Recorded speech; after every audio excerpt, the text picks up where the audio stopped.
Have you heard about all of the different ways you can shop with Sewing Street and Yarn Lane? You can either shop on our websites, sewingstreet.com and yarnlane.com. You can also order by phone by calling our friendly UK customer service team. For Sewing Street, call 0800 001 4433, and for Yarn Lane, call 0800 4700 600. And don't forget about the Sewing Street app. Here you can shop all of the Sewing Street products as well as watch the live shows from anywhere. You can download the app onto your smartphone or your tablet by simply searching Sewing Street in your app store. And one final thing, no matter how many times you check out on Sewing Street or Yarn Lane in one day, you will only pay one postage and packaging. Happy shopping!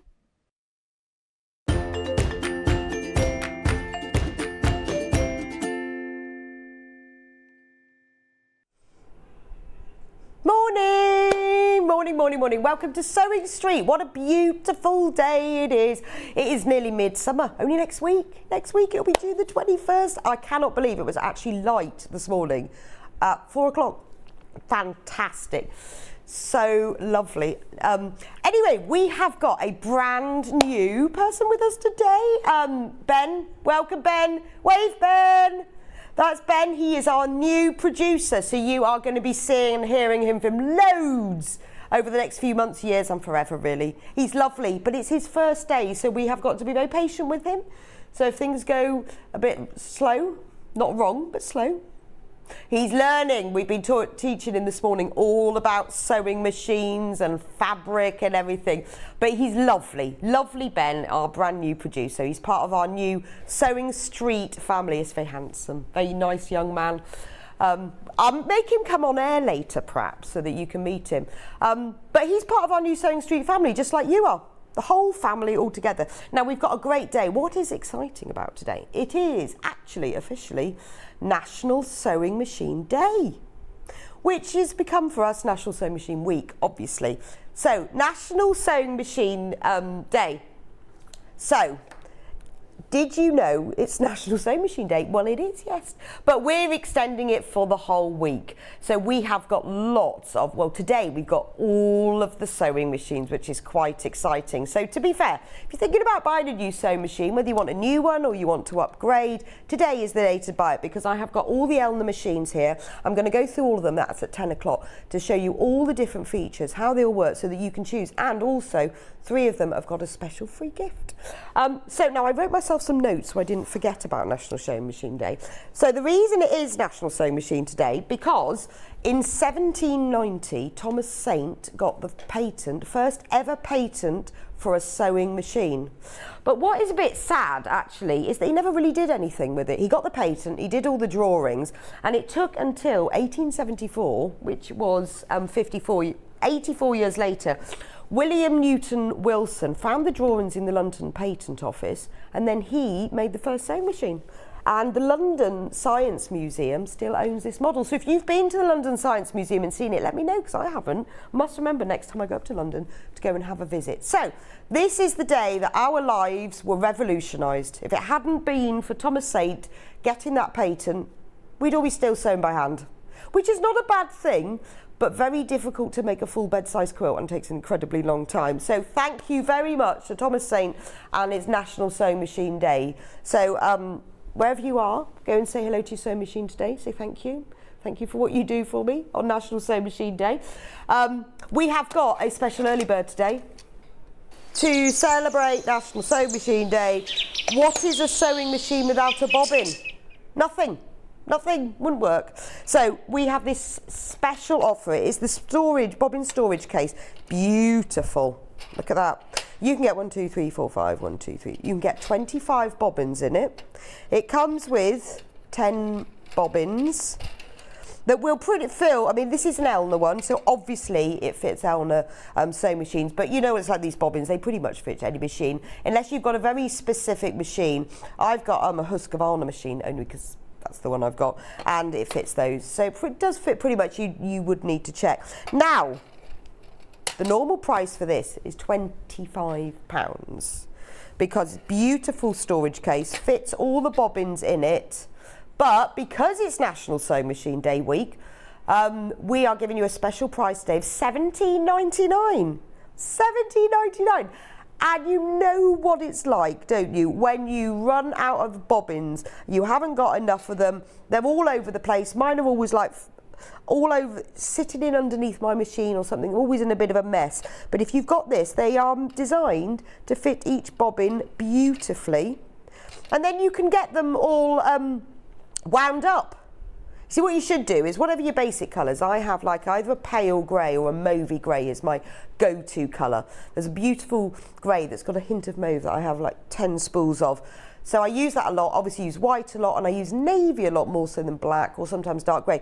Keep, you know, one row filled with those so that when you run out, maybe you're making a bed quilt. I can get through 5 bobbins when I'm making a quilt. Keep them all done, and then you can get them all wound ready. Then you can keep some of the other colours there. So if you've got the whole case filled, $17.99, that's amazing. That's a £7 saving, especially today. Now, if we have any left, which I doubt because they are flying out, that price will go back at midnight, because this is specially to celebrate our National Sewing Machine Day. Look at that, isn't that beautiful? I love these Elna bobbins as well, because they have this little blue plate underneath. That goes, and you put that downwards. And it's really good to help when you're winding it, stop it slipping, and then it sits within your sewing machine as well. Comes with a little instruction booklet as well.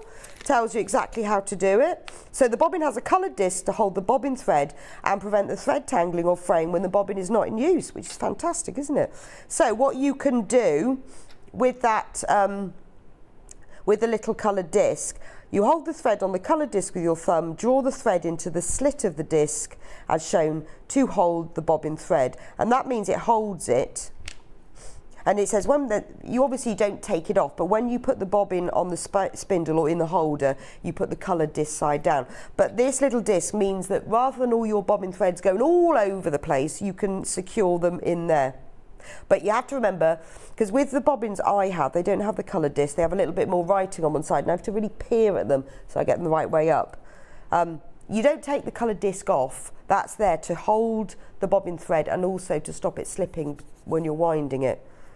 Got a message from Susan. Good morning, Rebecca and team. Welcome to Ben. Thank you, Susan. Yes, Ben's part of our family now. He is. We're gonna have him sewing before you know it. We'll have him on all the sewing. We've even got Charlie on the sewing machines now. I came in this morning, 6 o'clock. Charlie's testing all the sewing machines. When he first started, he didn't even know what a sewing machine was. He can thread them, he can sew with them, so we'll have Ben soon. Yeah. Maybe we'll get every guest designer to teach him something new. So if you've got any top tips for Ben, please send them in. Complete beginner, but enthusiastic. He is very enthusiastic. And we have loads of male guest designers on here. So we know that there's a lot of men who are into sewing. He watches the Sewing Bee. He's a fanatic. So you got any tips for a beginner? What project do you think he should start with? Let's not go full quilt yet, but we need to get him started with something. I'm hoping next week I'll find him testing on the sewing machines. So anyway, this is our special early bird, $17.99 instead of £25. That is a £7 saving. You get 25 bobbins in there. You get the 10 bobbins free, and you just keep that nice little thing, lovely, nice little present for somebody as well, isn't it?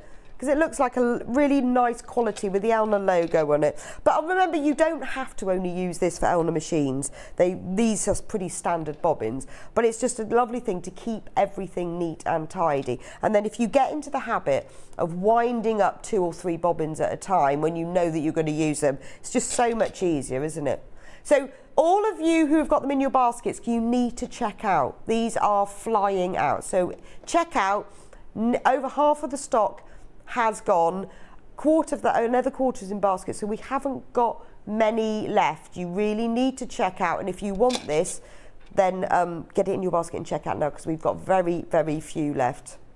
Okay, because Ben is hoping for his first ever early bird to sell out, because otherwise he might not be allowed back tomorrow, and I'm on air with him tomorrow, and I don't really want to do it on my own, so that'd be a shame. Right, anyway, got any questions? Let us know and Ben will answer them.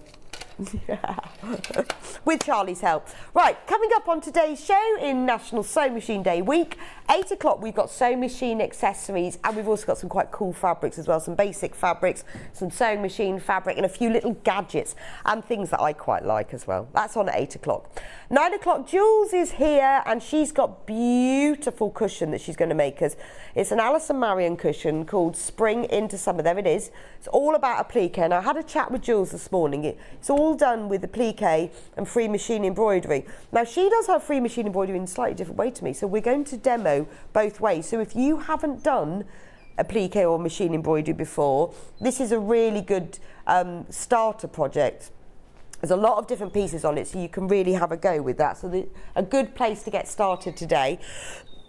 10 o'clock, National Sewing Machine Week. It's all about the Elna sewing machine. I've got them all on today, so you can really have a go at which one do I want, which one will fulfil the job that I need it to do. And we've also got a special offer on 3 of them as well. Then at 11 o'clock, sorry, I just having a drink of tea. My mouth's really dry. Oh, terrible cold last week, but it's still hanging around. It's nearly gone, but still got horrible throat. Jules is back on at, there's all the sewing machines, at 11 o'clock with the Heart to Heart Twisted Strips quilt. Look at this quilt. Beautiful. Now that's the pastel version. It is stunning. It's really, really good, affordable price this as well. It features a panel and then pastel lavender fabric. We've also got it available in the bright colourway, which has a gorgeous vibrant turquoise with the bright panel. You are going to love that. Very simple, very quick to put together. So if you're thinking, like to make somebody a quilt for someone in a hurry, or if it's your first quilt, never made a quilt before, a really good thing to get started with. That's at 11. And at 12 o'clock, it's Monday, so it's Yarn Lane. And we've got Sam Sabido, and very excited. So anyone who follows the Yarn Lane fan page has been watching. Sam has been posting for the last week all the pictures of her Love Is All Around top. Comes in 4 different colourways, and as always, I do have to admit to buying most of Sam's kits. But the best thing about being here is I get to try them all on to see which colour is the best. Comes in 4 colourways. I have got her Daisy cardigan in a box that I haven't made yet, but you know, give it time. Give it time. So 12 o'clock, Sam will be with us. She is a fantastic crochet teacher. So if you've got any questions about crochet or you want to know anything, she's the person to ask. That's at 12 o'clock. Do not miss it. We have had, I've been watching it all week, so much interest in this kit. I think that it's going to be a sellout. But you'll be pleased to know everything is on pre-order. So all you have to do if you want to shop with us is go on to www.sewingstreet.com. Now, if you click on Watch Live, and that's across the top, there it is, you'll see me there. And then if you scroll down, you can see there are 2 columns, things that I have talked about and things I haven't talked about yet. The things I haven't talked about yet, pre-order. So there's everything that's coming up. Now it means that you can get ahead. So if you're watching now and you're going to be popping out later and you don't want to miss out, or maybe you like the quilt behind me, you think I want to get that kit because the kits are quite limited for that, you can get ahead. If there's a few products that you think, oh, that's going to sell out, because some of these things, particularly the leather needles, are very, very low in stock. So if you want to get ahead with it, then all you have to do is click on Add to Basket and check out, and it's yours. So that's all the 8 o'clock hour coming through. That's all my sewing machine, accessories and other things. Ooh, and the lights. But all the other items are on there. The 12 or so, Sam's are at 12 if you want to get ahead with her crochet kits. If you just keep scrolling down, all of the Yarn Lane products are on the Sewing Street website. And they're on the Yarn Lane website, but when we're selling it on the day, so like today, it is on the Sewing Street website, because people were getting confused and weren't sure if I've got a Sewing Street account, can I have a Yarn Lane account. So if you want to get ahead with Sam's kits for 12, you need to go to the Sewing Street website to do that. So that's today. Don't forget about your early bird. Ben is hoping for a sellout. The other thing I need to talk about is the quilt competition. So have you entered yet? The Designer Block 2022. So we came up with this idea that we've got a little area at the Festival of Quilts. Wouldn't it be lovely to feature you guys at the show? Unfortunately, we couldn't feature all of you. We couldn't afford a set that big. There'd be like thousands and thousands. So what we've done instead is we have started a competition to design and make your own quilt block. Now there will be 12 lucky winners. They will be made, their blocks, not they, their blocks will be made into a quilt that will be exhibited at the Festival of Quilts, so everyone will be able to see it. Not only that, the 12 winners will get £100 credit on their Sewing Street account. Imagine what you can buy with that. So many things, fantastic. But we decided, because we want our quilt to look really cool and sort of coordinated, we have designed a panel. Let me show you. It's only £4.99, but it features 8 strips of the Sewing Street brand colour brands, and then you've also got a 13-inch white square at the bottom if you want to use that to put your, if you're doing a plique and you want to put it on, if you want a bit of white. All of the instructions are on here about where you send it to and the size. Basically, it has to be 12.5 inches by 12.5 inches square. Oh, a few people have messaged in to say not everything's on pre-order, but bear with Ben.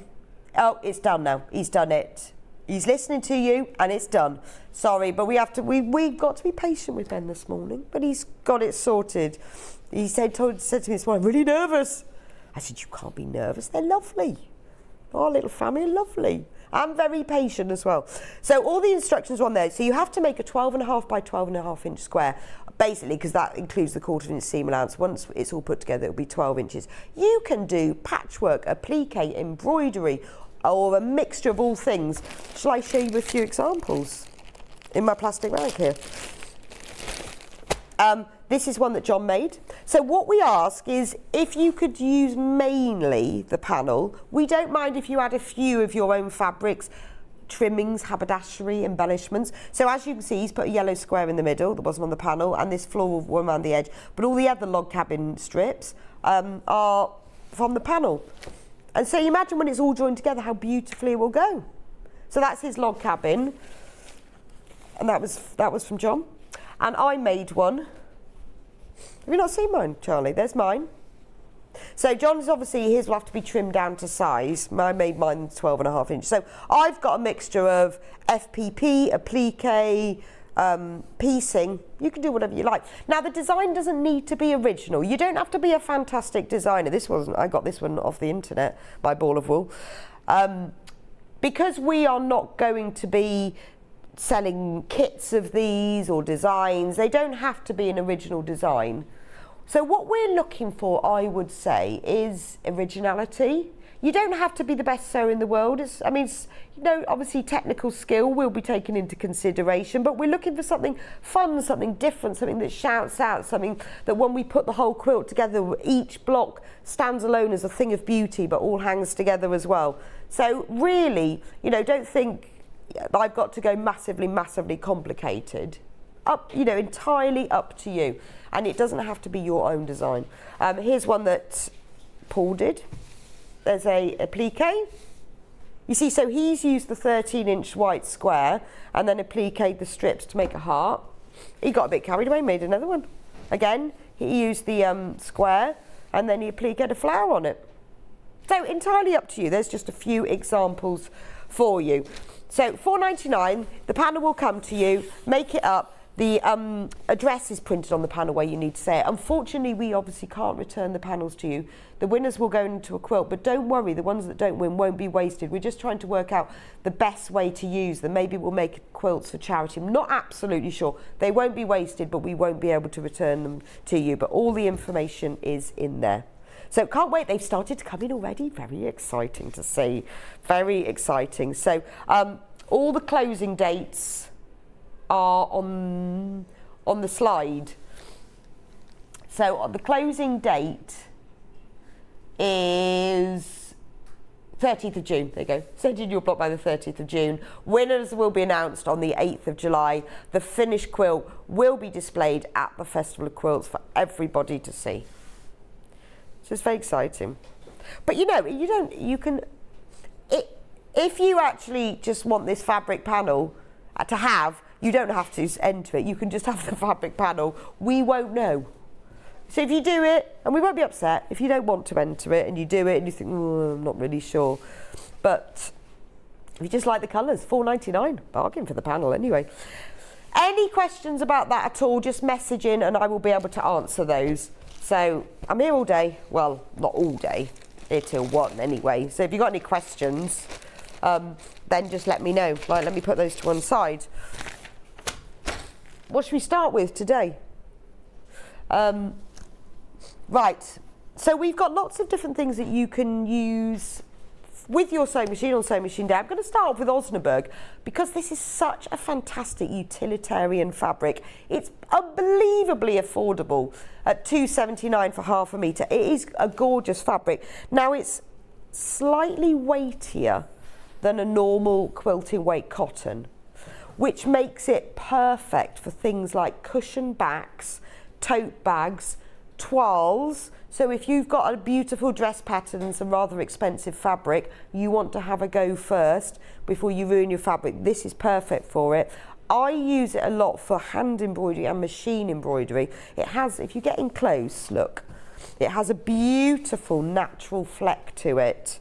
So it looks a bit like a calico, but is a slightly heavier weight. It is gorgeous. It washes and wears really nicely, but it is lovely for if you buy, think about making a cushion or a bag and you want to use something for the lining that isn't so expensive or something that's a little bit more hard wearing. If you ever do machine embroidery, if I use normal weight cotton, I always put 2 layers of it because you need this thickness. You don't need to do that with this.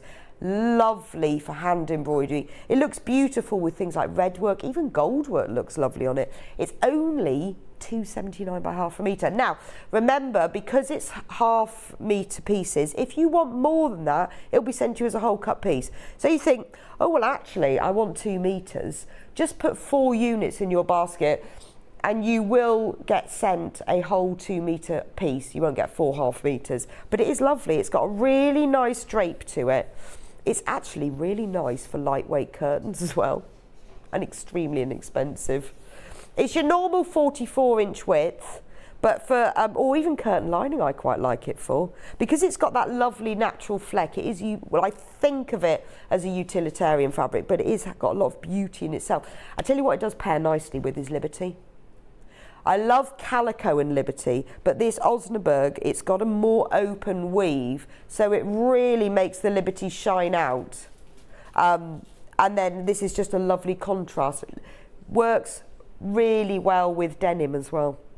It's just a beautiful fabric, but really good for toiles, obviously, because it saves you wasting your very beautiful, expensive fabric. Really good for that.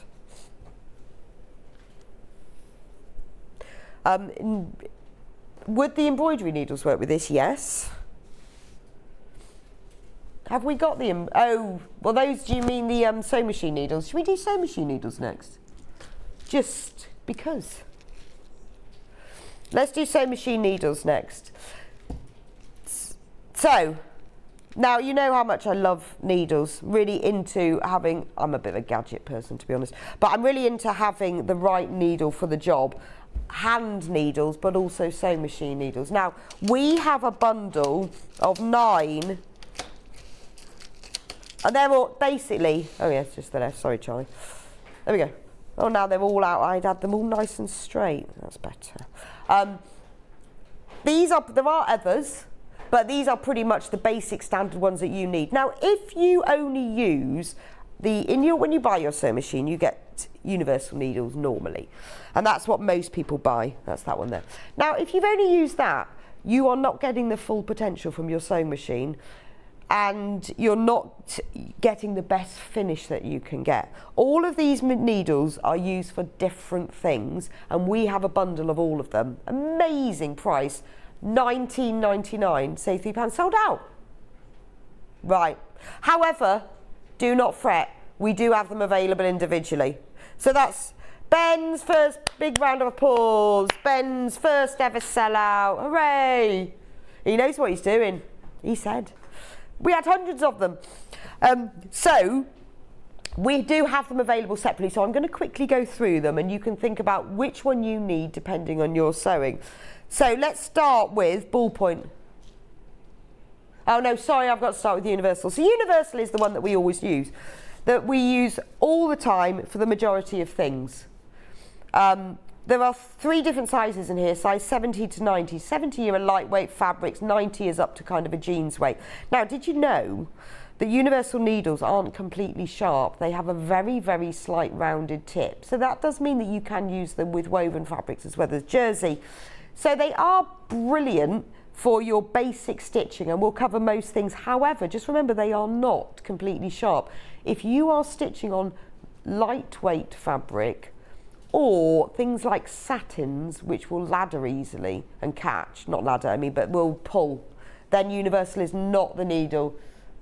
Review, repeat purchase as always, brilliant. So universal always have 2 or 3 packets because they're the ones you'll go to, will cover most items. If you have specific fabrics, you need different needles there. So the universal, so I'm going to start at the top with ballpoint. So this is for your jerseys, your stretch materials. As it says, it has a slightly rounded point, which means the way that jersey fabric's made, it's a knitted fabric, and when the needle goes through, you don't want it to pierce the fibres.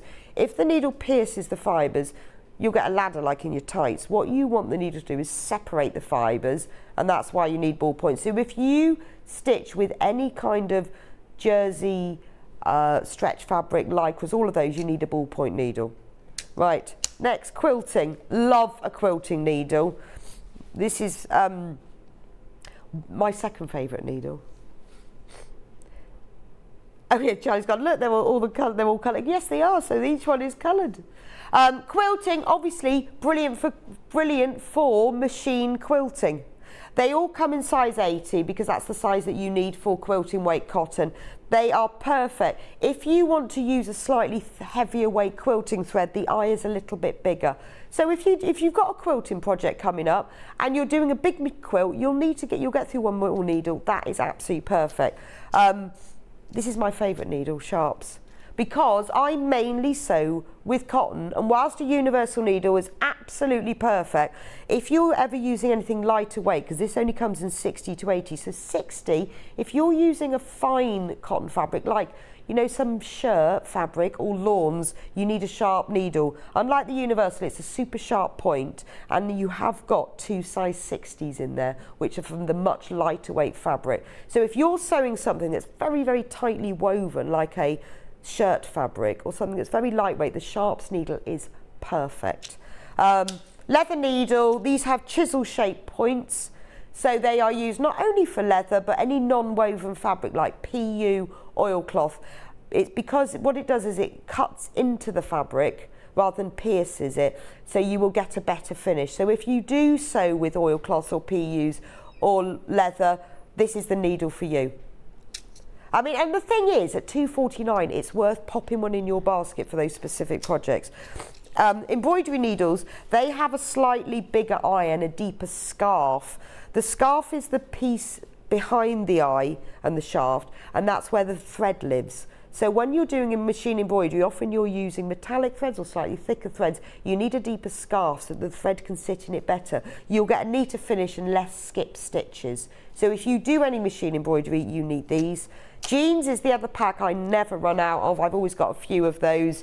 They come in sizes 90 to 100, so really good for even your heavier weight denims. If you think a normal cotton is 80, they have very strong, thick shafts, so they won't break. So if you use your universal needle on denim, you get to a hem, needle breaks, you should have put a jeans needle in. So always have a packet of those to hand. They will get through those thicker fabrics because the shaft is that much stronger. Stretch, again, this is a ballpoint needle, has been developed specifically for stretch fabric. So again, if you do a lot of stretch stitching, these are the very specific needles that are needed for them. They come in quite nice. They come in a 75 and a 90. So you've got your thicker stretch fabrics, like your Ponte Roma, and then you've got your finer ones at a 75. So if you've got like thin t-shirt jersey, absolutely perfect for that. And the finer one is the top stitch. If you do top stitching with, a lot of the time when you do top stitching, you can use normal thread, but a lot of us use thicker thread. You need that top stitch needle. It needs to be super sharp so you get a nice finish, but it also needs to have the slightly bigger eye to get the thicker threads through. So when you're top stitching, I would go for these. They're all a size 80 because they're designed for normal quilting weight cotton. So there you go. We've run out of the multi-pack, but we do have them available separately. So get them all, or just pick up the ones you need, but you will find it will make a difference. Remember, every 8 hours of sewing, you need to change your needle. I know it's not bent and it's not broken, but it will have blunted. It's hard to work out whether you've been sewing for 8 hours, but what we normally say is when you start a new project, get a new needle. They are inexpensive, and it does make a big difference. If your machine is skipping stitches, things aren't working first, the first thing to do is rethread your machine because you might have missed something out. The second thing to do is change your needle. Third thing is to do is probably go and get it serviced, but needle change will normally solve the issue. Backing fabric. Now I've got 2 backing fabric bundles here. So this one is navy. Now this is your normal navy poly cotton, 44-inch width, 112 centimetres wide. Beautiful quality. Let me show you what it looks like. It's a beautiful quality quilting weight cotton, and there's 2 meters here. What's the deal price on this one then? So it should be £15.16. And he's crashing. Oh, Ben's not even been here half an hour and he's already crashing. So this should be £15.16 for 2 meters. £9.99. Ben, are you allowed to do that? I think Ben's just going rogue today. £9.99 for 2 meters of, this is our normal beautiful quality Rose and Hubble fabric, by the way. Navy, quilting weight cotton. This is beautiful quality. £9.99 for 2 meters. Ben, are you allowed to do this? I think he's gonna. Yeah, he is. How long's your probation, Ben? 3 months. Well, how much money do you think you can save us in 3 months? before he's asked to leave for crashing too many times. That is a fantastic price. Remember, that's a Ben special. That'll go back up again at midnight. Yeah, I reckon Ben's buying this on the side. He's going to set up, once we've taught him how to sew, he's going to set up a little stall somewhere. So, you're not selling it on eBay. You're not allowed to do that. Yeah, that's when he fails his 3 month probation. He has to do that. So £9.99 for 2 meters of navy, 100% cotton quilting weight fabric. That's fab, isn't it? We've got another one. Is there a price on this one? EQLJ21. EQ something or other 21. It's all about the detail, Ben. EQ something or other. Can you imagine on the phone line? Oh, I'd like some fabric, please. I'll have EQ something or other 21.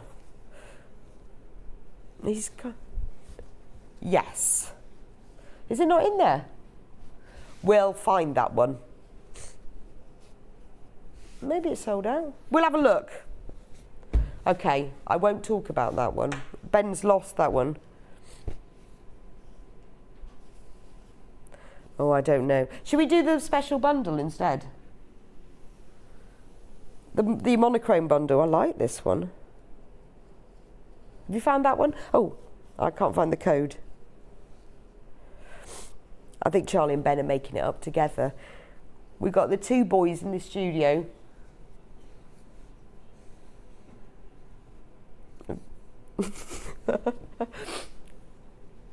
Can you not find it? It's so funny. It's a shame you can't hear what these 2 are talking about. They go, where is it? Have you found it? No, I can't find it. Yeah, there it is. No, it's not there. Should we put that one to one side for a little bit, Ben? We'll just put that one to one side. Can we do the lovely sewing machine fabrics? Okay. Scissors pink. Right, I'm going to put these to one side in case Ben has lost them. No, because I added them. So, this is, because it's National Sewing Machine Day week, this is beautiful sewing room scissors.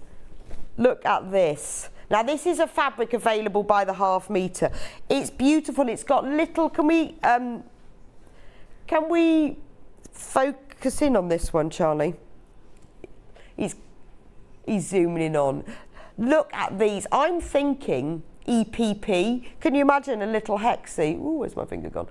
with one of those little pairs of scissors in the middle. It's gorgeous, isn't it? And then in the background, you've got lovely free motion quilting.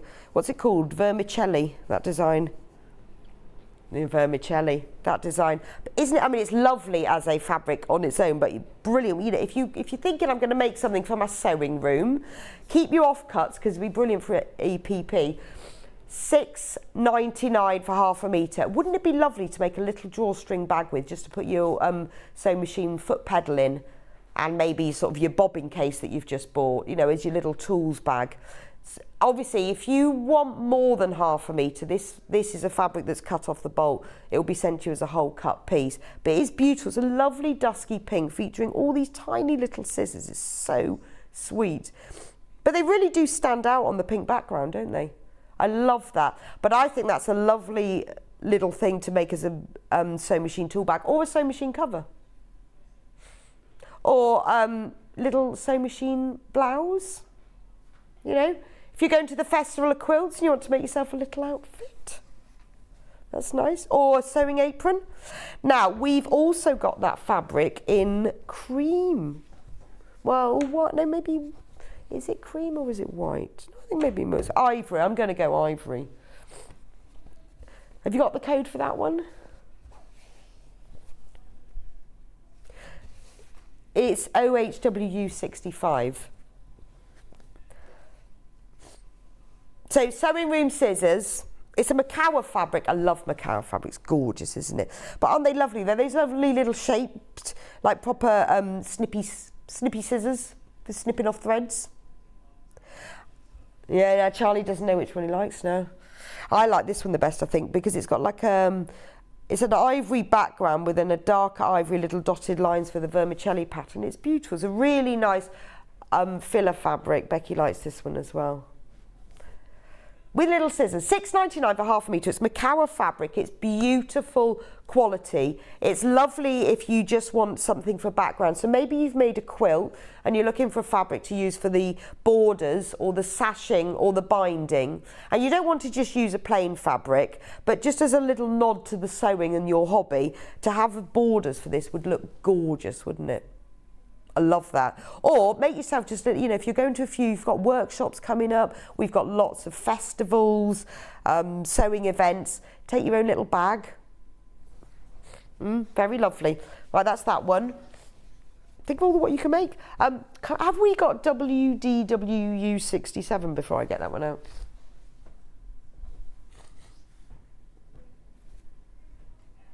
Yes. Right, oh good, because I love this one. Now this is from the same Mayouf collection, but how gorgeous. That's your sewing machine cover, isn't it? Although I actually think that if I was going to make a bag to take to a festival, I'd make it in this. I love this. But I love the fact that they don't overlap either. So wouldn't they be brilliant for a pliqué? Do you know what you could, if you had some of those just plain brown craft cards, you could cut one of these out, top stitch it to the centre of the card. Very, very inexpensive notelet. Would look lovely like that, or a little gift tag.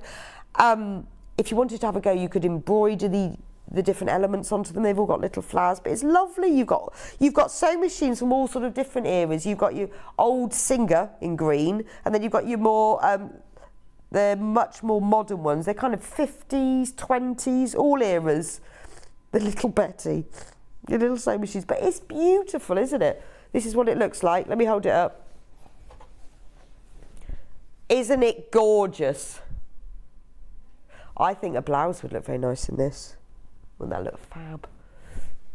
I love that. So that is $6.99 for half a metre. Now, these fabrics are all from the same collection. So if you were thinking, well, I love that sewing machine fabric and I want something to go for it, just remember that these two fabrics are from the same collection. So therefore, the colours all go together. I've got two more as well from this collection. So if you're wanting to take, like the green in the scissor handles goes with the green machines, then that will all go together. Right, the first one is PZWU19. He's got it, he's got it. Oh. Right, this one's buttons. Now, anyone who's got a button collection, is going to have this. This is like someone's emptied your button tin all over the fabric. Lovely. I've got some fabrics similar to this that I've covered an A5 notebook with that I use for my sort of sewing notes when I think that's what I did to that pattern, that's what I did to that, and I write things down. Lovely for covering something like that with. But look, you've got buttons with flowers on, you've got those ones that are like knots, you've got flower shaped buttons. Remember, it's the same collection, so if you've bought this one or if you want colours, the whole colourway go together. Are you eating flapjack, Ben? He's just had a flapjack delivered to the gallery. How does that happen on his first day? He's living the dream, isn't he? I haven't had flapjacks delivered. He's only been here half an hour.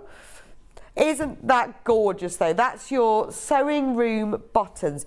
The background is a really lovely medium blue, like a denim blue. £6.99 for half a metre. Remember, if you want more than half a metre, it will be sent to you as a whole cut piece. Right, and then the final fabric in this collection, same fabric but with a white background, buttons again, so they look lovely together. If you got half a metre of each, you could make a few things because don't they? So that's the white one, but doesn't it look lovely when we get on the overhead with the blue one? So if you were thinking, right, I want to add, you know, the top of the bag, the bottom of the bag, or maybe you want to do some cushions and you could make the top third one colour, the bottom 2/3 the other colour. They go together really nicely. It's always worth a thing, you know, when you get specific colours like this, it's quite hard to match up. So if you get fabrics from the same collection, it will all match lovely. I love this buttons. It really makes me think of my button tin. But it's very modern and fresh, isn't it? There we go. That's the sewing room fabric.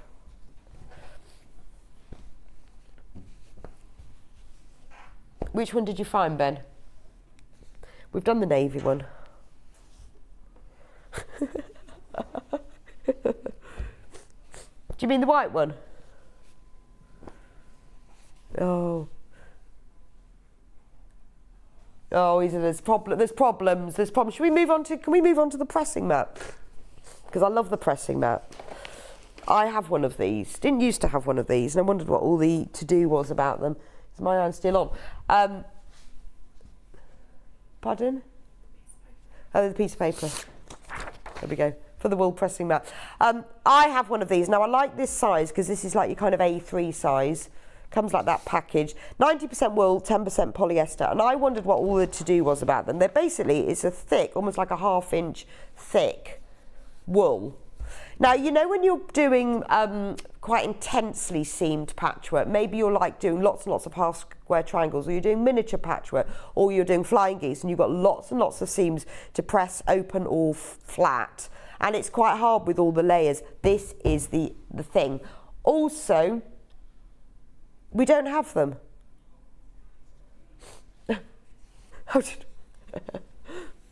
Okay. Or if you've got a fabric, let me take the grey one, that's got, you know when you buy a fat quarter and it's got all the creases in it and they're really hard to get out. So I'm going to open this one. There we go. So you just put it on your pressing mat and that just goes straight on your ironing board. And I always use the steam setting on this. Remember that it can get a little bit damp underneath, so don't use this. If you're going to use it as an iron board, put something else underneath it as well. And then all you do is just press. And what happens is the steam goes through to the mat and then comes back through again because it absorbs the heat. And so by absorbing the heat, you get a beautiful press with it. So look at that. Because that has been, because that's been creased for a while, you know what it's normally like. You have to spray it. And I tell you, it's brilliant for ironing shirts as well. I know it's not massive, but it's really good top tip.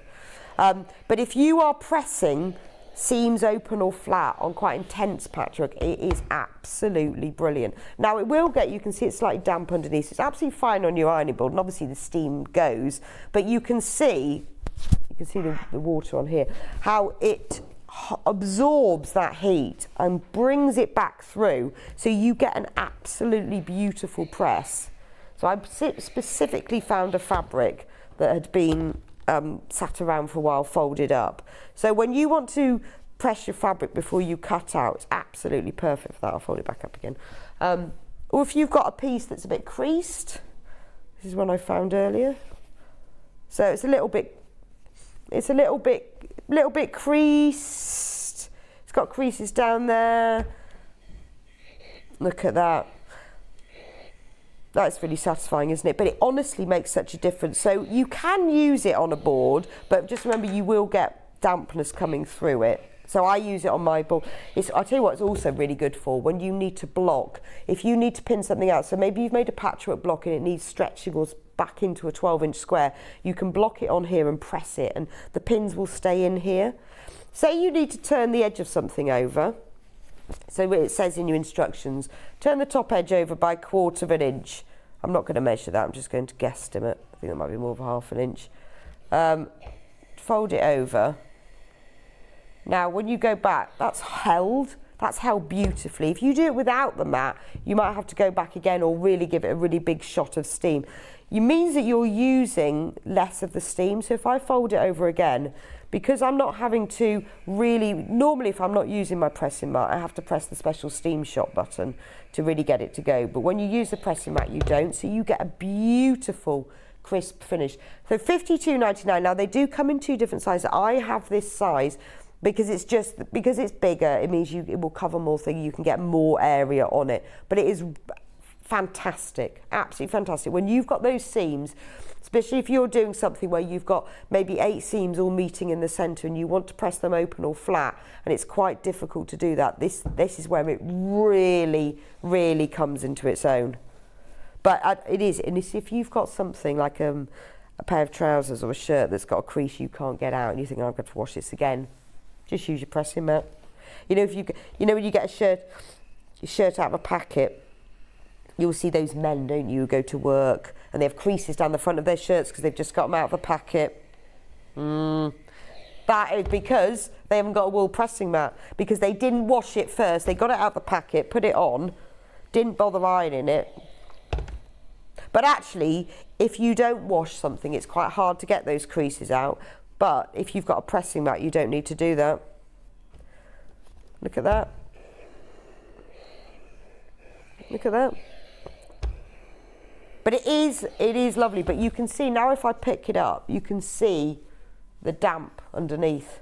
Better not do that for too long, I'll lift it up. So if you I use it with it on my ironing board, and it's fine because that will just evaporate after a while. But the heat doesn't transfer through, but the wet will. So, and it dries really quickly, but if you're going to use it on a surface, just take care that you will get some water coming through.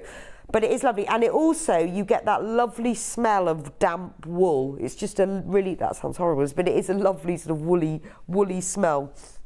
It is gorgeous. You can just wipe it down with that. Anyway, if you've got any questions about it, or if you've bought it and you want me to let me know what you think about it, it'd be really useful, because it's your reviews that are really important to everybody else. That's why I rarely buy something without either checking what people's reviews are or what they think about them. So it would be really useful to have it.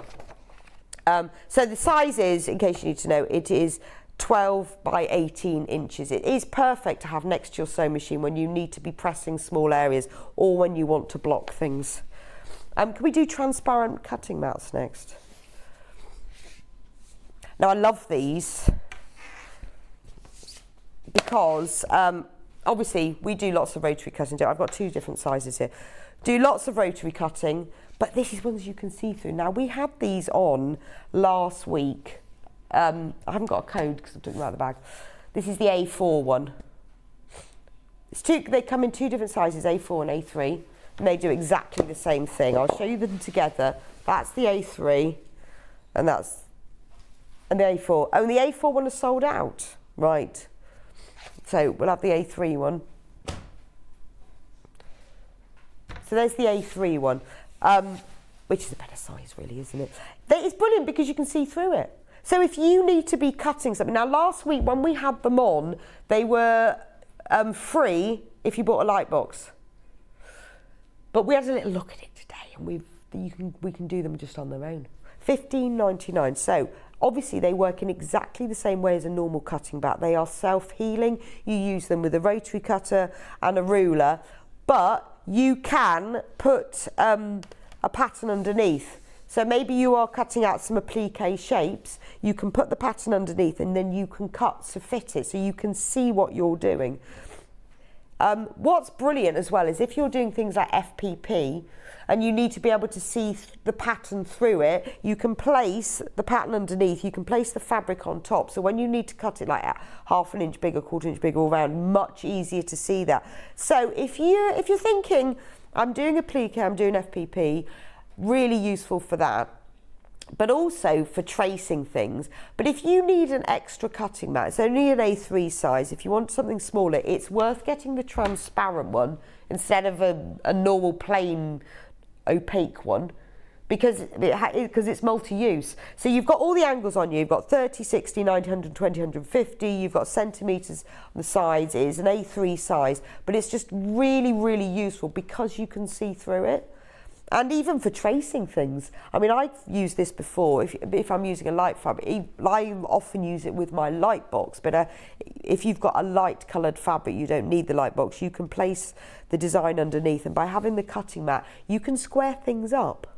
So you can square things up to be able to cut with it or even to use it to trace through.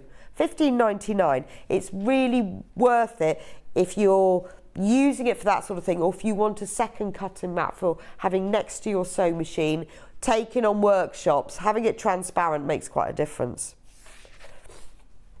There we go. Should we do the iron next? Let's do the iron. Love the baby iron. I've got one of these. Absolutely. Bruce has got one. Director Bruce has got one of these. It brings his ironing to work. Now, this is the pack. Let me show you the packaging. So this is what you get. You get the mini steam iron and you get the free iron rest. Now this is a mini one made specially for the mini iron. So you save $3.99. So that's what it looks like all packaged up. Basically, you're saving more than your postage. That's what it'll look like when it comes to you.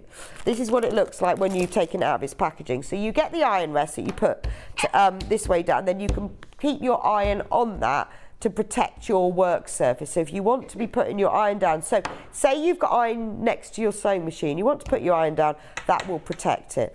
Now, the best thing about this is, you know when you get a travel iron and they're absolutely rubbish, because you can't put water in them, take them on holiday and they're no good at all. This is as good as a full-size iron. It's got a really long cord, like a proper length cord that you get on a proper iron, so you can plug it in and use it all over the place. Comes fitted with the plug too. It has a little tank so that you can fill it with water. Look. It comes also with a little jug. Specifically, that's in the packaging. No, I can't see it through the thing. But it does come, you can see on the picture, a little jug, especially to fill it up.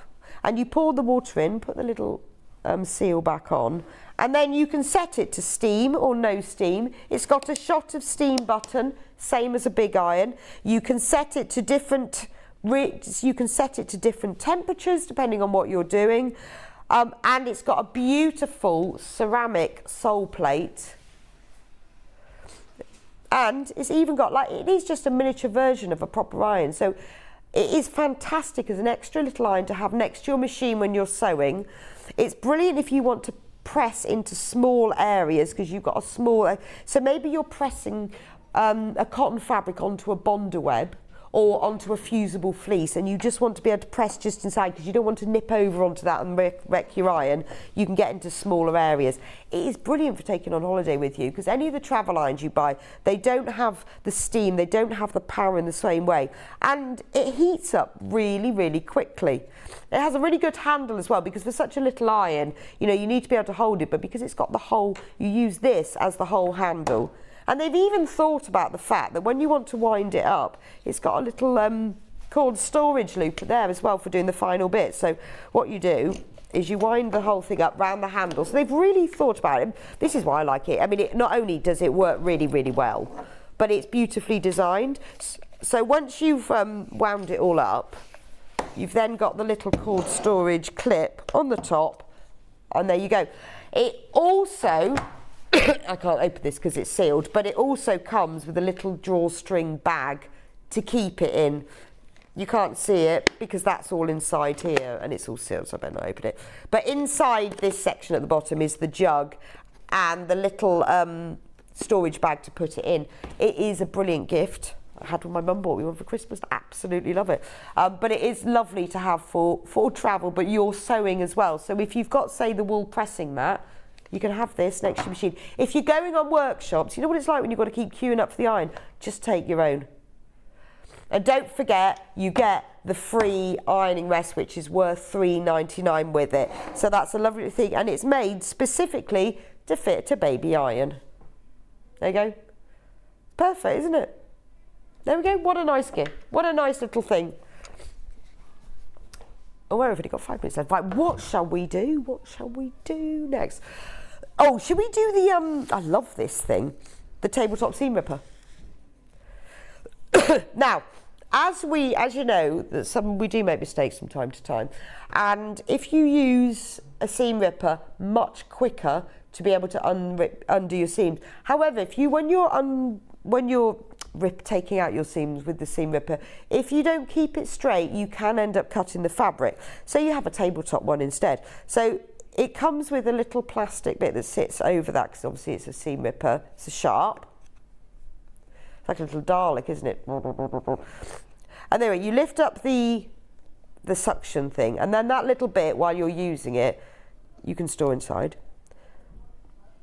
And then you just put it down. Now look, it's solid. So when you now come to rip your seam, I should have done one in advance, you pull the fabric through here. So maybe you've got the seam, you hold the seam open and you pull it through. And by doing that, it means that the fabric is staying straight against the seam ripper. So it's a much quicker way. So if you are undoing long seams or lots of seams, this is fantastic. And because it's got the suction cup, you can use it left or right-handed. If you have dexterity issues, because the thing with ripping open a seam is that you need one hand to hold the seam ripper and you need 2 hands to hold the fabric, because as the seam ripper hits, if you keep the fabric nice and straight and pull it open, it will cut the seam much better. So this is basically, it's just having a normal seam ripper but mounted onto a tabletop, and it is, look, not going anywhere. And then when you want to remove it, you lift that up, that undoes the suction, you take the little thing out because you mustn't lose that, pop it on, and there we go, done. How cool is that? There we go. So it's nice and safe, isn't it? Lovely, lovely little gadget.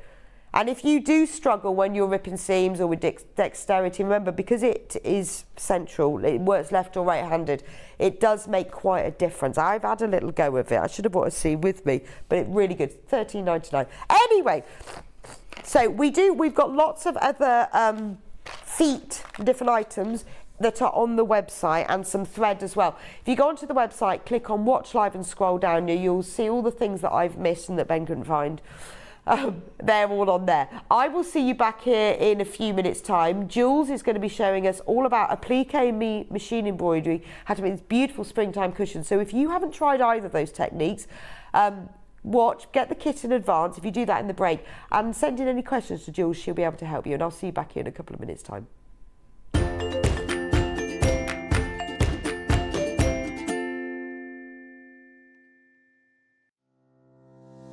Hi everyone, my name's Jules Mayouf, and I'm really excited to be a guest designer on Sewing Street. It's combining 2 of my favourite things, which are sewing and designing. I live in London at the moment, but I'm originally from Staffordshire. So I think I've got a combination of 2 really great things. So London's really diverse and lots of different cultural impacts, and then Staffordshire is very rural, so there's a lot of country influence in what I do. My grandma first taught me to sew when I was in my early teens. She was a dressmaker and she was always sewing and taking in orders from different people, and I think I got my initial love of sewing from her. I started making my clothes because I couldn't find anything that was fashionable, so I created my own fashion. Bit dubious at times probably. I remember once I bought some really lovely, as I thought, heavy brocade material. I created a pencil skirt, thought that was fabulous. It turned out to be curtaining, and I got quite a lot of stick from that. But you know, in my defence, I was a new romantic, and I think I was just fashion forward. I have done a lot of teaching and coaching and mentoring in sewing in my career, and I would think that probably the best tip that I can give to people, because all age groups have various challenges, but the best tip is to be kind and good to yourself, and don't worry about if you make mistakes, because you've always got your seam ripper to hand. I'm really looking forward to my shows with Sewing Street and helping you have some hints and tips and knowledge, so I look forward to seeing you soon. Missed the live show? Don't worry, we recorded it for you. Never miss out on your favourite presenters, guests and makes ever again. Head on over to our YouTube pages to watch back the day's live show and enjoy your favourite demos over and over again. We also have lots of great content exclusive to our YouTube pages, such as product demonstrations, troubleshooting videos, and so much more. Subscribe and turn on the bell notification so you never miss a show or video ever again.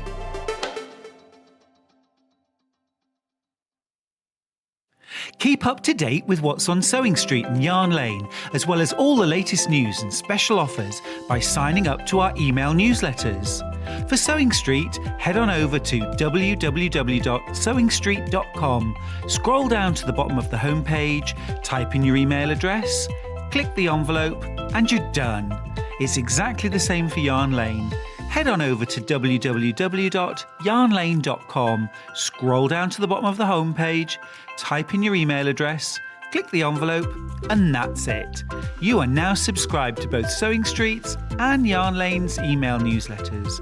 Never miss out on the latest news and special offers ever again. Have you heard about all of the different ways you can shop with Sewing Street and Yarn Lane? You can either shop on our websites, sewingstreet.com and yarnlane.com. You can also order by phone by calling our friendly UK customer service team. For Sewing Street, call 0800 001 4433, and for Yarn Lane, call 0800 4700 600. And don't forget about the Sewing Street app. Here you can shop all of the Sewing Street products as well as watch the live shows from anywhere. You can download the app onto your smartphone or your tablet by simply searching Sewing Street in your app store. And one final thing, no matter how many times you check out on Sewing Street or Yarn Lane in one day, you will only pay one postage and packaging. Happy shopping!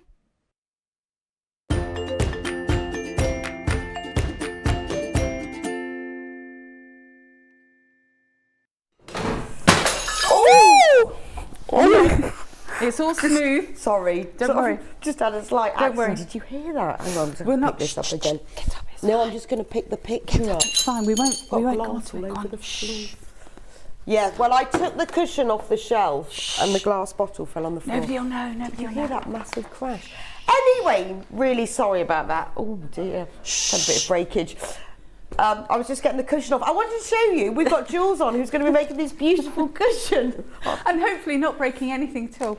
Yeah, nobody moved their feet. No, we're fine. it's I've all got right. shoes on. I mean, I've got shoes on. Yeah, I don't I sew must bare feet. have hit. It must have fallen as I took the cushion off. I don't know. I think there are some people that sew in bare feet. Anyway, Jules is going after that slight accident. Jules is going to make this beautiful, beautiful cushion. It's an Alison Marion cushion. Yeah, mind web. But it's Alison spring Marion's like, into summer. spring into summer. So it's all about applique and machine embroidery as well. Now, we have got just one colourway for the kit. The kit includes, I'll show you in a minute, the instructions, the panel to make it, and Some doodly-doobies. and the embellishments. We'll go through that. So the price for this is £24.98 to make it. Let me show you what you get in the kit. So you get the full instructions. Here we go. And in the instructions, you also get a little pack of embellishments so that you can add all the details. I love that about a lot of Alison's designs. She'll put the embellishments in an envelope in there. So full instructions, which are always really good. You've got templates. Oh, look, the little beehive template. Yes. Really cute. So you've got all the templates there. And then full instructions about how to assemble it, all the cutting out, and they really are comprehensive. If you haven't done a applique before, you haven't done machine embroidery, this is the place to start because they are really, really easy to understand. But you also get this little paper bag, which I'm going to open. Oh, you did well. I tore mine. You know, Maybe I was so excited. I tried to do it. I think I've torn it a little bit. And look, in here, you get the ribbon. So if you look at the cushion, you can see there's ribbon and rickrack to divide all the sections, and ribbon on the back. But they're all in here, so you've got a nice bit of that's like it's got piping on it. Piping in it. Mm-hmm. You've got the ribbon that goes across the back. It's got chickens on. That's fab. I love that one. You've got this little rose ribbon, and then you get all these in buttons. So you've got little black buttons. These are for the chicken's eyes. Yeah. Because often when you see the finished thing, if you can't get hold of these embellishments, you never get the same finish. So you get the little eyes. You've got two heart buttons. You've got a wooden bee button. Now your bee might be blue. It might be pink. Oh, okay. They might come in different colours. It might be. There's another one I'll show you in a bit. That's like a honey coloured. Okay, but you get a bee and you get a ladybird, and that's all your little embellishment pack. So that's, I've lost an eye, put that in. So that's all in there. You also get in the kit the fabric panel, because when you look at this, you can see that there's lots of little pieces in different colours and prints. So if you have to recreate this yourself, you've got to have all of this. It costs quite a lot to buy all the fabric you need. But we have created a special fabric panel for this. So on the panel are all the prints that you need, and there is way more fabric than you need here. Way more. So you can make more than one cushion. Because like the apples fabric here is used for one of the trees. So you can get loads of trees out of there. So you've got spotty fabrics, apple fabrics on this end. You've got some floral print fabrics. Oh, I just realised I'm upside down. So all of the fabrics on here are all so that you can create all of the multicoloured applique look like you see on the front of here. But there's plenty. So you'd definitely be able to make more than one cushion. And that's all on there. So that's what you get in the kit. Okay. Now what I like about this is, sorry to cut across you, is that you've got apples for the trees. Yeah, yes. I just thought that was absolutely fantastic. That is brilliant, yeah. So that the trees have actually got apples on them, yeah, on the print. And you've got different choices where you've got two different prints. So the apple trees have apples on them. For the design as well, you will need Bondaweb, which we've got a nice big roll of. Jules and I chatted about earlier. We get through a lot of Bondaweb. Love applique. I'm always appliquing something on something. So this is a really, really good value, a way of buying it, because it's $23.99, but you're getting 5 metres. Now the roll is 30 centimetres wide, so 12 inches, but you're getting a whole 5 metres. Really worth it. If you enjoy applique, and you use it, and I end up using it for lots of things. Even if I'm doing machine embroidery applique where you can just hold it down, I always end up Bondawebbing on. Really useful for when you want to stick, because it's like double-sided sticky tape, but it's interfacing, so you can press things on. Even if you want to hold a hem on some slippery fabric in place and then sew it, Bondaweb is brilliant. It won't stick forever and ever, so you do need to sew it, but it is brilliant for hemming things made from like satins or lawns, because you press this on first and then sew it. So you will need that as well. And then we do have some other fabrics for the cushion, because you also need, how much of the plain fabric will you need? Half a metre, I think. Half a metre. Yeah. So if you want some of the plain fabric, we've got cream. So you will need half a metre. That's not in the kit, because we thought you might have it. But if you want to buy it separately, £3.79. Oh no, it wasn't. Ben's crashing again. $3.49 now. 100% cotton cream fabric. Ben's getting a bit overexcited I know. this morning. I don't know whether he's What did you give him? He just goes, oh, we'll crash that. $3.49 for half a metre.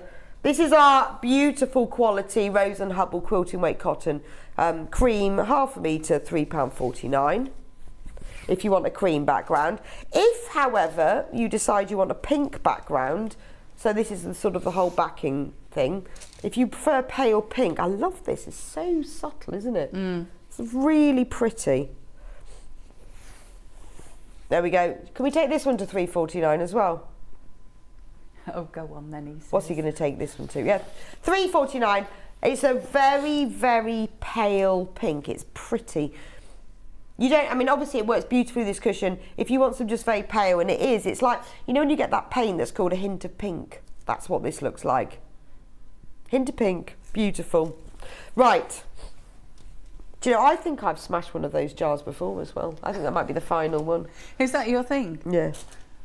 I'm jar coming in and smasher. I'm smashing a jar. So, Jules, where do we start with this cushion? I thought I'd take it right the way back to basics. So if you've not done any applique or anything like that before. Let's start at the beginning. Yeah, that's a very good place to start. Very good place to start, and then we'll break into song. But please don't dance, because you have broken glass behind you. I might pick the tulips up. Tiptoeing through the tulips. So in the kit you will get, not written over of course, you'll get a sheet of all of the applique shapes that you need. So if you look at your pattern on the front, it will give you an indication as to how many of each you want to cut, but also it says on the pattern how many of each you want to cut. Yeah. So I thought I'd just give you a quick whiz through on how to apply your Bonder web and do what you need to do. So if you've got your Bonder web, this is off a roll, you can tell because it's a lot wider. If you get out other packs, they're about three quarters of the width of this. So if you use them a lot, as we were saying, so this is off a full roll. So you've got a bobbly side and you've got a smooth side. What you want to be doing is drawing or tracing onto the smooth side. So pick your article. So say for example we were going for the tree. You just want to draw around the solid line. Now I've got a pen here, but you might want to use a pencil because pencil actually works slightly better. So you draw around the whole tree, and then what you can do is pop it onto the fabric that you want to use.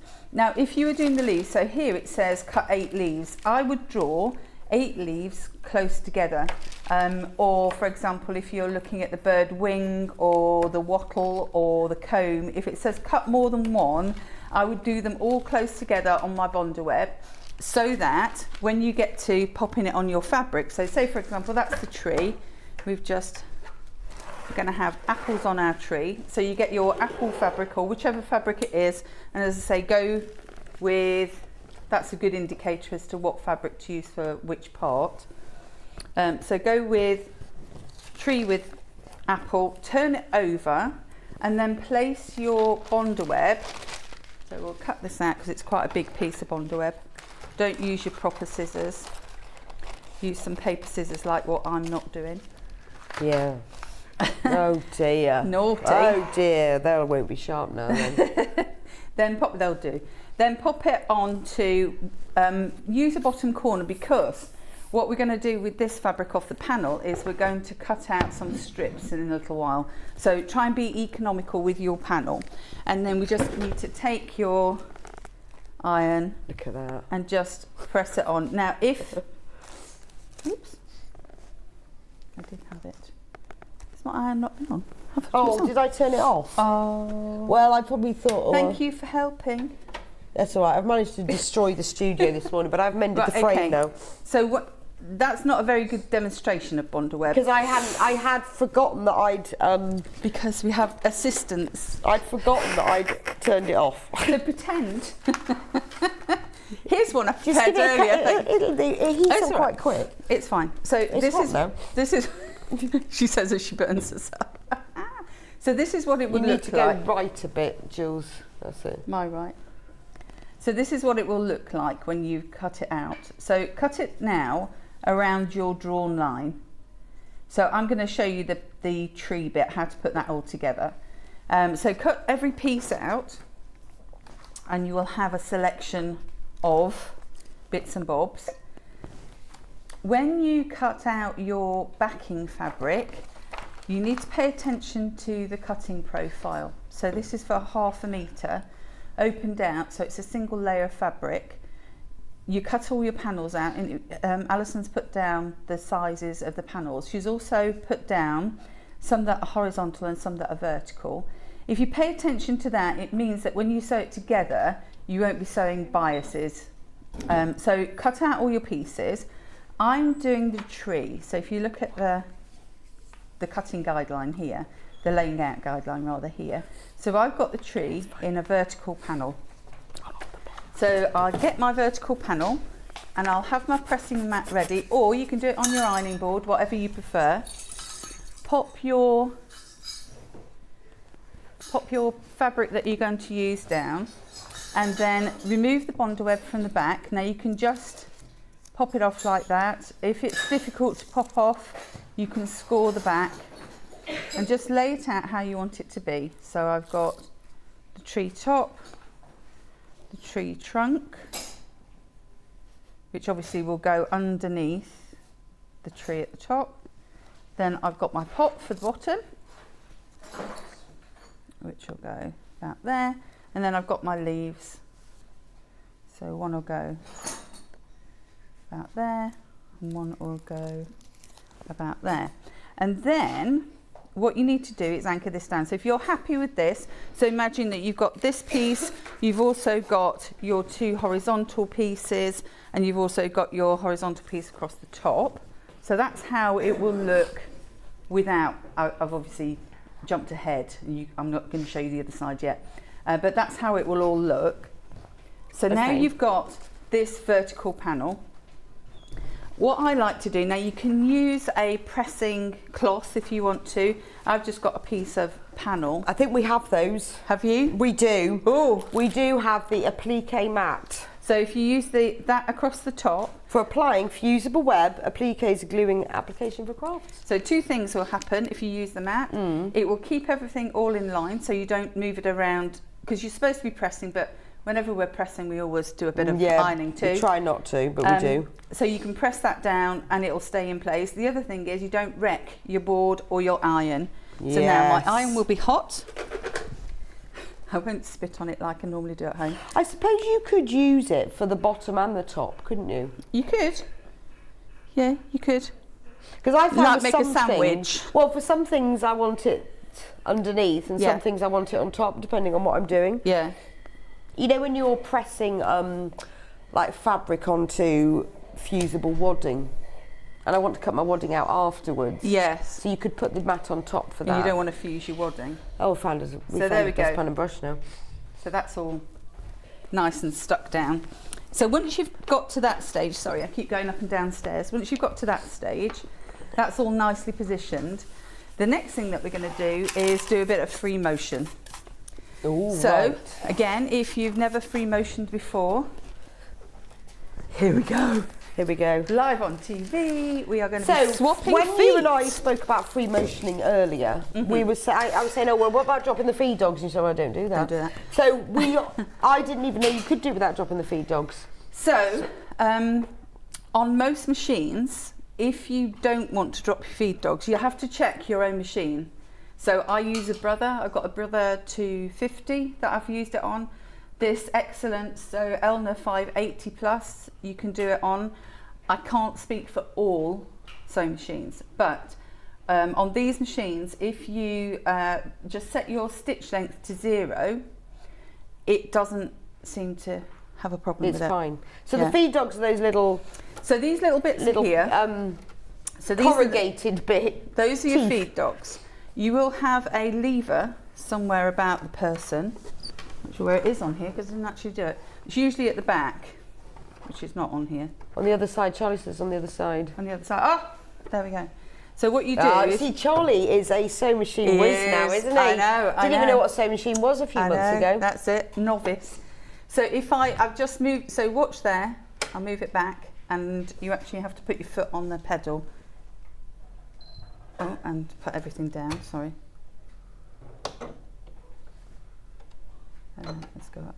Oop. So now they're back up again. Made a meal of that.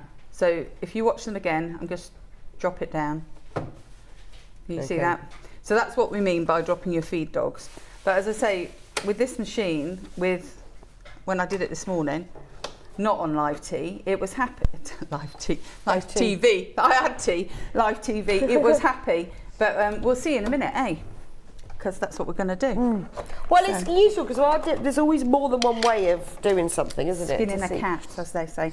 So I'm just going to take the foot off here. So on this one, it's quite easy. You just undo the screw. I'm going to try and get away with not taking it all the way out, because then I have to start and find the thread again, the thread of the screw again. That's the foot that I'm going to use. There we go. So what's that called? A free motion? Free motion foot, hopper foot, open toe foot, you name it. It's called all sorts. Quilting foot. Darning foot. I just call it hopper. Okay. But there's lots of different names for it.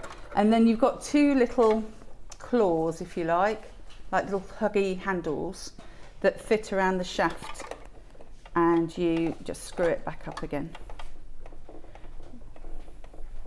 Okay. When you've done that, just make sure that your needle goes down the middle, just as security. So we're going to just take that to 0. There we go. Breathe in. So when you're doing free motion, the faster you go, the shorter your stitches. So have a play on something else first before you get onto your main work, and just see what your kind of speed's going to be. When you've got your tortoise in your hair, set it for about in the middle, because if you like me and when you put your foot down it really goes, you might want to have a bit of control to start with. But see how you feel, because this is one of the things. When you get slightly confident, you then just go, right, full speed, full speed ahead. And just start. So if you stay in one place, it will stay in one place. It's not going to go anywhere. But if you want to move forward, you just whiz it along and kind of go along where you want it to be. You can see I've not done this one before. And then come along, and what I tend to do is when I'm doing something and I want it to be looking scrappy, intentionally scrappy, I will go kind of around it-ish. But I'll do this about 3 times.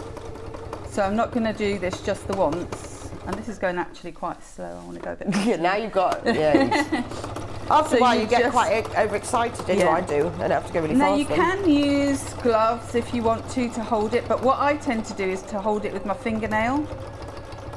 This is probably a bit higher than I would normally work, but bad workmen and tools and all the rest of it. So we've gone round and it's all like, whoa, higgledy-piggledy. So now try and concentrate on getting around the actual edges properly. Go around your leaf, up to the point, back down again. You can go do a vein in the middle, kind of do a point there, come back down. You can do what you like. You can draw on it if you want to. If you want to have a bit more of a guideline and you're not quite sure of yourself. But you can see I'm doing it without turning the work. All I'm doing is guiding it around in a very haphazard fashion. But is that how it gives it the look of what machine embroidery should look? This is probably a bit more than you would normally have as that look, to be fair. But it's fine. No, it gives. That's when you see machine embroidery. It always has that slightly bits on the fabric, bits outside of it. Do a bit across the pot. But if you go around about 3 times, it kind of looks like you're meant to do it. If you go round once, it's like, well, it sort of starts filling it in, doesn't it? And then if you go wrong, you can just go on top of it a bit. It's lovely. I love the machine embroidered look. Well, it's when you don't want to. I find the best time to do it is when you're not concentrating on it. When you're doing other stuff, chatting or watching a telly or whatever, because I don't really want to concentrate on it too much. This time we'll go around that way, see if we can get close to the edges. And the other thing is, I'm doing this, I've got a brown thread in here. So a lot of the times people do sort of sketching on fabric, this kind of thing with black, which is fine. Obviously everybody's choice, but I thought with this cushion, because the backing is kind of oatmeal-y, I preferred to have the brown as opposed to having a black. Yeah. The black just looked a little bit harsh for me. I often use grey instead of black. So a little bit So that's proper, well and truly. That's lovely. Squiggly. A bit But more. it looks hand sketched, doesn't it? That's the point. Hand sketch. Hand sketched. I like it. So all we need to do now is just swap this back because I don't want this on anymore. I want to get back to my 1/4 inch. Well, I'll put my 1/4 inch on in a second. Or actually, with this machine, maybe I won't. Maybe I'll just alter my stitch width. So play around with your machines because you don't necessarily have to change your feet all the time. Actually, I think I did with this one, took that all the way out because I just couldn't get it. Well, that's the great thing with these Elna machines. They come with so many feet. Yeah. That, yes, they do have other ones that you can buy, but they come with such a big choice, which we'll be talking about 10 o'clock on National Sewing Machine Day. That you have got all of this choice to be able to do. I mean, this one, this is what, the 580 plus. And it's a really nice machine. This is the one with a free motion foot. I don't know what comes with what nowadays, but if it doesn't come with it, you can always get it. That's not a problem at all. And then I'm just lazy. I'll switch it off and switch it back on again, so I don't have to. But I do that, and then it resets it all Yeah. for you. Which is, but that, I think that Quick is a and lazy. point. No, I think that is a point. Is that you just turn it on and off again, and it resets it all to the standard setting. Well, I just thought, you know, these keypads, they're lovely, but if you are doing lots of pushing up and down, I just wonder about the wear on it sometimes. I know you've got your guarantees and everything, but I'd switch on. Well, it's just easy. You haven't got to think about it then, have you? So that's that final panel. And so what we're going to do now is put them all together. So you'll have done this with all of your panels. So you've got your 2 horizontal short ones, Okay. vertical short one, and then the horizontal long one. So that's your patchwork for the cushion. So it's just 3 pieces then? 1, 2, 3, 4. Oh, those are 2. Yeah, I've already sewn these 2 together. So I've done a 1/4 inch seam, and then I'll put the rick rack over the top, and I've just sewn across the rick rack. So it's That's all quite you need good to that do. it's made in panels because it's a bit easier to handle then. Yeah. Because you're just doing it in little Yeah. pieces. And the other thing that I found was, so I've sewn all the buttons on for the eyes and everything. Now there's a button that belongs here, which is the ladybird. And I sewed that, I all went away and sewed them all merrily on. However, I found that when I was constructing it and putting the sides on, this was meaning that I couldn't get it flat enough to trim it. So don't put your ladybird on yet. Put your ladybird on in a little while. So the next thing that we're going to do now is to sew these 2 together, and then we'll sew that one on. So sewing these 2 together, you've got your piping, which will go along that seam. So this is why you can't just merrily sew them all together. This one, it didn't matter because that was going on top. So on this one, just line them up, line all your tops up, have the piping inside, and then I am going to pin this just so it doesn't slip around. Because it does look, I love that with the piping in it, and because it's pre-made, you haven't even got to think about it. No. So the piping is pre-made and it's sewn into this seam, so you just get that really nice line. And It's the very other thing about it professional, is doesn't it gives you a bit of texture.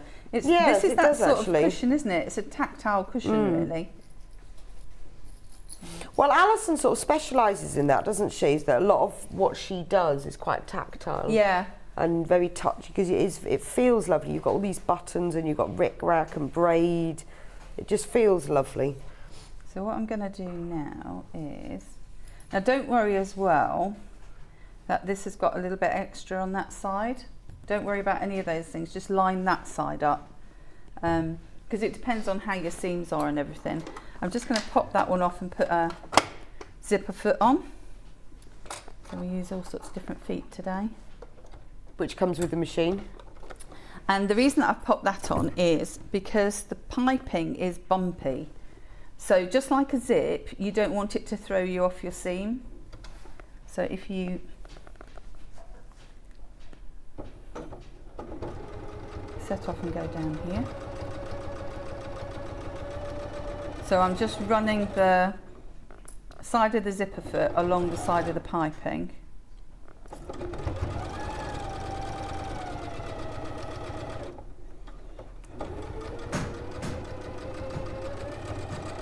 There we go. That's those two joined together. So it's quite a skill builder, this. So we're learning applique, machine embroidery, now putting a bit of covered piping in. Changing your feet. Using all your feet. You could actually, if you wanted to, you could use different, so like where I put the rickrack on, instead of using a normal straight stitch, you could use a zigzag, or you could use a decorative stitch down it if you wanted to. There's nothing to stop you using different stitches as well. So getting to know your machine a little bit more. Now this one just goes onto there. And again, don't worry too much about things not matching up at both ends. Just pick the end that it matches the best. That sounds good, doesn't it? It matches the best. Matches the best. Because we'll trim off in a minute anyway. So we trimmed down the centre cushion panel, which is this bit, to 14 inches, I think it was. So what I've done there is I've swapped my seam width to be 5.5, which will give me 1/4 inch seam allowance. So I guess then the instructions tell you about the order in which to do all of this. Oh, right. Yeah, definitely. So that's going to have a little pressy press, and that's that bit done there. And then the final bit on this section is we're just going to pop on this, which I think is lovely. And all of this comes in the kit? All of this comes in the kit. Even better. And with this again... and only $24.98, which is amazing, isn't it, that really? That is really good. This I wonder how many simple. cushions you could make with this then? So with the panel, you could probably get 2. Okay. If you're going to do the outside edges as well. With the accoutrements, shall we say, you'll only obviously get 1. But the actual with the panel. Yeah. And I guess once you've got the pattern, you can use your own fabrics. Of course you can. Put it in whatever order you like. And we do lots of different buttons and all I've got some packs of buttons. Have you got some wooden? I think we were going to have the wooden buttons. Yeah, no, I've got all sorts of buttons here. Should we show you? I've got ladybirds. So if you want to add more embellishments, $2.99. We've got 7 ladybirds. So if you want to add more decorations to yours, or you just love the ladybird buttons, $2.99 for a pack of 7. Aren't they sweet? Look at them. There we go. Then we have daisies, and these are really cute because they've got they're 3 different sizes, and then some of them have got pink centres. You've got a red spotty one, a pink spotty one, and then yellow ones. I love these. They'd go in the centre of the flowers. Very popular, these. So $2.99. You need to get these checked out. These are almost about to sell out. If you want them, you need to get them in your basket quite quickly. I love them. We've got gardening buttons. These are gorgeous. So in here you've got a watering can, you've got a seed packet, a daisy, and a daffodil. Right, the daisy buttons have sold out, so the only way you can get a daisy is in this pack. There's a daisy button. So get a couple of these. And when you look at the outline of this watering can, it looks machine embroidered. Oh, let me see. Doesn't it? Look. Oh, wow. It's like a machine embroidered look to it. Looks like Jules has got hold of it. Yeah, Jules has been machine, and I love the little seed packet. So these are great. These are great for adding to items you've got, or even for like card making. And then finally, I've got some wooden vegetables. I've got a radish and an aubergine and a tomato. And I don't know what the other one is. A turnip. That's a turnip for the books. 89p. What? That's cheap, isn't it? No, I say that's very inexpensive, isn't it? I get told off when I say cheap. 89p. Fruit and veg, pack of 6, 89p. Very economical. Yeah. It's about the most economical veg you're going to buy today. Most economical veg in the world, unless you've grown it yourself. Yeah. 89p for the fruit and veg. It's lovely though, isn't it? Because it's all wooden with just a little bit of shader. Love that. There you go, 89p. So those are all the extra buttons if you want more embellishments. Right, Jules, so where have we got to since I was chatting? You're going to have, so on your panel, very cleverly, you have all of these joined together. Now, I've only got scraps of the panel left, but what I did was around the edges, you will want... Oh, yes. Here we go. That's it. On to the next bit. So you will want... Oh, so it's like a scrap. So This. it's not a binding. It's a border. It's a border. But if you have a look on here, so that's what your border might look like. On the back, not every seam is a seam. Because you've got this. So curves. that's what I love, because you've got it, and you can do it really quickly. Oh, yeah, because on the panel, there aren't gaps, you see. If I show Everything's you next to it. Pop it down, because I'll show you what I did. Oh, well, you have to have it on yours then. Okay, so There you go. where you've got this piece here, I put my ruler down the centre and cut 2.5 inches either side. Right. So that was Joined. one long slit. And then I did the same with this bit and the same with that bit. So in the end, I had those all to join together, and they match up because they're all printed in the same order. So I had those all to join together. Or and you just cut them up and join them all together. You could, but for saving time. I'm quick and lazy. Quick and lazy. Quick and lazy, so am I. But if you did that, Definitely. you've got those all joined together, and then all you do is cut 2 inches down that way, and that gives you then this kind of affair. And you will end up with bits left over. You can do for use for other projects. Yeah, well, that's what I mean. If you want to do more of this applique, or if you say, right, well, I'd like to applique the chicken on something, on an apron I've got at home, or a pincushion, then you've got the patterns for that. Absolutely. So what you'll do then is you will make up some border strips, as per here. So you'll cut this down. Or not, as the case may be. You'll cut that down to 14 inches, and then what you'll do is you'll take the 2 side pieces first of all. So you'll do your seam down the side, and because it's a scrappy border, it doesn't matter if you've got 2 inches exactly for each piece. You might have 2 inches for one and an inch and a half for another, and you can put that on the wrong way.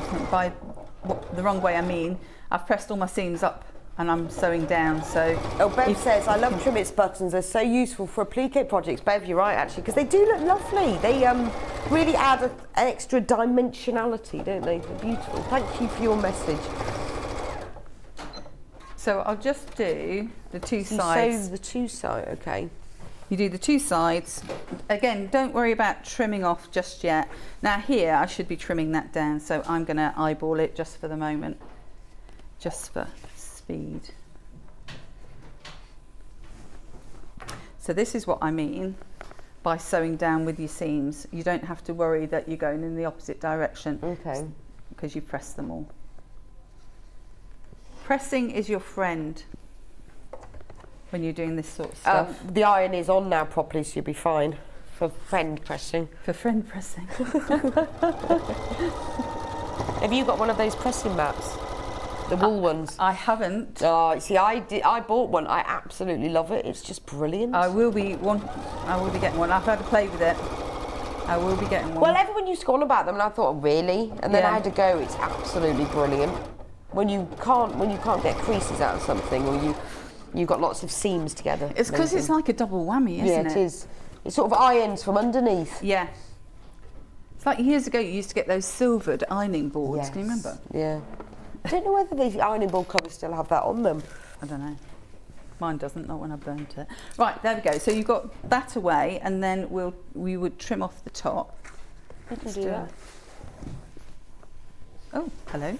I better not do it on that one, had I? Oopsie. No. We'd have people shouting. Would you like a ruler? I'll have a ruler. I already have a tray. Would you like an 8-inch wide one? Yep, lovely. Thank you. I'm just going to trim that down now. I've got the chance to. So we'll do a quick neatling up jobby. So we'll go across the top. There we are. There's the So Simple cutting mat A3 size. If you need a cutting mat. Don't ever cut towards yourself. Yes, don't do that, Jules. That's really Don't naughty. do that. You must cut away from yourselves, Always. children. Yeah, And don't that. Copy what Jules is doing. She's really No, naughty. I'm showing you the way not to do it. She's very Now I'm naughty. showing you the way to do it. All right, Mum. I put my telling guard off, off yeah, she's every naughty. time. Yeah, naughty. So there we go. That's top and bottom, and then we'll have another one go onto there, and then we'll do What time have we got? Yeah, Ooh, we've we've got got time. We'll do the back. I want to get to the back. Fab. So Well, it's quite nice as well that you can just sew it on and then trim it later. It just makes it a lot easier, doesn't it? Yeah. The precision doesn't have to be in the sewing, it can just be in the cutting. You know me too well. No, I like that though. That appeals to my sense of sewing, because then you don't have to be too accurate. Oh, it's cold in here, isn't it? I'm not cold, but then I'm never cold. Well, don't say never, but you know what I mean. It's cold today. Why is it cold in here? It's getting Isn't it? warmer out there though. It's warm outside. I might have to run around the car park in the next break to warm up a bit. Is this hints Yeah. that you want a cup of tea? No, it's cold. Great quality rotary cutter, great for cutting out fiddly patterns from Kelly. So That's the Clover 18mm. Very useful for cutting out your applique pieces. Have you tried the 18mm? Yes. Well, because I always thought it was only like the 28 and the 40, but you can get a 45 and you get an 18. So when you come to cut and out you can get a these little 60. bits, as can well. you? Yeah. Wow. Go all the way. This is absolutely perfect. If you want to cut out curved shapes, you can use it with the ruler, obviously, but if you want to cut out little curved shapes like these applique things, perfect. $9.99. Works in exactly the same way as a normal rotary cutter, it's just it's got an 18mm diameter blade, so it cuts around the corners a lot easier. Worth having if you're liking applique, the 18mm one. And it's Clover, so it's a nice make. And do you know what? I've used the scissors less and less nowadays. I just always seem to be with a rotary cutter rather than scissors. Okay. Well, because with these little ones, you can get round the corners. Yeah, definitely. Right, okay, so we'll just do another quick trim. So when I'm trimming, I'm lining it up with the side that I've got and the seam that I've got. So supposing they're all pretty level, apart from that one which isn't. There we go.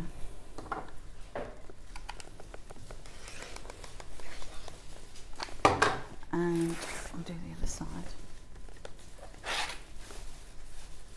So I didn't actually trim that there, the centre panel, although you can, of course you can, but I just made sure that, that's probably going to go a bit wonky now I'm saying this,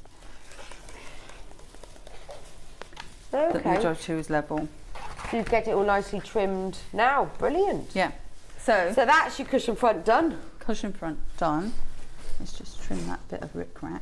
So now we're going to have a look at the back panel, which is where you pop in your zip.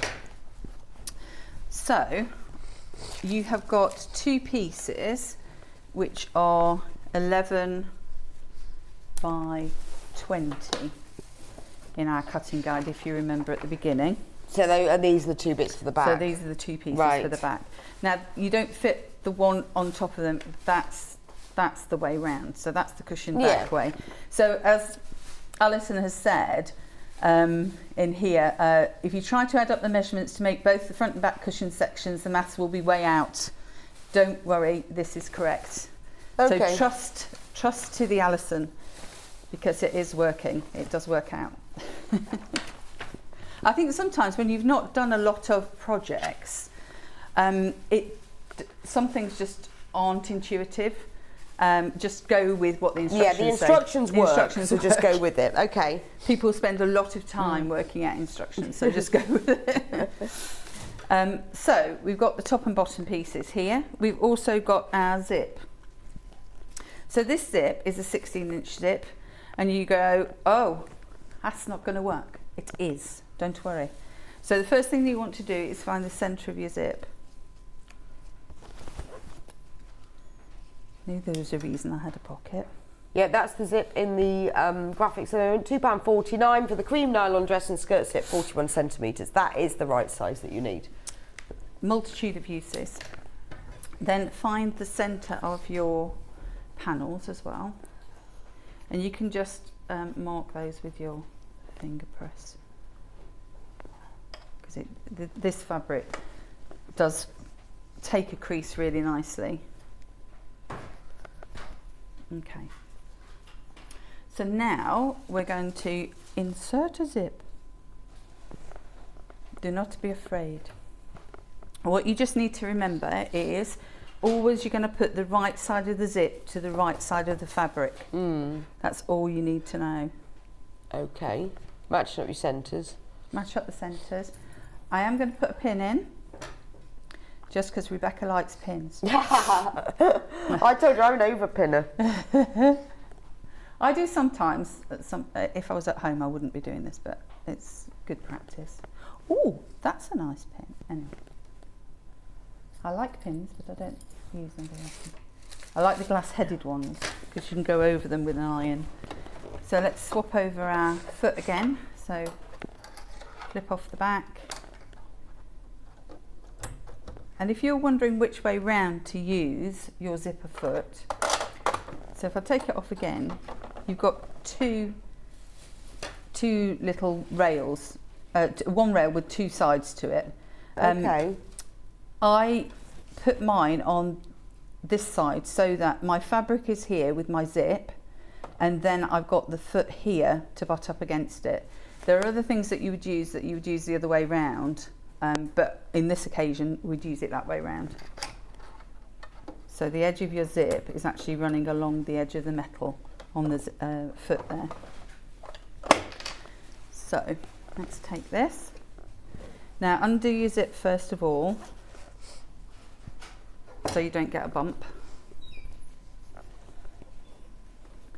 And the width of your zipper foot is usually the width of the zipper tape. So if you start at the end and, oh hello, Julie, what are you doing? Move your zipper. No, not move your zipper. Move your foot across. Right, don't do that at home because you wreck your needle. I'll probably just wreck that needle now. So I do apologise.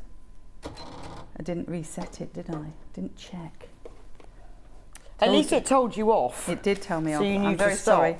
Very sorry, Elna.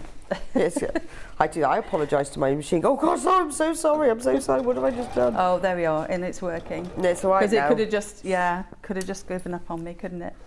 Well, that's why you always need more Must needles. always apologise. Yes, we've got needles, haven't we? We got loads of needles. Yay. Loads of needles, so you'll be fine. Right, I'm going to lift that up and just zip my zip up a little bit further. Go back to where I was.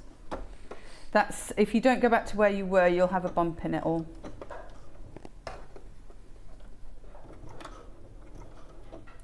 Why is it not liking me now? There we go. It's going, get that woman off my my foot plate. She's doing me in this morning. So go all the way to the end.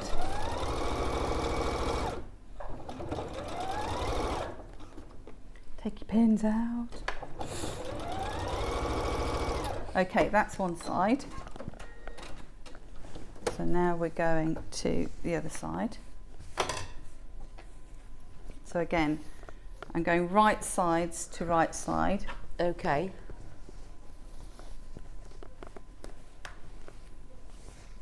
Got my centres marked.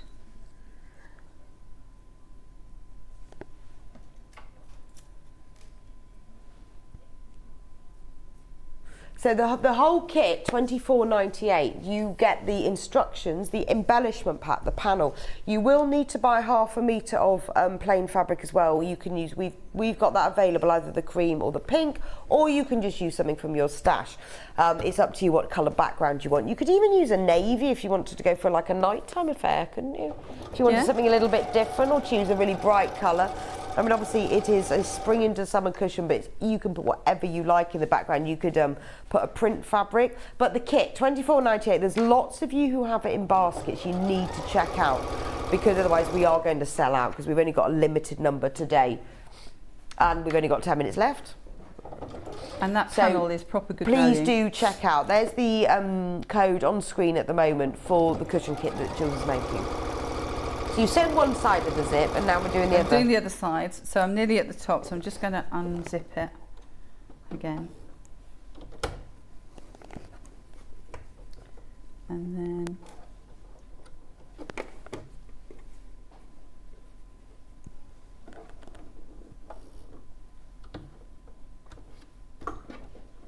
make sure that goes back in the same place, otherwise you get a bump. Right, okay. Then the next thing that we're going to do is we're going to make a little fancy edge. Okay.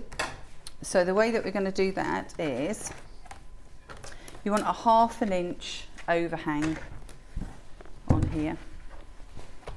So we've sewn it. There we go. Let's just iron that flat for a second.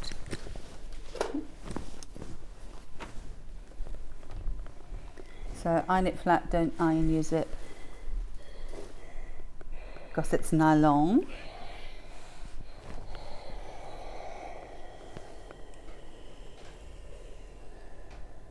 Okay, so. Okay. Yeah, I'm fascinated to see this bit. So the next thing that you do, you need to fold it down by 1/2 inch. So I popped my ruler along the zip line and I marked it with a friction pen, which I haven't got a friction pen. Have you got one? I've got an ordinary pen. It's fine. Oh, we have got one. Have You you can got borrow one? this one if you Okay, like. let's have We a- have friction pens are available. Thank you. Oh yeah, if you want a friction pen, they are brilliant. I use them all the time. Yes, we have got red ones and blue ones, because obviously it depends, so it shows up on your fabric which one you have. I always have a load of them. They are fantastic because all you do is mark your fabric and you look at that and think, oh, It's blue. It's blue, and then you just iron it, it comes off. I mean, obviously you must test it first, but on normal cotton fabric it just comes off. Yeah. I haven't found anything yet. And I haven't can't get it either. off. I mean, I do test it, but I still haven't found anything that it doesn't come off on. So now but it's I'm the best folding way it. to mark, isn't Yeah. it? Now I'm folding it along that line because it's all right when you're doing a hem. You can get a hem fairly even if you don't mark it. But when you're doing something in the middle of a something, it's quite tricky. You'd have to do a line of pins. Yeah, and you've then, got no line to reference it against. And then it just goes. Look at that. It's gone. It's magic. Have you not seen friction pens, Ben? I love it. No, Ben, the producer. He's like, Let's write Ben's name. He's having a lovely time today. He's look. Look, Ben. Look, Here you Ben. are. Ben has left the building. Ben has left the building. Please don't leave the building, Ben. We need you. You've just been erased. Otherwise, we'll be in big trouble. Ben has been erased from the cushion hello. cover. Hang on. I've lost my bottle. Fantastic. So there you Right, go. there How we go. wonderful is a friction pen? Right. So now you've got a covered zip. Yeah. Neat. So now what you're going to do is you're going to put your little chuckies That comes and in the everything that embellishment comes in pack. it. And you just want to sew along the top. So I lined mine up with the previous line of sewing. Oh, so you don't sew the bottom edge, just the top edge? No, it's the that's top edge. neat. Because if you sewed the bottom edge, Yeah, you would sew your zip in, wouldn't you'd you? sew your zip in. Oh, because it overlaps. Right, got it. So you will need to pin this bit. It does make the back look really pretty. It does. I love this ribbon. I know, it's I really don't know cute. where she sourced it from because I've never seen I know, ribbon it's like this. really cute, isn't it? I reckon she's got secret gnomes Chickens that and work horses. for her. I found a game changer when doing zips, double-sided washable tape to stick down the zip instead of pinning it, from Susan Aberdeenshire. You're right, Susan, it is brilliant. I use glue, like hemline glue, Yeah. to do it, because it is, you're right, and I think it's like, you spend ages and ages thinking, I should always do pinning, and then you discover things like glue and the washable tape. Yeah. Fantastic. And there's no losing face. You know how some people go, oh, I wouldn't ever do that because of blah. There's no losing face. The end result is that you have made it, and it's you neater, probably. and you have done it, correctly, but you've just done it differently. It's a bit like EPP, isn't it? Yeah. I used to always tack my fabric around my things until I discovered fabric glue. Now you see, I discovered fabric glue, but I still tack Do because I you? quite like sitting You tacking. quite like it. I really don't like So it's like I use a cutting system But I quite like using a rotary cutter. So you can choose, can't you? I think that's the true. thing. But it also depends on the project you're doing. But it does really help because zips are so sort of jumpy, aren't they, and fiddly, and they move about, and the tape is quite thick, and the fabric isn't. So using a glue or something is brilliant.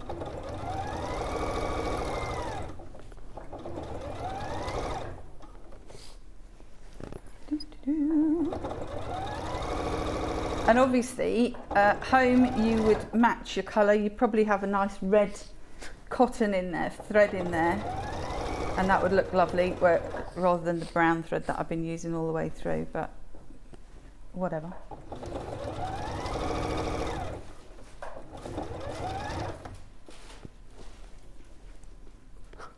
I think we're nearly there. And that's the last bit. There we go. Oh, now I've got the zip top there. So I'll just lift that up out of the way. So this method would work with or without the ribbon, actually. The ribbon just gives it a pretty finish. Yeah. So if you're not using the ribbon, you would just top stitch down. And you probably, well, if you were going to do it without the ribbon, you could use a fancy top stitch. Yes, So another you could. one of your... But it's a really good skill. So in the instructions, obviously, you're learning all of these skills, how to put the zip in, how to do it with this nice, this is what it looks like. But you see the ribbon, if I peel that back, you see that just covers the ribbon, where the ribbon is sewn across here. And we're just going to get a close-up so you can see properly. So where the ribbon is sewn across, if you see, if I peel it back, you have that nice flap that covers the zip. So it's a really nice technique. So even if you don't use the ribbon, you could just top stitch, but that just gives a nice little finish to the back of it.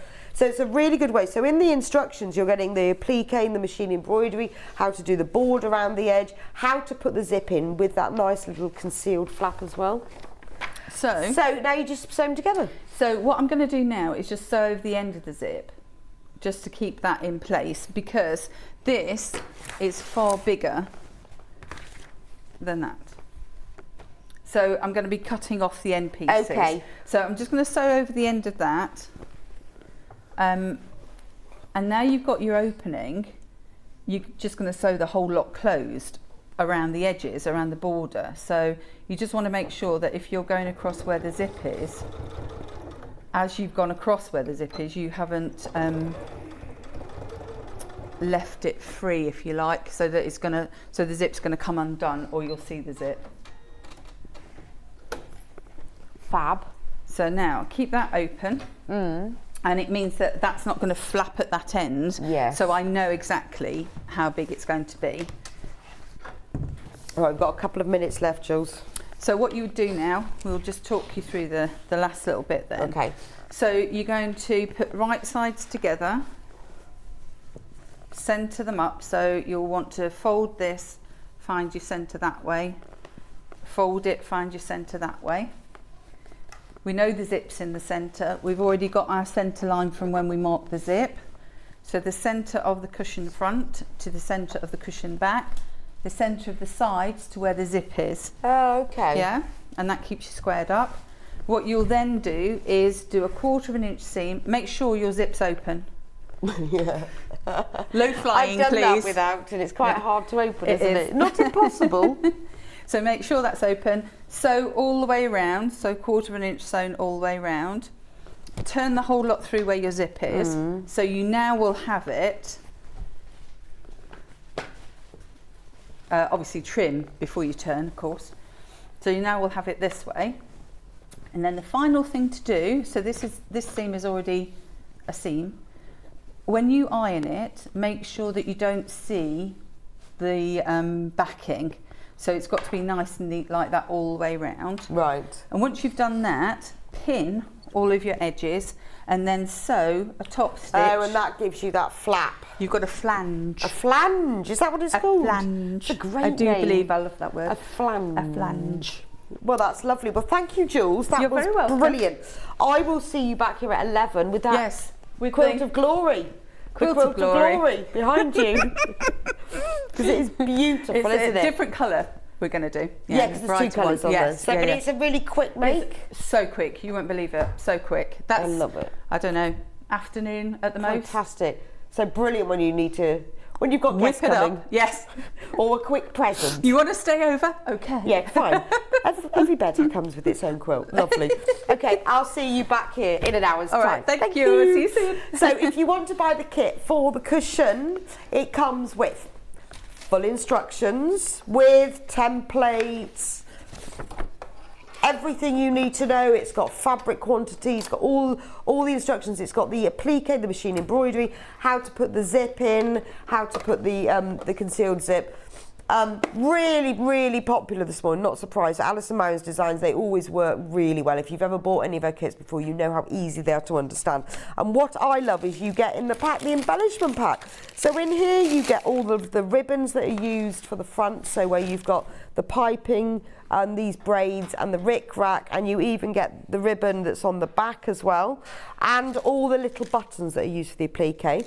Also, you go, hang on, I don't want to lose one. I've lost an eye.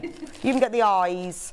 And then you get the fabric panel in it as well. Now the fabric has all the pieces and more for not only the applique, but the flange as well. The flange. Look at that. So you've got apples and spots, and you've got florals, everything that you need for this. And it's great because there is plenty of fabric there. So £24.98. That's the cushion. Now, there are a lot of you who've checked out, but there are loads in baskets. You need to check out or it will sell out. I will see you back here in a couple of minutes' time. Remember, it's National Sewing Machine Day week. We are going to be, well, I am going to be going through all of the Elna machines from the beginning, so you can see now is the time if you are thinking about upgrading or buying a new machine. We've got a special offer on 3 of them. We've got a special product that's with them.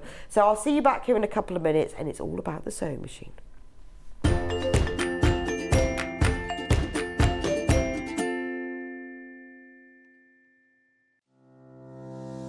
Hello, I'm Catherine Wright from Leicestershire Craft Centre based in Market Harborough. I'm delighted to be part of the Sewing Street family. I've been sewing since the age of 7 when my mum taught me to sew.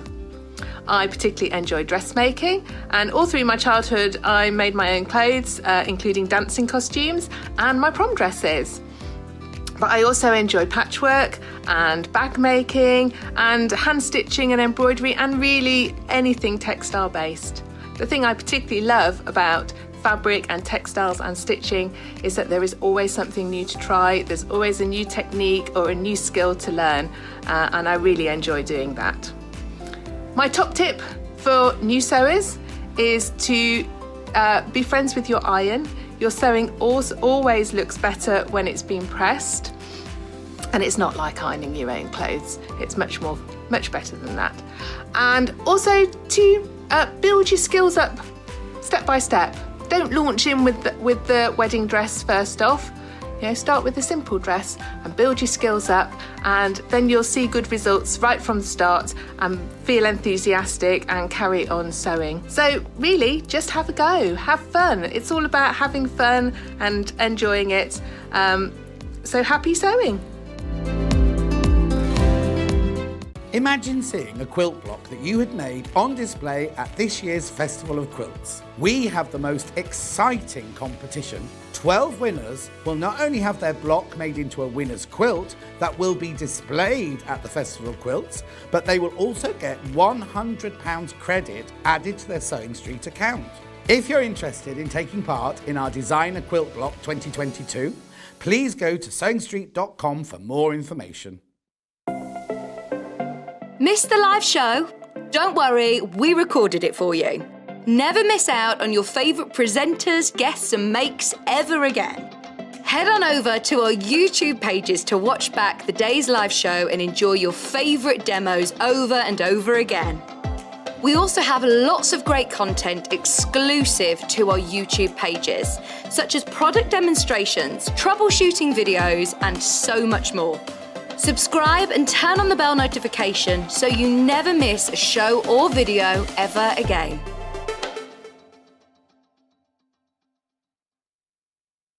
Keep up to date with what's on Sewing Street and Yarn Lane, as well as all the latest news and special offers by signing up to our email newsletters. For Sewing Street, head on over to www.sewingstreet.com, scroll down to the bottom of the homepage, type in your email address, click the envelope, and you're done. It's exactly the same for Yarn Lane. Head on over to www.yarnlane.com, scroll down to the bottom of the homepage, type in your email address, click the envelope, and that's it. You are now subscribed to both Sewing Street's and Yarn Lane's email newsletters. Never miss out on the latest news and special offers ever again.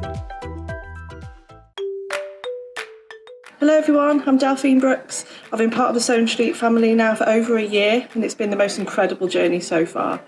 Some of you may already know that I like all things sewing, anything from quilting to toy making, needle felting and of course applique, which is my favourite. The best thing about being part of the show is being able to share with you my imagination and bringing you new ideas and new designs and patterns and seeing how you interpret those designs and make your own work and then sharing your images of those is the most rewarding part for me. I'm currently working on lots of new ideas and exciting projects that I cannot wait to bring to the show and share with you all. But in the meantime, take care everyone and happy sewing! Have you heard about all of the different ways you can shop with Sewing Street and Yarn Lane? You can either shop on our websites sewingstreet.com and yarnlane.com. You can also order by phone by calling our friendly UK customer service team. For Sewing Street, call 0800 001 4433 and for Yarn Lane, call 0800 4700 600. And don't forget about the Sewing Street app. Here you can shop all of the Sewing Street products as well as watch the live shows from anywhere. You can download the app onto your smartphone or your tablet by simply searching Sewing Street in your app store. And one final thing, no matter how many times you check out on Sewing Street or Yarn Lane in one day, you will only pay one postage and packaging. Happy shopping! Have you heard about all of the different ways you can shop with Sewing Street and Yarn Lane? You can either shop on our websites sewingstreet.com and yarnlane.com. You can also order by phone by calling our friendly UK customer service team. For Sewing Street, call 0800 001 4433 and for Yarn Lane, call 0800 4700 600. And don't forget about the Sewing Street app. Here you can shop all of the Sewing Street products as well as watch the live shows from anywhere. You can download the app onto your smartphone or your tablet by simply searching Sewing Street in your app store. And one final thing, no matter how many times you check out on Sewing Street or Yarn Lane in one day, you will only pay one postage and packaging. Happy shopping!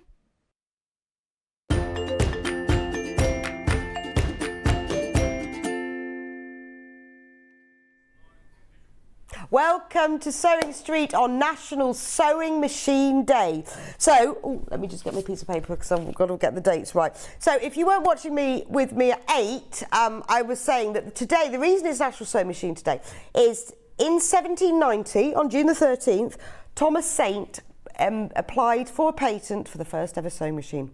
1790. Now, this never actually got built and sold.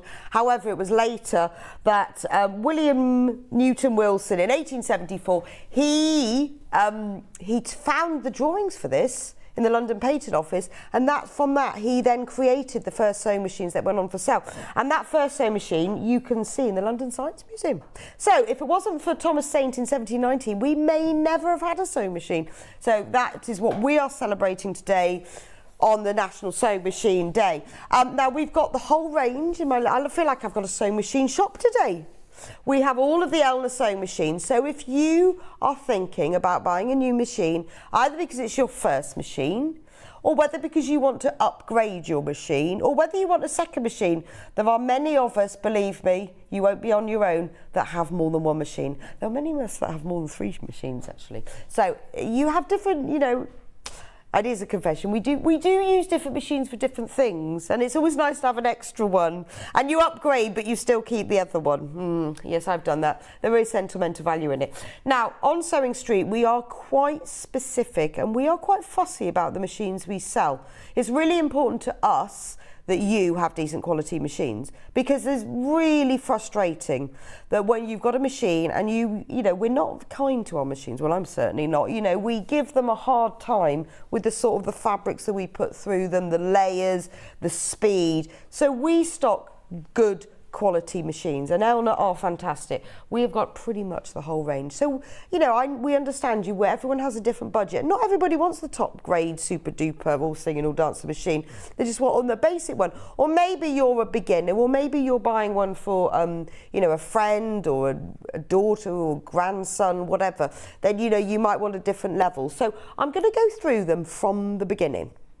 Now, there are 3 machines that we do in the 5 series. So the beginning one is the 550. So let me put this one in front of me here. This is the 550. Now, although I'd say this is the bottom, that's the bottom of our range, this is a beautiful machine. Yeah, that is the 550, just checking. It is a beautiful machine. Now, it's £549, so although it's the lowest of our range, it is still a very, very good quality machine. It will last a long time. It's beautifully built. It has all the features that you'll need. Not necessarily to just get started, but if you've had your machine for a long time, or you're finding it, you know, you've had it serviced, it's not working properly, it keeps skipping all the time, and this is a really, really good machine to get started. Now, we've got a special deal with this today, that we will be giving a free standard closed toe foot with the machine. That is worth £54. There you go, you can see it there, it's on our website, the Janome Elna, same thing, closed toe foot, £53.99. And you will, because the machine comes with several feet, which I'll go through in a minute, but it doesn't come with this one. Now, if you want, you can buy it in one payment of £549. If you'd rather spread the payments, interest-free though, it's not going to cost you any more, and you can choose. It's 0% interest. So you can split it over 4 equal payments of £137.25. Now, the way that works is that we take £137.25 off you now. Your machine is sent straight from Elna. Now, I know from a lot of your comments, and please, you know, do let me know, they come really quickly. They're sent direct from you. And I tell you what's weird, I mean, they are heavy machines, you know, these are decent weight. You still only pay £3.95 P&P. Sent you direct from Elna, £3.95 P&P. So when you come to the point of checkout, you can choose whether or not you spread the payments over 4 months or you pay it one off, but it won't cost you any more. It's just a way of us spreading the payments for you. So shall we have a look at the features so that you can make a decision about the machine that you're going to buy? So here are the features for you. I will need them in the big screen, I won't be able to read them. So this covers the 550 and the 560 and the 570A. So there are a few features that obviously if you go on to the 560, 570 that we'll be covering in a minute that are different, but these features are on all of them.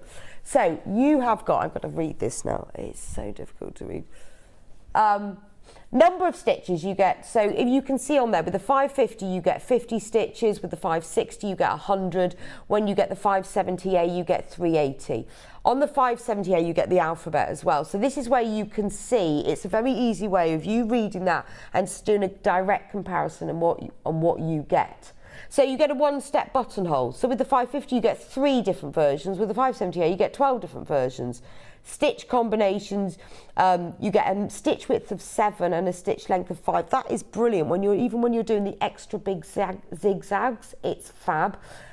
Needle positions, there's 15 different variable needle positions, which is fantastic when you need to move it over very slightly for putting zips in, or you need to go over a little bit where you're doing a scant seam allowance. Fantastic for that. So you've got a nice big sewing space, 170mm, which is a really good area if you're doing quilting, which is lovely. You've got the free arm, so that means that the toolbox at the front, that will clip off, so that if you're maybe stitching insides of bags or sleeves, if you're sewing on the inside of bags or sleeves, if you clip this off, it means that you can get a tube into here. You obviously get the storage box at the front, and that's what this is part of. Just trying to open it. There we go. And in here you can store all your feet and your bobbins, whatever you need to do. And then when, ooh, my bobbins are falling out of there.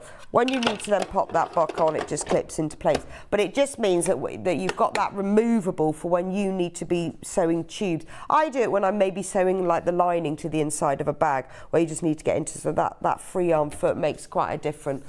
Right, back to the features. You get an LCD screen. So remember, these are computerized sewing machines. This is why, although this is the 550 is the bottom of the range that we do, it is still a fantastic quality. It's a computerized sewing machine with your LCD screen. You've got a horizontal rotary hook with transparent bobbin cover. That's all about how the bobbin goes in. You can see the bobbin.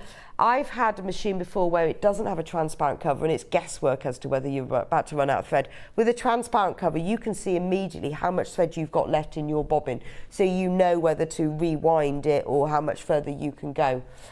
You get the built-in needle threader with all of them, which is a wonderful thing, because there's nothing worse than not being able to see how to thread your needle. So it's a really simple device that just pulls down, and then you thread, and then the needle, the hook clips around the thread, and then you just put it back up and your needle is threaded. I mean, it's absolutely fab, because I know what it's like when you can't see to thread your needle. It makes quite a difference. Ooh, and then it pops up again. But basically you just pull it down, threads the needle, and it goes back up again. It's built into the machine so that you don't have to think, and it really is a game changer. If you break your thread while you're sewing mid-seam and you don't want to take it out, it just is very, very quick. I know sometimes when I'm doing machine embroidery and I'm going too fast and my thread breaks, it's really, really quick, and you don't have to worry then about not being able to see it, particularly with these. And if you're, some of the needles you're using got the eyes and not the easiest thing to see, and if you're sewing in the evening under artificial light, much harder to see. So the needle threader, that comes with all three machines, so from the 550, the 560 and the 570A. You've got, where are we? Needle threader, 7-piece retractable feed dog. That makes a difference because you can lower the feed dogs if you're doing machine embroidery, so that helps. It has got the LED light, and which means it's very, very bright, but it doesn't get hot at all. So you can really see your sewing, perfect if you're sewing in the evening. You can control the thread tension if you want to. It doesn't have to be manual, you can change it if you want, but you can control it so you can fine tune it to make it work for you. It's got the bobbin threader with the built-in thread cutter, which is fab. Let me show you that. I'm showing on the 550. So when we want to take the bobbin out, there you go, there's your transparent bobbin cover. Can you see it's got all the markings on it? So you can, when you're working your seam allowances out, if you've got to do 1/8 of an inch, 1/4, 3/8, 5/8, 1/2 inch, you simply run your fabric alongside these markings. Those are the distances from the needle. So even if you have to do 1/8 of an inch, that seam is marked on there. And then the bobbin is inside. So when you come to thread it up, you just drop the bobbin in. I'm trying to do this backwards. Hold it still. It's not the easiest thing to do it backwards, is it? And you run it round, and that's done. All you need to do then, because I've now taken that out, is wind the needle down. I think if I move the needle, I've moved the needle over. Wind the needle down, pull it back up, and then that will pull the bobbin thread up, if my needle was actually threaded. Anyway, that's how it works. It just picks up the... At home, you won't be doing this from the back. It's really, really hard to, because I've got all the, because I've been winding this thread up and down, showing you about the needle thread. It's all now caught up. Okay, so you wind it down, and then it picks it up, and then you pull it up.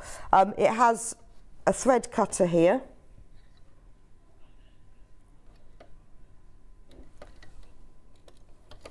Okay, and then there's the one here as well for cutting. There's another one here for cutting the thread. That's on the 550. So then you just pop the bobbin case back on top again. All done. Right, so back to the features. Let me get the list back up for you. Okay, where have we got to? The pressure foot adjustment, that's really, really useful when you are sewing a thicker seam, or maybe you're sewing near a zip slider to get the pressure foot to adjust slightly and to give greater pressure or to get a greater lift. That makes a big difference. So when you're sewing on thicker fabrics, you need a different amount of pressure on the fabric than on thinner fabrics. It helps it to run through, because obviously the feed dogs are running it through from underneath, but when the fabric's running through from the top, the pressure foot, it's like a sandwich, isn't it? You've got the foot on the top and the feed dogs underneath. So to be able to adjust the pressure will make a big difference to the fabrics. In the manual for all of these, it explains all of this, how to adjust it. You know, you're not sort of left on your own and don't know how to do it. It explains all of that, so it's worth working through that. You also get that extra high pressure foot position, and that makes a difference when you need to raise it. So you know when you're sewing a zip in and you need to get past the zip slider, you push the needle down. If you then use that extra high pressure foot position, you can then move it past the zip slider and back down again. Or if you're sewing over, say, seams, when you're sewing over sewing patchwork together, maybe you've got 4 seams, you need the pressure foot to be a bit higher, and you can change that. You get accessory storage, you get an extension table with all of them. Now, you found me one of those, Becky, earlier, didn't you? Ah, right. There is a picture of, can you see, maybe I haven't got that one with me. The extension, oh, is it here? Can you see the picture in there? I'm just seeing it doesn't, that is for, is it for this one?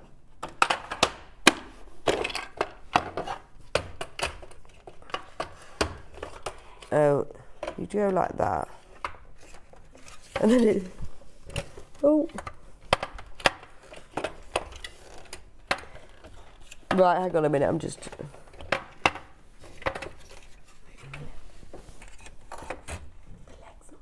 The legs now. Right. Oh, idiot. And then there's a leg on the front. Right, now I know. Gosh. Okay, right. So, done it now. So, all of them come with the extension table. Okay? So, let me show you. Now I know how to do it. That's what it looks like when you put the... So, you've got 3 different choices. You've got the narrow bit that I showed you earlier. You put the toolbox section on. This is your normal feed area. But if you're sewing something bigger that keeps falling off the edge and you need more workspace, you know, I've done it before when I'm doing a big quilt and I've got half of it draped over my back, or you've got the a bag and you need to keep picking it up. You simply take off the toolbox. Oh, hang on, I'm going to lose my foot now. Let me not lose my foot. Oh, wrong one. It's a very hard working machine. Right, then it has little feet that pull down. You just push it in there and look at the size. Move that out of the way. Look at that size of that area. So when you're sewing, it makes up difference. But the good thing about it being removable is that you don't have to, you know, because that looks like, oh, well, if I'm going to keep that out on my table, that's using up a lot of space. Because you can take this, once you take it off as well, the little feet fold down so that you can then store it flat somewhere else. Now this extension table fits on all of the machines, the 550, the 560 and the 570A. So let's carry on going. We'll go through the features for them and then we can move on to the different price bands as well. So we've got to this stage. You've got the stitch reference chart. Obviously each machine has a different number of stitches, but the reference chart is stored with the machine, so it's easy to see. The spool pin on the top is horizontal. You've got a start and stop button. So obviously when you start and stop your machine, you use your foot pedal. But some people with dexterity issues who don't want to use a foot pedal, maybe if you're in a wheelchair, or I know people who like to sew when they're sitting on the floor and you don't want to use the foot pedal, you just use the start and stop button and then you can do it that way. So if you do have issues with using a machine and maybe you find it difficult to use the foot pedal, or it's too far away, or there are issues with that, you don't have to use it with any of these machines. Just you press start instead of putting your foot on the pedal, and you press stop. It's absolutely brilliant. So that's the start and stop button. Where's my list gone? Thank you. Obviously it has a reverse, because you would need that. You'd need to be going backwards and forwards. I mean, that is pretty standard, isn't it, to be able to go backwards and forwards on a machine. It has the auto lock, which I love. So rather than reverse stitching, if you want to just do a few stitches on top of each other at the beginning and the end of a seam, you just press that button and it just does a few stitches on top of each other. I find that really useful for FPP. It's brilliant because it does just a couple of stitches on top of each other. It's just enough to hold it in place. It has the up-down needle position so that you can you have a button so you can put the needle up and down, or you can use the handle if you want. The automatic thread cutter is only on the 560 and the 570. Now, to a lot of you, if you've not had one before, that's fine, but once you've had a thread cutter, it's very hard to go back. So remember, the 550 doesn't have the automatic thread cutter. Now, the way that works, if I get the, I'll bring it over. I'll bring the 560 over.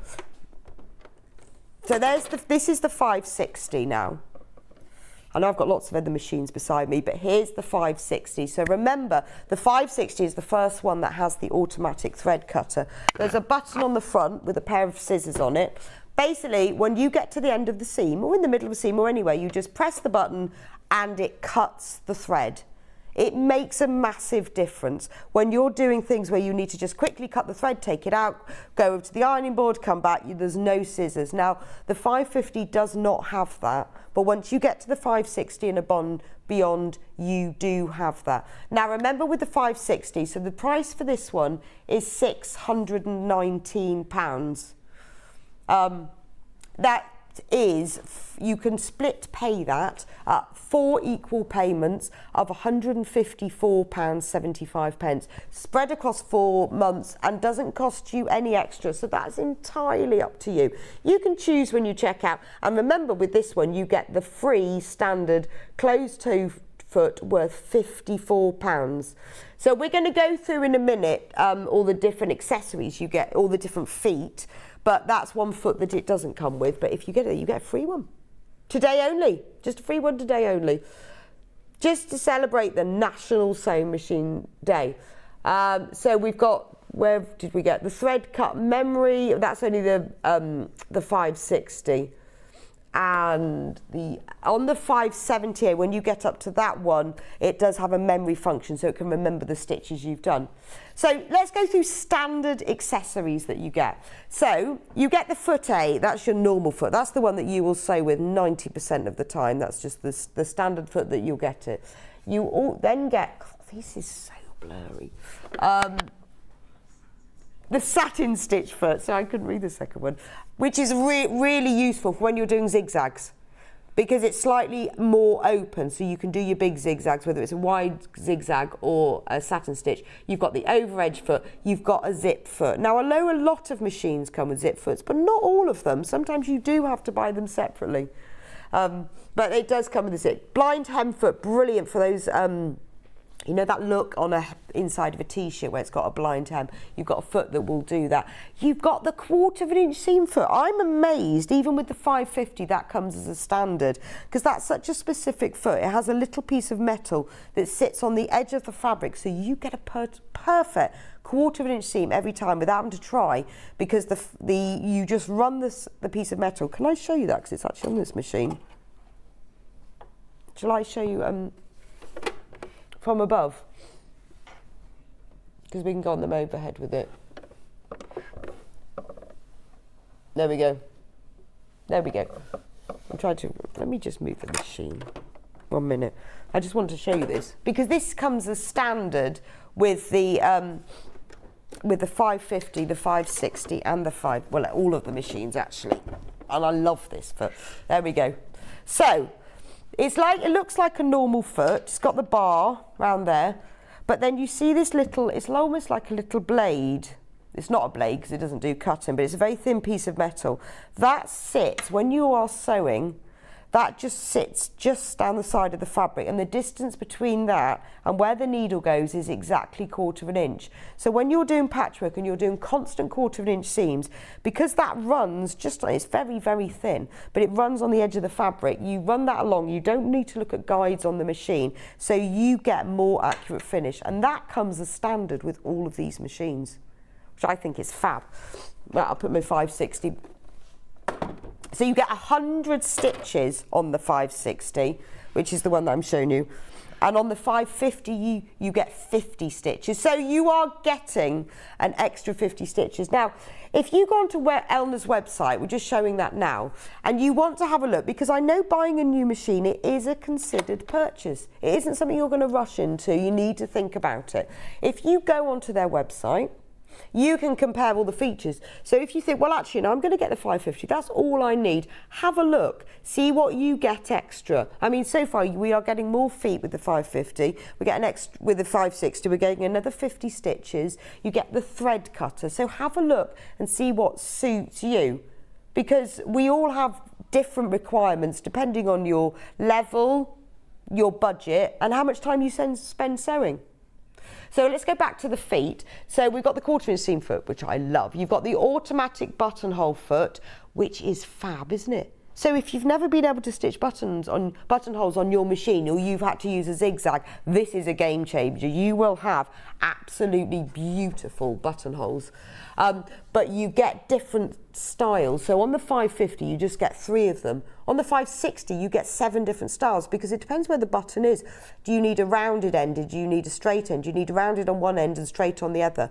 And depending on where the button is, whether it's horizontal, whether it's vertical, is a difference between the styles. But the 3 machines offer more choice.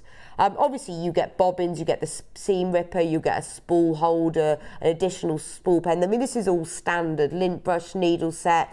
You get the screwdriver, foot pedal, instructional video, hardcover, and the extension table. So they all come with hard plastic covers to keep the dust off. So that's the 560. Let me put I'm just going to put the foot back on that one before I lose it. And it's so nice that the feet are really easy to put on as well, especially when you're doing it from the front. Right. Right, let me go and get the 570 and bring him over. Yeah, it's not just a 570, it's a 570A. I don't know. There we go. So this one, £649. Now again, we can spread that over 4 equal payments of £162.25. So all you have to do, spend £162.25 today. You've got your £3.95 postage. That's all it is for postage.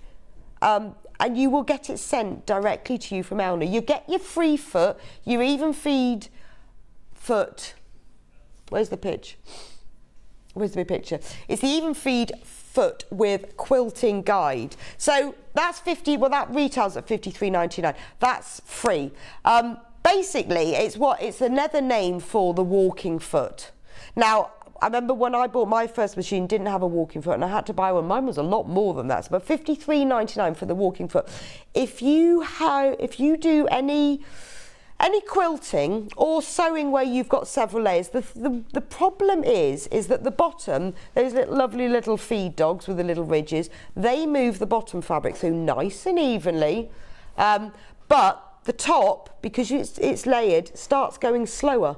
So what happens with the even feed foot, which is a walking foot, is it attaches to your machine and it feeds the top layer through at the same speed as the bottom layer, so you get more even stitching. Your stitches will be the same length. You won't get the puckers, you won't get all the bubbles that you would get without it.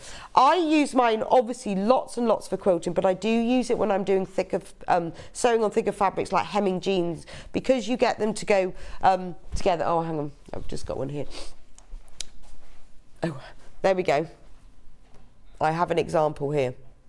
of what it looks like. It looks massively technical. I'd need to take the whole foot off to show you how it works. But it clips onto the machine. Basically, this section here sits on top of the needle bar, and it enables the top layer to go through at the same speed as the bottom layer.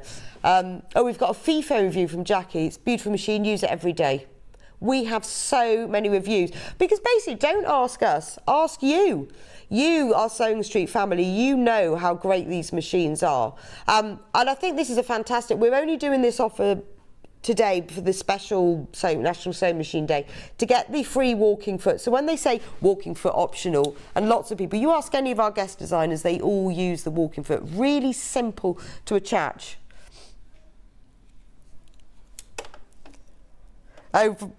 Veronica has messaged in to say she has the 560 and the 680, and they're both fantastic machines. The 570 and the 5, they are brilliant. So all, oh, thank you, Veronica, that's lovely, and lots of love to you. So it has, I mean, if you look at the foot, as what happens, it's probably easier to see if I show you, as the needle goes up and down, this bar is sitting on top of the needle bar. It pushes this up and down. There are little grooves on this white plastic bit. Can you see? Almost like the feed dogs. They are then moving the fabric at the same speed underneath. So if you've been thinking about getting a new machine, it's a really good time to do it because you get the free walking foot with it. So the 570, £649, 4 equal payments of £162.25. You will have it sent straight away to you direct from Elna, and then over the next 3 months, after that the other 3 months, then you pay the other amounts. Now you can pay it all at once or not, but it is interest free. So, but this is lovely, the 578. So it's, I can't really recommend to you which one you should buy. It depends on your budget and how much you do so. But what I would say is that if you can, buy a machine above what you think you need, because you grow with it. And what we all say, and I've said as well, I don't need a machine that has all those stitches, I won't use them. Well, what you have to remember is like the 570 has lots more stitches than the 550. They're not all decorative stitches. A lot of them are utility stitches, and the 570 has the alphabet. So if you want to personalise things, you want to stitch names on things, or you want to put little messages, or even doing name tapes, the 570 will do that.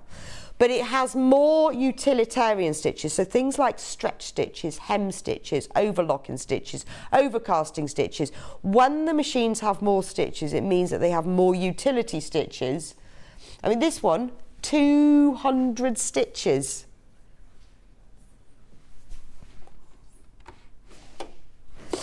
So, yeah, so on this one, they're all in different places, but on the 570, the stitches, the little cards, they didn't come out, they just pull out, so you can, obviously they'll be facing you. Now this one is all the utility. Look at all the buttonholes on this row here. You know, I was saying about all the different buttonholes that you need depending on where they are. Hi Rebecca, I always message about the 578. It is a fantastic machine. I enjoy my sewing so much more. It sews beautifully, from Collector in Merseyside. Well, thank you. I mean, it is your reviews that make a difference. It is a beautiful machine.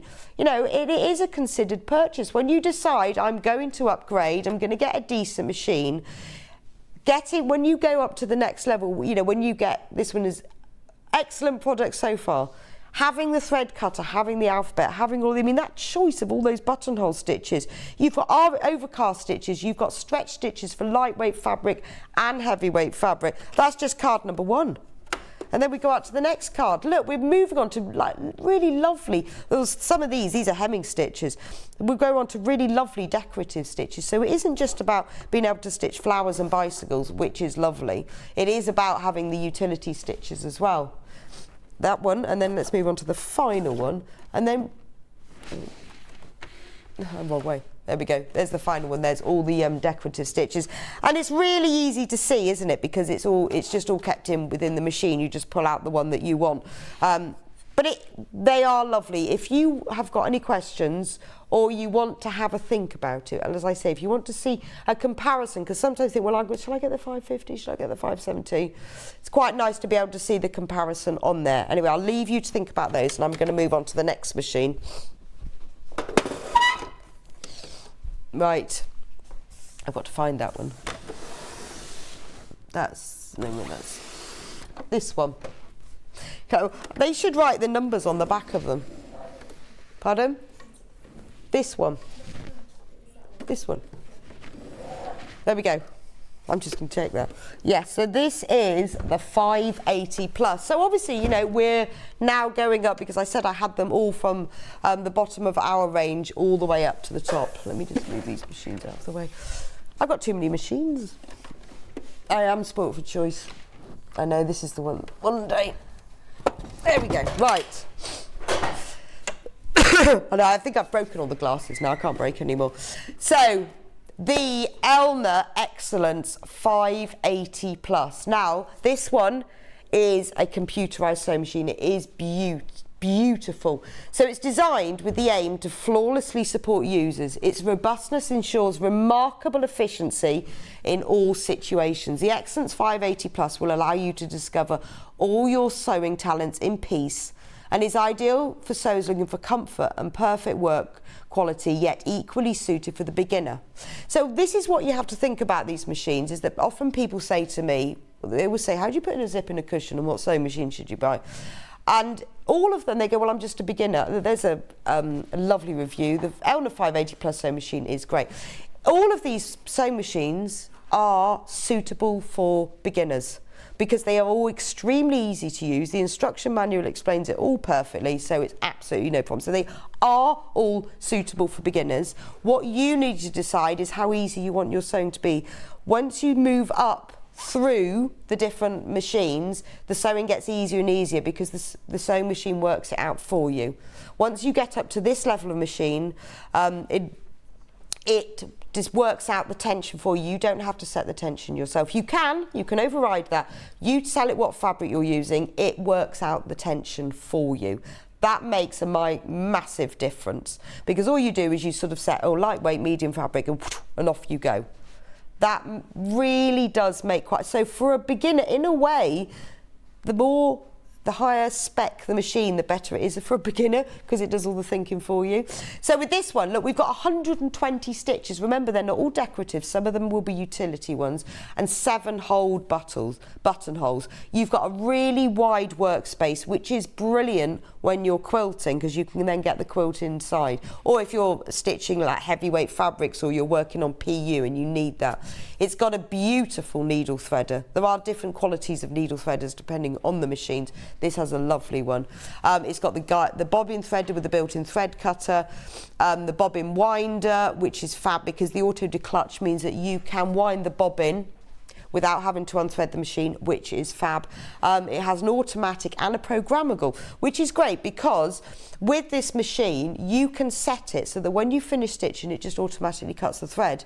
Or you can not do that, because you might not want that every time, but having that as a set standard, it just does it for you. It's awful when you move on to another machine, because you expect it to happen. It has the exclusive frontal storage and an extra wide extension table with it as well. So you've got the storage in the front, which is lovely, because it's got a place. If I pick it up, it's got loads of space here for all the feet underneath. So you've got the space here for all the accessories, and then it has this other little shelf that goes on top that I really like, because that contains all the bobbins. So you can have your pre-wound bobbins in here as well, and then that all clips on it. And if you buy the machine today, any of these, the Excellence range, so the 580 plus, the 680 plus, the 720 Pro, or the 780 plus, you will get £50 credit on your Sewing Street account. You just use the voucher code Sewing Machine 50. Now, that offer ends on the 17th of June, so it really is on this week only. So basically, you're getting £50 back. So only is, we've done that today in order to celebrate National Sewing Machine Week. So with the 5 series, the 550, the 560, the 570, you get a free walking foot. With the other machines, the 580 and above, you get a £50 credit onto your account. So if you're thinking about buying one anyway, there we go. It's worth it, isn't it? So let's move on to the 680 plus. So that's the 580 plus. Right. Which one is? That's this one. Yeah. There we go. So we're moving up a level now. We're on to the 680 plus. Remember, this is a computerized sewing machine, and the thing behind that is it makes it easier to sew because it does the thinking for you. Now, the price on this one is £1,249. 0% interest. We can split that over 5 equal payments, £249.80. That's entirely optional. You choose, but remember, it's interest free. Just a way of spreading the payments. So this is obviously up another level. This gives you even more, and it's even better. You will enjoy at every sewing time impressive stability and comfort with the excellent 680 plus. Designed to follow every user's movements, this robust model is efficient and can meet any kind of demands. The motor is a good strong motor, and it's a really strong build. You know, if I pick it up, yes, it's not designed to be carried around everywhere. It's certainly portable, but it's a good solid sewing machine. I mean, look at this review. Wow, it's an awesome machine. I love it, and all the features so much quieter and sturdier than my other machine. I mean, that does make a difference. It does, doesn't it? There's so many reviews on this specific machine. These are independent ones on FIFO. They're nothing to do with us. Brilliant machine, appears to be worth every penny and still finding my way around it. They're very easy to understand though. I mean, all our guests, they come in, they haven't always used on the machines, and then we give them the machine and they've soon worked it out.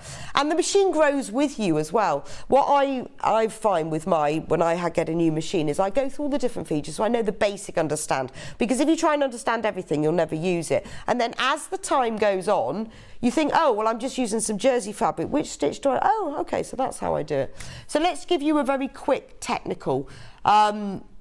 It's got a free arm flatbed convertible, which is brilliant. It's got a big sewing space of 210 by 120 mil. It's got an LCD screen. It's really easy to set and understand with the control panel, and it's a touch panel one, so it's really nice. I'm just going to go through. It's obviously got the needle threader, the retractable feed dogs, the drop feed sensor, thread tension control, the presser foot pressure adjustment, and it's got the extra high. These are all the things I'd look for. I need to have a thread cutter. I need the pressure foot change.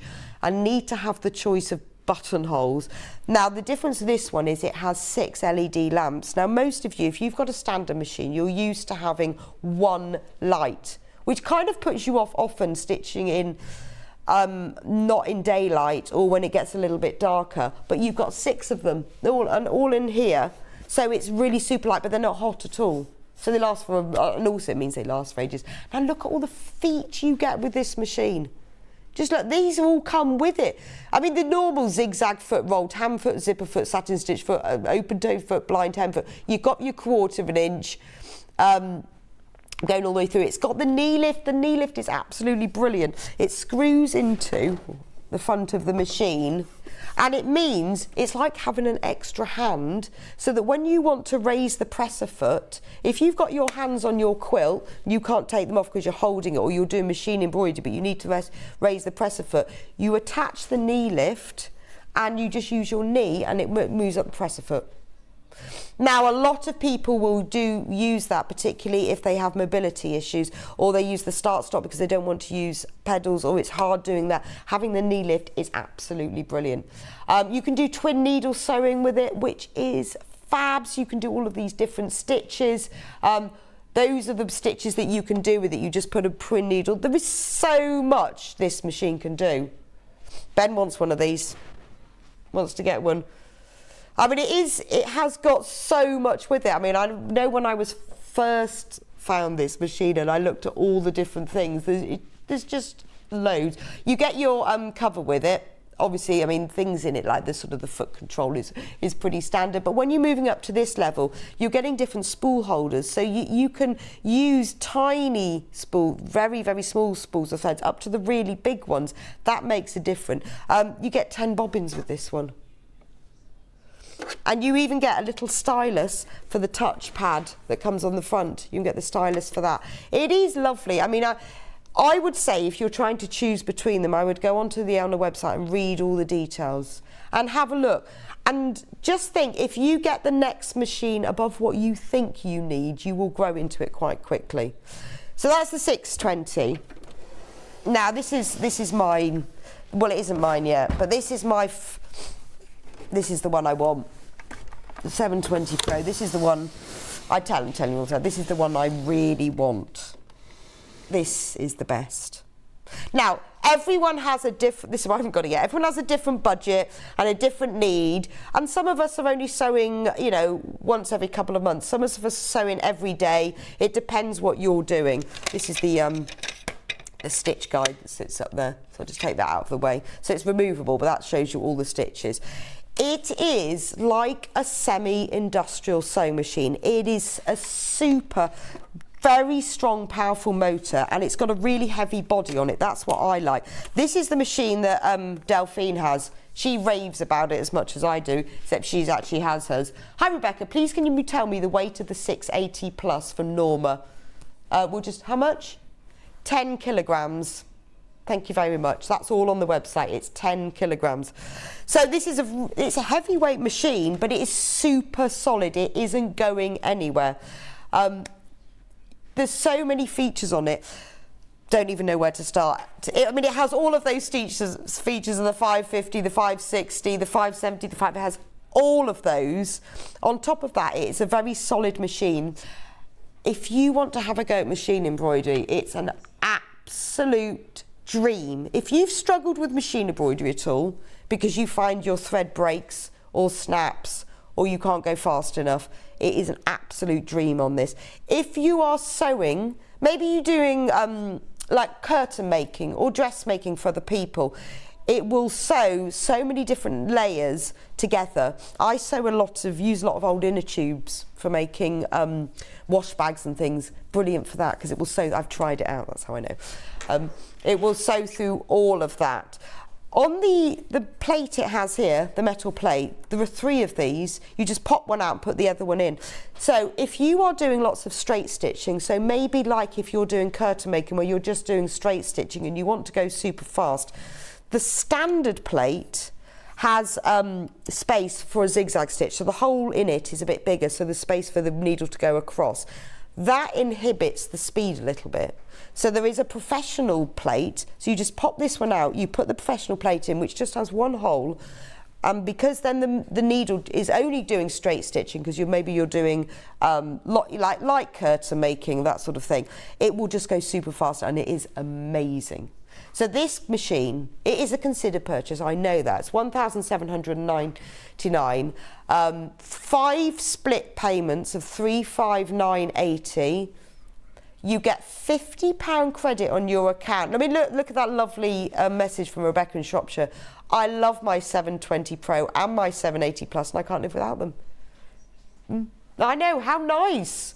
Whoever, I mean, there's not many people who have just one sewing machine. I wouldn't get rid of my current machine, but I really want one of these. It's a big step. What a fabulous machine. The best money I've ever spent, worth every penny, and I love it. From Jane in West Yorkshire. It is a fantastic machine now, but we all have different needs. A great machine, I can't rate it highly enough. It's amazing. Now, the FIFO reviews are independent reviews. They're nothing to do with us. So, solid base, easy to understand dials and function keys, smooth when sewing, love the drop needle and the scissor functions. Yes, so with this machine you can set it so that when you stop sewing, it stops with the needle down. So you know when you're doing stuff and you sew along and then you've got to leave the needle down, turn the corner and sew round, this will do that for you. You can choose to disable that so you don't have to. But my machine does that. It has the scissor cutting and the drop needle. And now if I use another machine, I find it really hard because I don't have to think. So although you sort of think, oh, well, you shouldn't be a beginner with these machines, your sewing is easier and more accurate. You won't get the skip stitches and all that bird's nest on the back, because they're just beautiful machines and a beautiful build. But, you know, that's reflected in the cost, isn't it? So you just have to decide based on what you need. But, you know, you think these machines, they last for years and years. This is your hobby. This is your investment. And I think they're worth every penny. I do think with sewing machines, you do get what you pay for. And that's the way that I look at it, is that, you know, if you buy the lower price machines, but even below the ones that we stock, really, you will have problems with them. They won't last.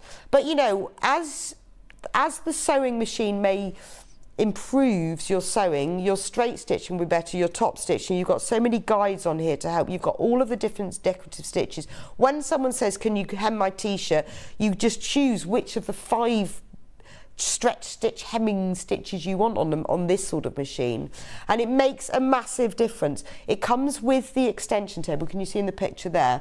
You've got this big extension table that comes with, so if you want to do quilting, there's also a small photo you can see there of the knee lift. The accessory box, it's not within the machine. You get a whole accessory box that has all of those items in, all the plates. But really, you know, I haven't got time to read it all out to you. It's worth, go onto our website, go onto the Elna website, and then you will be able to see all the different features it got. Read the reviews. Ask other people what they think. But if you are thinking about buying a new machine, remember that this week we will be giving anyone who buys the 720 and the 680 and above, no, the 580 and above. 580 and above will get £50 credit on their Sewing Street account. Right, final one, which is the, as Ben says, the big boy. Let me just move that one. So, this is top of the range for our Elna machines. 780 plus. The 780 plus, £2,789, but we can split that interest-free into 5 equal payments of £557.80. Now, the technical features, I don't even know where to start on. It is all singing, all dancing. It has everything that you need. I mean, just look at the screen. Well, it's obviously not turned on here, but when you look on the picture there, all the different, I mean, it's a really big LCD screen size. So you can see everything that's going on. It has more lighting, it has more features, it has all the feet that you, I mean, they all come with walking feet, obviously, when you get to this level of machine. It's there already. But you know, if this is your hobby, and you want to do, and you love it, and like me, you think, please, just give me a day when nobody speaks to me and I can just sew. You know, this is your hobby. When you look at what other people spend on hobbies, and this is like a one-off purchase, isn't it? And even as a beginner, it's brilliant. If you want to start teaching people how to sew, let them have a go on your machine. If you invest in this one, it will just take you beyond. It will improve your stitch. It's an investment in your hobby. But what I would just say, I mean, just, you know, there are so many features there. There is so much that you get. You've got all the basic ones. You get the different size foot. You get the professional foot, and you get the knee lift. You get all the different foot plates. You've got the extensions that will come off. So you know, you've got the smaller free arm, but even the sort of the basic size of it is really big. You know, it's just it's treat yourself. But just read all the different features. That's what I would say, because it's not until you have a look and you start comparing them. Have a think about it. You know, we have got this offer on for the rest of the week. Obviously, you know, we're not completely unlimited in the machines that we've got, but decide which one you want based on your budget and what you're going to do. But think of it as it is an investment. And there are so many people that I know that say, I've got a machine, but you know, it keeps skipping, it keeps doing this, and I've had it serviced. And in the end I think, well, at some point there is time that you do need to buy a new one. And it makes a massive difference. It makes your sewing more enjoyable. But we are quite fussy about the machines we stock because it's our reputation, isn't it? And we don't want to put you off sewing by having a lower quality machine. But you know, we are part of the industry standard. It's important to us what machines we sell. So anyway, that's the whole Elna range. So I've gone through all of them. If you've got any questions, what is the most popular one? The 680 plus so far is the most popular. The 680 plus is the most popular so far, which I guess is kind of middle of the range. So 1,249, it is a computerized sewing machine, which means it does the thinking for you. It sets all the tension, it sets everything. You tell you what fabric it wants to do, sets the stitch length and everything. So if you've got any questions, please do ask, or go onto the Sewing Street fan page and ask there. Say, this is what I want to do, which one do you think I should buy? Because, you know, we've got over 20,000 members on that. You all know the answer. But thanks for joining me for this hour. I will be back with you in a couple of minutes' time with Jules, who is going to show us how to make this amazing, beautiful, but incredibly quick and easy quilt. So I'll see you back here in a couple of minutes' time.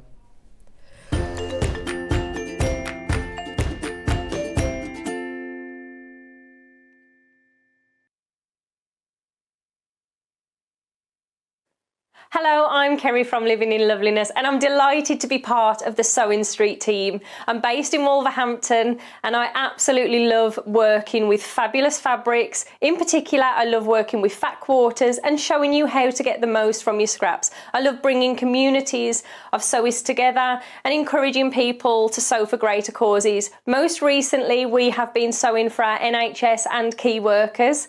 I look forward to bringing you hints, tips and techniques. I'll see you soon.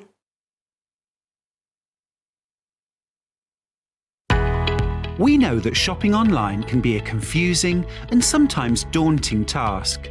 And sometimes all you want to do is talk to a human being. Our family-run customer service team are on call 24/7. Full of friendly, warm-hearted individuals, all trained to make your shopping experience as easy and enjoyable as possible. Not only will they take your order, they'll also help and guide you on your shopping journey, so you never miss out.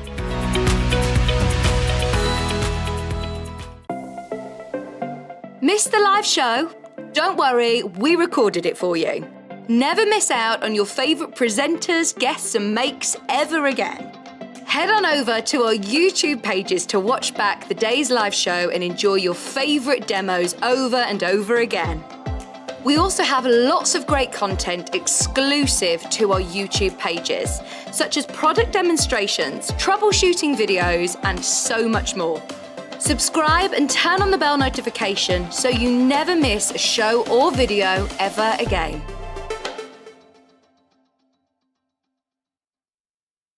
Are you a fan of Sewing Street and Yarn Lane? Why not join our growing Facebook fans pages? Just search Sewing Street Fans and Yarn Lane TV Fans on Facebook and click Join Group. It's that simple. Never miss out on the latest news and updates from our presenters and guest designers, special offers and plenty of chat with your fellow fans. Share photos of your makes, ask for advice, interact with your favourite guests and presenters and be a part of the ever-growing sewing and yarn community. See you there!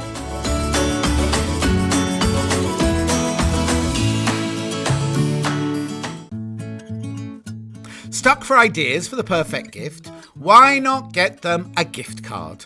You can buy Sewing Street and Yarn Lane gift cards loaded up with anything from £10 to £500. Shop our gift cards online at www.sewingstreet.com or www.yarnlane.com, or purchase them via our UK call centre on 0800 001 44 33. Have you heard about all of the different ways you can shop with Sewing Street and Yarn Lane? You can either shop on our websites, sewingstreet.com and yarnlane.com. You can also order by phone by calling our friendly UK customer service team. For Sewing Street, call 0800 001 4433, and for Yarn Lane, call 0800 4700 600. And don't forget about the Sewing Street app. Here you can shop all of the Sewing Street products as well as watch the live shows from anywhere. You can download the app, onto your smartphone or your tablet by simply searching Sewing Street in your App Store. And one final thing, no matter how many times you check out on Sewing Street or Yarn Lane in one day, you will only pay 1 postage and packaging. Happy shopping! Sewing Street have our very own app. You can now watch and shop from anywhere. Simply download the app from your App Store onto your smartphone or tablet, then log in or create an account, and you're done.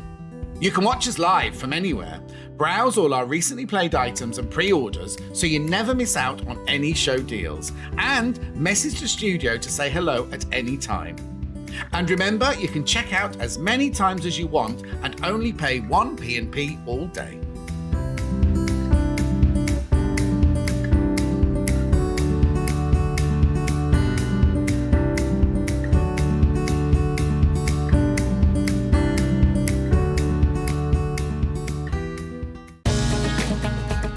Follow Sewing Street and Yarn Lane on Facebook and Instagram to keep up to date with what's coming up on the show, as well as being the first to know about our amazing offers. Get involved with our competitions that are exclusive to social media, and pick up some top tips from us too.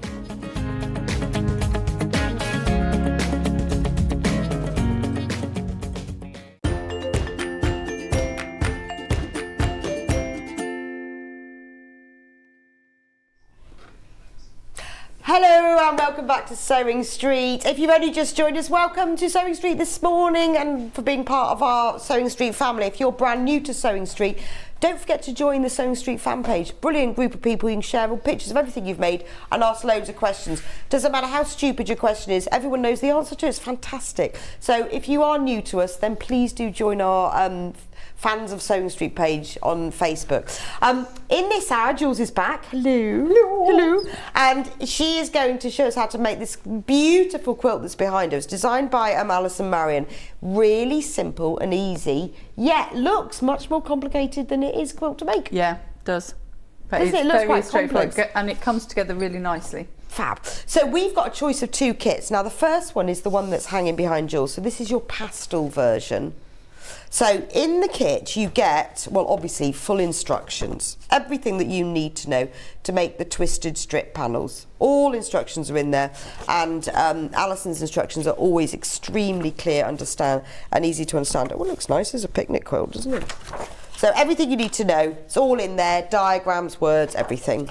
You also get the panel to make it.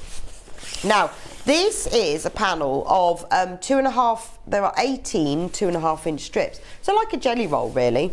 But because these are extra wide fabric, then it's 55-inch width rather than 44. So you get 18, did I just say yes?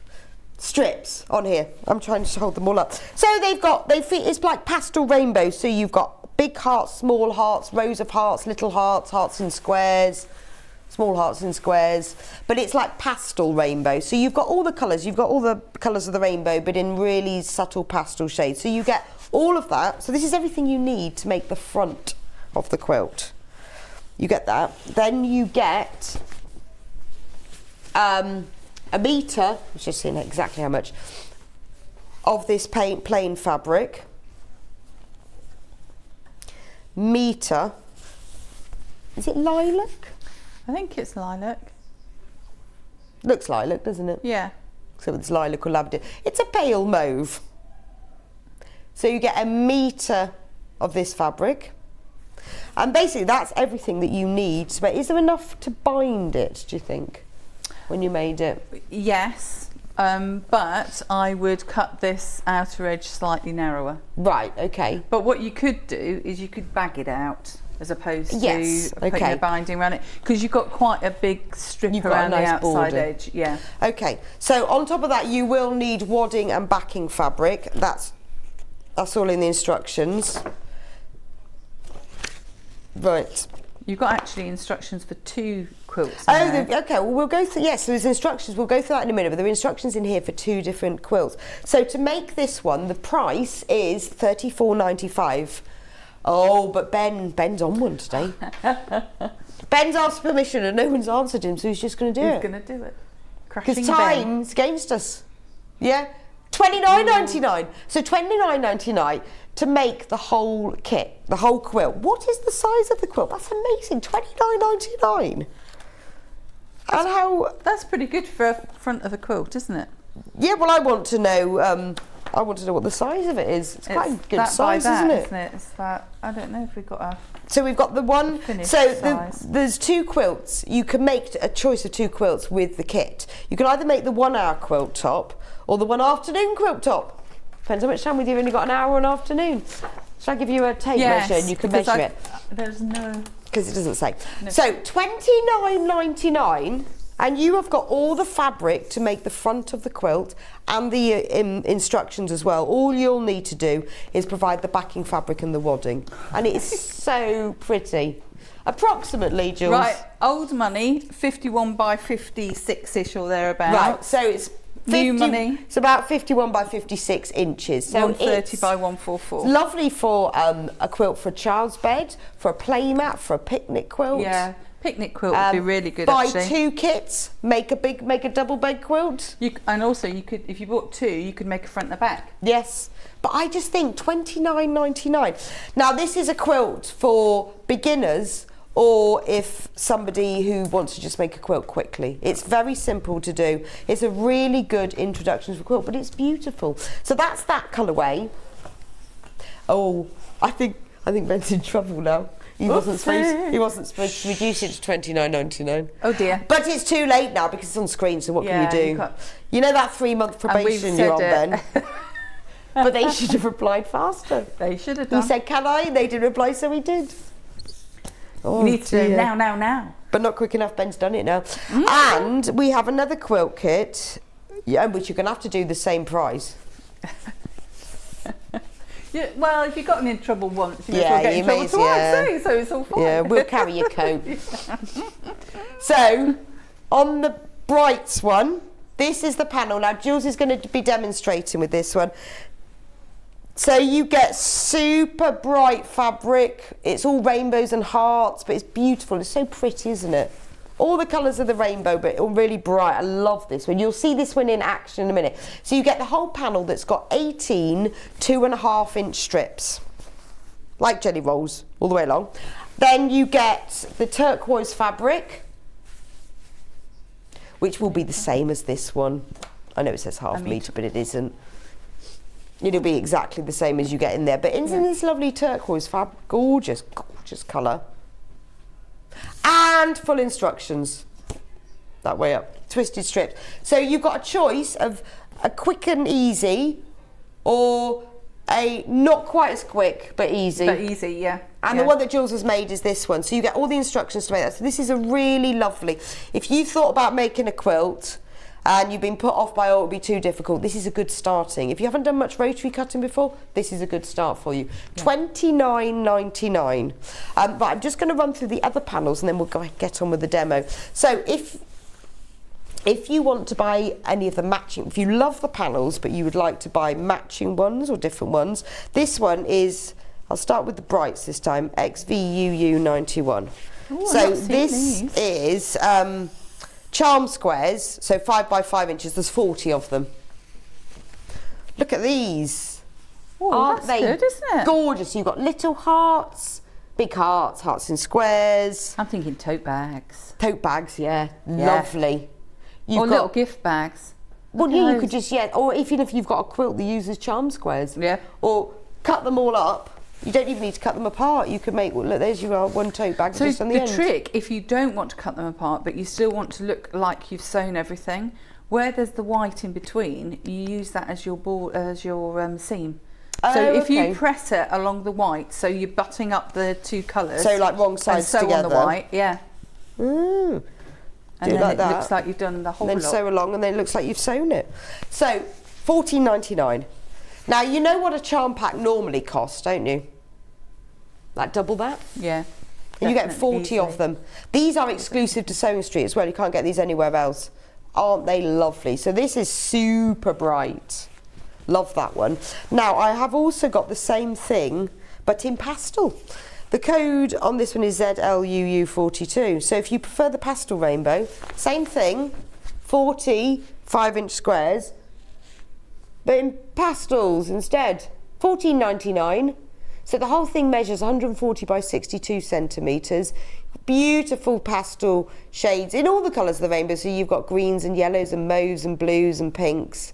Really pretty. You could probably do an ombre-y kind of thing, couldn't you, with the dark and the light together? Yeah, you could. So if you bought both of them, you hold up that one. So if you had that on one side and that on the other. And I'll hold that one. Yeah, look at that. How nice do they look together? That'd be cool, wouldn't it? Yeah, because obviously they're the same colours, it's just one's bright and one's dark. So you could do a really lovely effect of if you picked up the same hearts but in the different pastels and put them together, they'd look fab. So that's those. Hexes, right, the code on this one is ZMUU43. This is Brights. So these hexagons are, they're 2¼ inch, so if you were going to use them for EPP, you know you get your paper hexie and then you have a 1/4 inch round. This would be a 2 inch, so these have got a 2¼ they've got a 1/4 inch seam allowance round the edge. So if you wanted to use them for EPP, they would end up as 2 inch hexies. I've seen lots of people use them where they haven't even cut the hexies out, they've just cut it into a square and made them into different cushions and bags. I've seen them made into aprons, or you can cut them out and use them for your EPP. And also because they're 2 inches, they're nice and quick. Actually, with 2 inch hexies, you can machine sew them together. So these are all Brights, lots of different hearts, very similar to the charm squares, so they go well together. So you can cut the individual hexies out, or you can keep them like this, and they look really stunning. Just quilt around the edges of them. That one's only $12.99. $12.99 for the Bright Heart to Heart Hexies fabric panel. And then finally, the same thing, but in pastels. The pastels. There we go.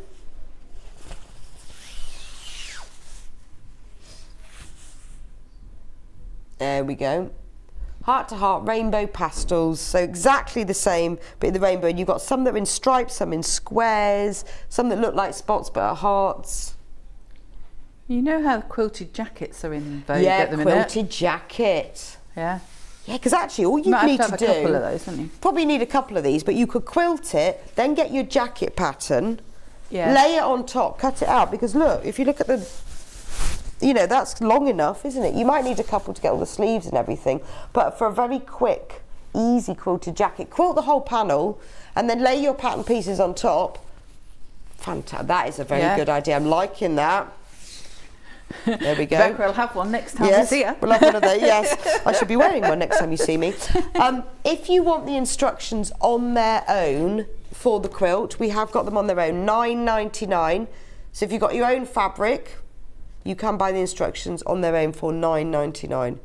But remember, the kit is only $24.99, and that's all the fabric. Did you mess up, Ben? Whoopsie. Never mind. I think he's going to be in Moving trouble. Moving on, Ben being in trouble. Now, finally, I did say finally, I forgot about this one. If we also have a complimentary bundle of pastel fabrics that go with the pastel one.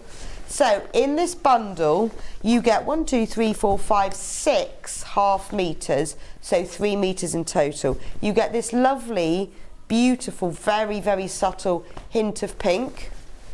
Then you get the lavender, gorgeous, like a gentle apple limey green, blue, pastel blue, love this shade of peach, it's really nice, and then lemon as well. So this is our Rose and Hubble, so beautiful quality, 100% cotton fabric. 44 inch, normal 112 centimetres width, and you get 3 meters in total there, $19.99. So if you need some fabric that you're going to use for your summer makes, or you need those sort of pastel colours that you're using in patchwork at the moment, or lovely for binding, for a scrappy binding, or for linings or something, for $19.99, you get 6 different pastel colours, perfect for your summer sewing. Right, those are all the products. Sorry. And in the meantime, it's great. I'm just watching Jules. I have a folding fetish. Jules I'm very sorry. Because I just chucked it all out. She's folding everything back. I'll fold the others. I want one of those, please. Thank you. Would you? No, not one of those. The pastel bundle? No. One of the panels, sorry. The panels. I was pointing down the counter. Which one would you like? This one? Pointed down the counter. Doesn't matter which one. I just want to show, yes. Okay, so where do we start with this then, Jules? So, if we're doing the twisty one. Yes. Alison has very kindly given us a cutting guide. That's which very kind of her. Very, very useful, because you will have, if you're going to do the twisted effect, you can see all of these are obviously in horizontal lines, but you'll want some that are going to go vertical. So you need to get 5-inch squares, and you also need to get 5 by 9.5-inch rectangles. If you don't cut it to the guideline, you may find you have to join some, which, you know, I don't like to join extra things than I need to. So on the cutting guide, you've got on here, you want to do 3 rows of 9.5 by 5, 3 rows of 5 by 5, and then this row that's left over is a 9.5 by 5. So, which is all great because you'll get enough out of that. I found it easy to do 3 rows of 9.5 by 5, 3 of 5 by 5, and 1 row of 10 by 5, which meant I didn't have to keep fiddling around. If you cut out your rectangles first and then just cut it in half for your 5 by 5 squares. Okay, so, fab. If that makes sense. Yes. But when you get your kit home, don't forget today, 13th of June, National Sewing Machine Day, watch this back and then that will make sense. Yes. And also when you're cutting, what I would do is, these are really good when they're printed. They're all in straight lines, and I know fabric can shift, but don't pull your fabric around too much and this will make sense. So what you would do is cut off the white selvage, as it were, from one long side and one short side. Doesn't matter which way round, but I would cut off the writing. So you get the writing side at the top with your colour dots on it. So cut that long side and cut the short side, and then when you're cutting out, you have got at the other end, just in case you've miscut or anything, you've got a little bit of white leeway. Oh, okay, that makes sense. So you don't have to keep joining things up. Marvellous. Okay, so what you will do, thank you, is cut out all of your squares. So you want 30 squares of the panel, and on the panel your 5 by 5 squares are horizontal lines like this, and then you'll also cut out 30 5 by 5 of your backing fabric. You will then cut, or whichever way round you're going to do it, you'll cut 30 of your horizontal rectangles, so 5 by 9.5. So those are your units basically. So if you look at diagram 4, which is here, we're going to put 1 long unit, 1 horizontal unit, and 1 plain unit, and this is your block. So you just will merrily go along and make your 30 blocks. If you want to twist these round, turn them upside down, whatever you want to do, it is absolutely fine, because at this stage of the game, every block is exactly the same. So the way to join these are join your 2 small squares together, the 5 by 5 squares together, and I would chain piece this. So chain piecing is where we're going to set the seams and join them all in a row. So let's do a few. So I'd have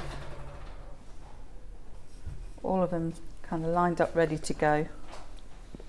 And when you're at home, I don't know how you work, but how I work is I like to batch cook. I do. Products. Yes, I definitely loves chain piecing. Yeah. I like to finish everything at the same time. Yeah. So if you do it all a little bit, I tend to, if it's something new, I'll make it once. I might make a square. And then I do it all together. I do all my cutting, all my sewing, all my pinning. I'm quite a visual learner, I suppose. So if I'm given something and say, right, that's what we're going to do, then I can see what that square is going to be like. So Right. don't tend to make sample squares. Well, very rarely do I tend to make sample squares unless I'm working out what the ingredients need to be and how the whole thing's going to go together. So here we go. We are going to chain piece. So basically chain piecing, set your 1/4 inch seam, whether you put your 1/4 inch foot on or whether you set your guide on your machine, it doesn't matter, however you want to do it. And on these, so if you have a look on the picture here, you want it to be horizontal. So the seam that I'm sewing is this one. So I'm paying attention that all my stripes are going along that yes, seam. you do need to look at that. Yeah. But I could guess you could draw on the back a little arrow or something. You could.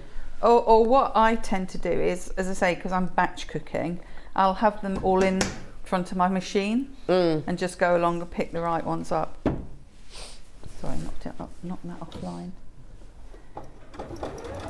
Now I know the temptation might be on these machines, because you've got your automatic thread cutter, to cut the thread in between, and you could do that.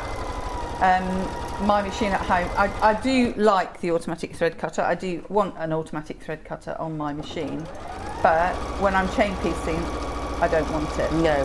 Well, because that's what slows you down. Yeah.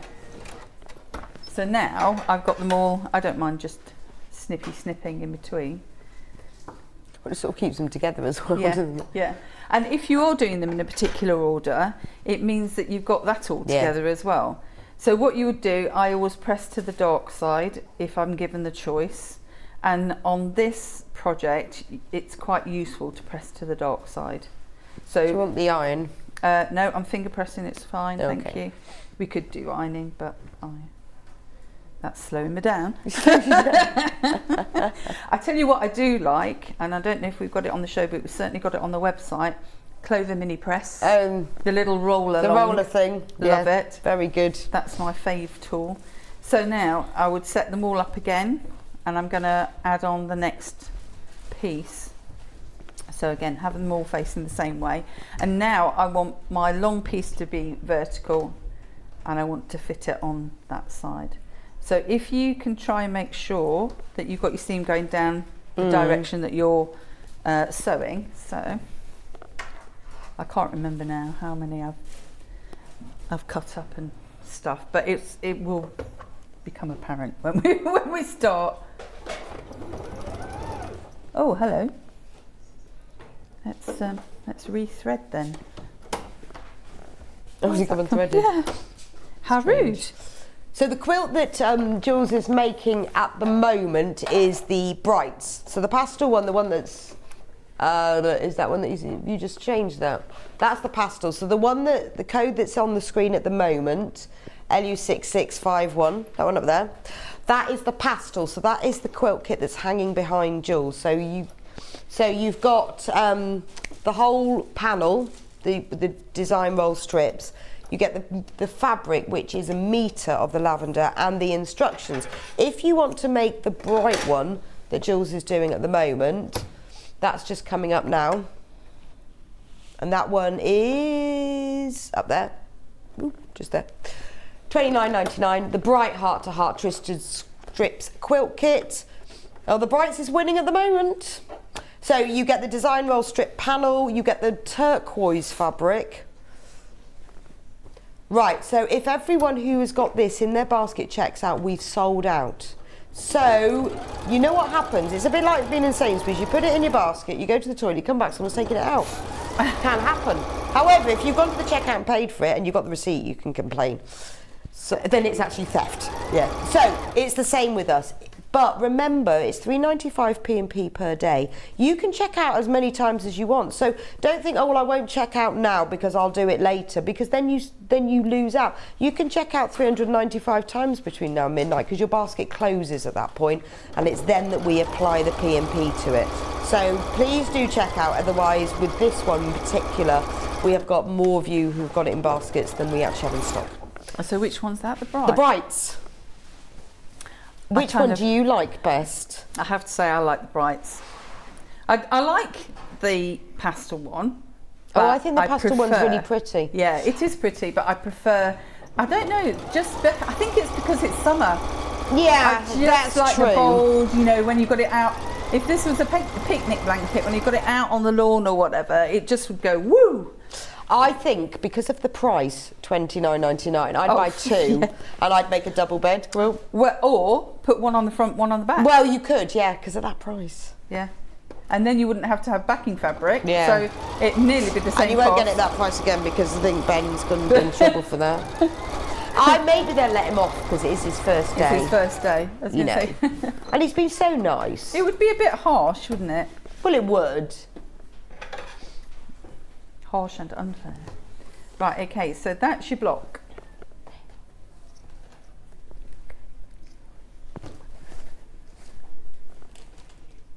And then when you open them out, so this is where you're going to do your twisty bits.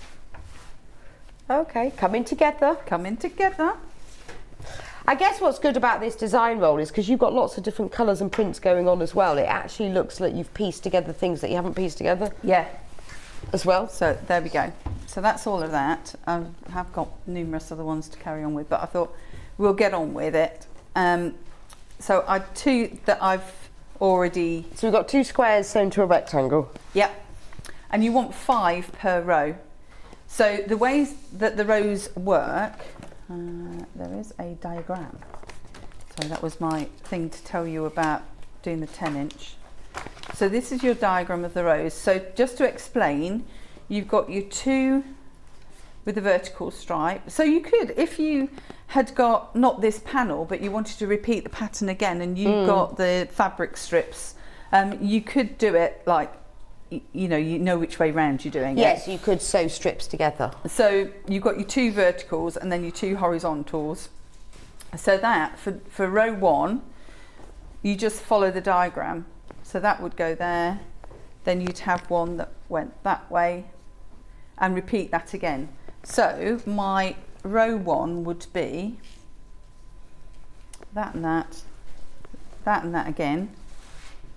So vertical, and then twisted it so that the long ones are horizontal, and then I've got 1 on the end. So that would be my 5 in a row. So the way that I'd work this now is I'd fold that over and know that that was my seam to sew. I always do the things in the same way. So if I'm making any quilt, I will always, if I've got to join them, I'll always have my left hand one underneath and fold over my right hand one. And that's just how I've trained myself. Yeah, if you do it in the same way, it's like whether you have the sort of the last one on the bottom or the last one on the top, but just do it the same way. Otherwise you get confused. You know, you're right, don't you? So if you train yourself to do it, if you've kind of made quilts a lot, then that's the way you would do it. And then you just sew down. Now, the only thing that you need to remember here is we're going to do some nesting of the seams. So on here, you want one seam going one way and one set of seams going the other way. And down the centre is where you would line them up and use that as your join.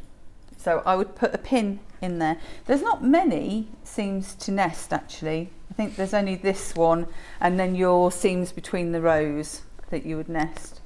So again, if you pressed one nicely one side and one the other, just nest those 2 together and pop a pin in there, and then I'll do 1/4 inch down. Okay, so again we're going to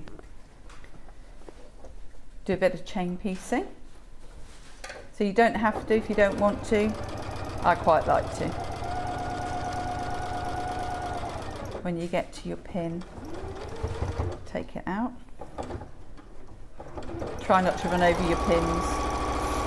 Just the same as try not to forget to alter your stitch width.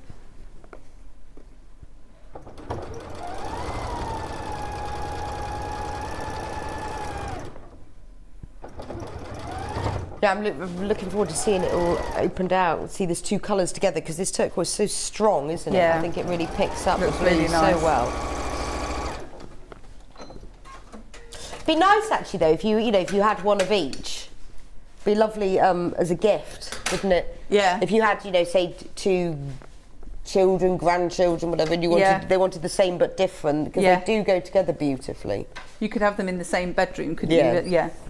And then we're just going to join. So I've got my 1 and 2 square, 3 and 4, and then this one's going on the end in a second.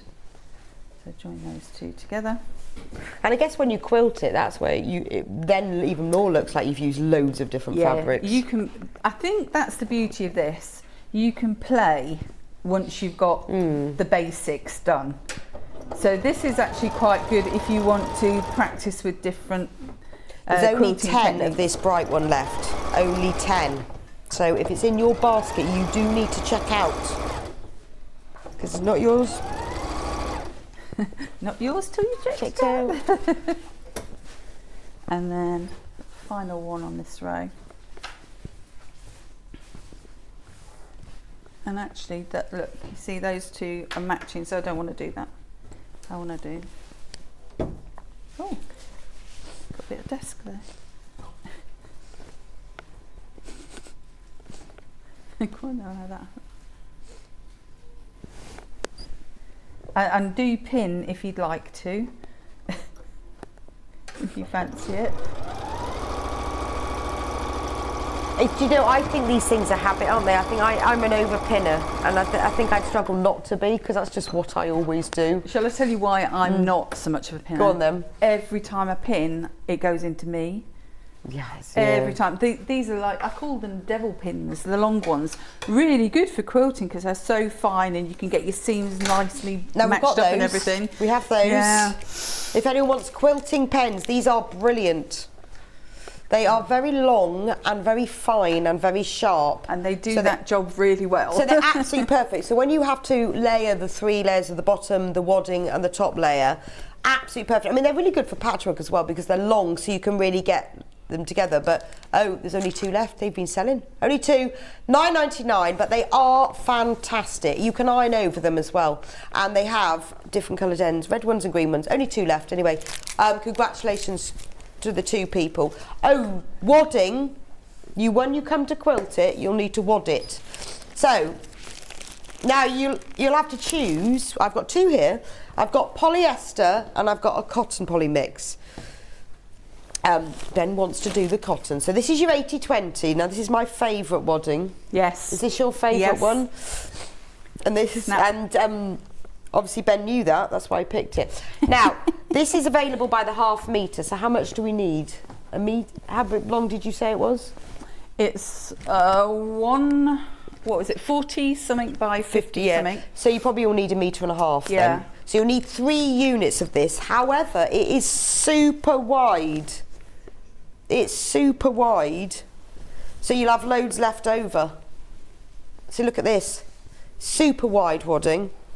But what's fab about it is you can then use all the offcuts for cushions and bags and things. Now, I love this one because it quilts really nicely. And then when you've quilted, you pop it in the washing machine on a cold wash and then it shrinks very slightly and gives it that antique look. Yeah. It's beautiful, I love it. So this is really good. It's probably our best value wadding because it is so wide, £6.99 for ½ metre.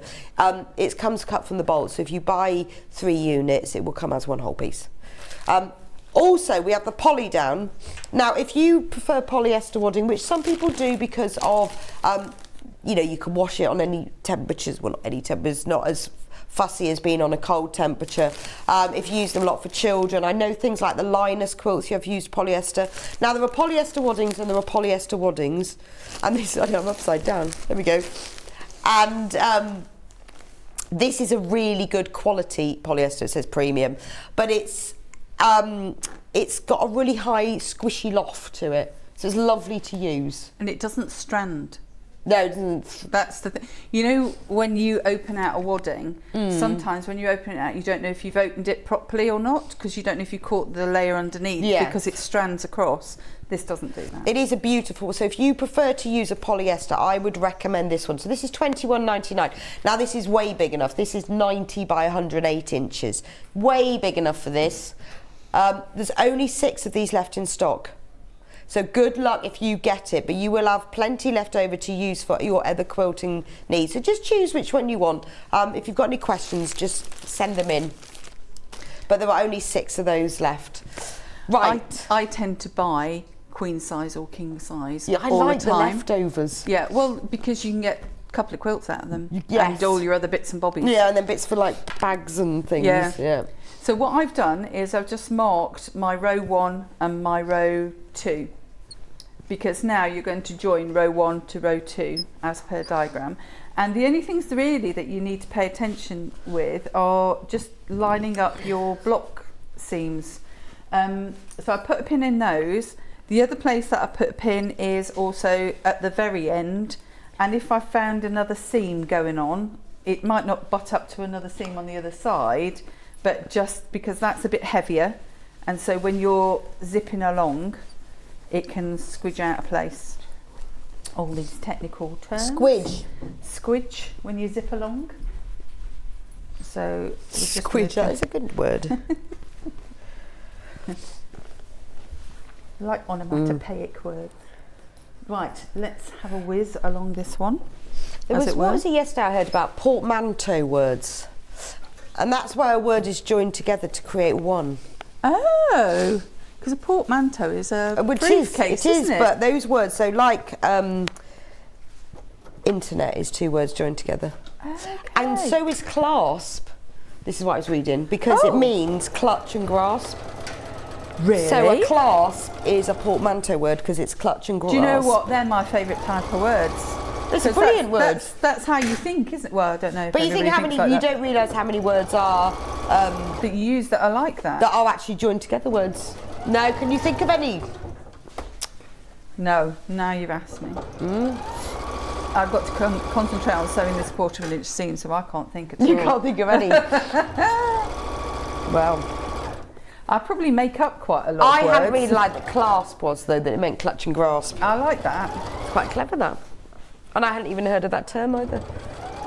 I've heard of portmanteau, but I didn't know the... Yes, that is what those words are, apparently. Right. Another one to store. And then when you're driving home, you'll think, I've got one. That's what I've got one. I'll text you it. Oh yes, could you? Well, it's also ones that you don't realise as well, like the clasp. They've given some examples, you see, in this thing. I can't remember where I read it somewhere. Right, okay, so we might not get all of them on, but let's have a look. I think, where are we? Time-wise.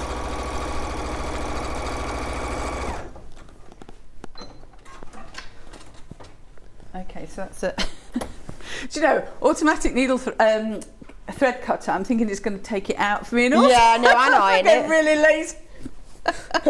Yeah, it's a shame that, isn't it? Maybe bring it round maybe with in a plate. 10 years' time we'll have sewing machines that actually press and iron at the same time. Press and sew. Can you imagine? Sew the seam and press it to one side, and you can choose whether it's the darker side or the lighter side. How cool would that be? That's on your invention list. Yeah, let's put that on. Yeah. So here we go. Oh, now I can see these colours together. It's good. So that'll be oh wow! Look at that. So shall we that do is that beach, isn't it? Have we got Hi guys, I always wanted to try quilting, but I didn't know where to start. I think this one will be perfect for me to have a go for a first try from Bex and Cambridgeshire. You're absolutely right. Honestly, it is one of the things that people say, I'd like to make a quilt, but I don't know how to. Just do it. Just cut this. If you haven't got rotary cutting equipment, either buy it or just draw lines and measure it and cut with a pair of scissors. Yeah. Really? You know, I mean, obviously, once you make a quilt, you then go, oh, I love this. Wouldn't it be nice if I could cut strips easier and then you invest in the rotary cutting equipment? But if you haven't, just cut it. But you imagine this on a beach. It's gorgeous. You know what you could do? What? Oh, that's a needle. You could do windbreaks. Yes. Oh, wow. It would look amazing as a windbreak. I don't know where you get the poley things from. Broom handles. Really? Well, I made a windbreak. When I worked on Simply Sewing, I made a windbreak for a project, and we just used canvas, and all I did was, I had metres of this canvas, and I made little pockets in it by sewing it right side together, and then broom handles. That's it. Because they're perfect, because you can buy just the handle. That's it. It's like Trigger. With his broom. Yeah, you could just buy broom handles, then you can make a windbreak. But you could, but it would look lovely on the beach. But yes, you're absolutely right, Bex. So this is if you've thought I'd like to have a go, it does mean as well that you can practice on something like this at $29.99. It's a good price, have a go, get the wadding at the same time. For the backing fabric, we do sell extra wide backing on the website. Again, you'll need 1.5 meters of that, or use an old sheet. Do you know, I think I've gone rogue here. I think I've got my rows upside down, but I don't care because I'm just going to do it because I've pinned it. And just have a go at it. It's twisted. You can twist it more. Chillax. There you go. Thank you very much, Sue. Chillax. Yeah, there you go. That's one of them. Chillax. Chillax while it's like ginormous, isn't it? You see, I think we use these all the time and we don't realise that we use them all the time. Yeah, I think so. Well, I hadn't realised class. I'm trying to think what the other ones were. Well, there were ones that were definitely you didn't realise. Yeah, that was a good one. I like the clasp one. That was clever. I think, and that's very relevant to us, isn't it? Chillax. We have to do that later. Right, okay, when I've done this, I'll just put a top border on so you get an idea of what that's going to look like with the blue all the way around it.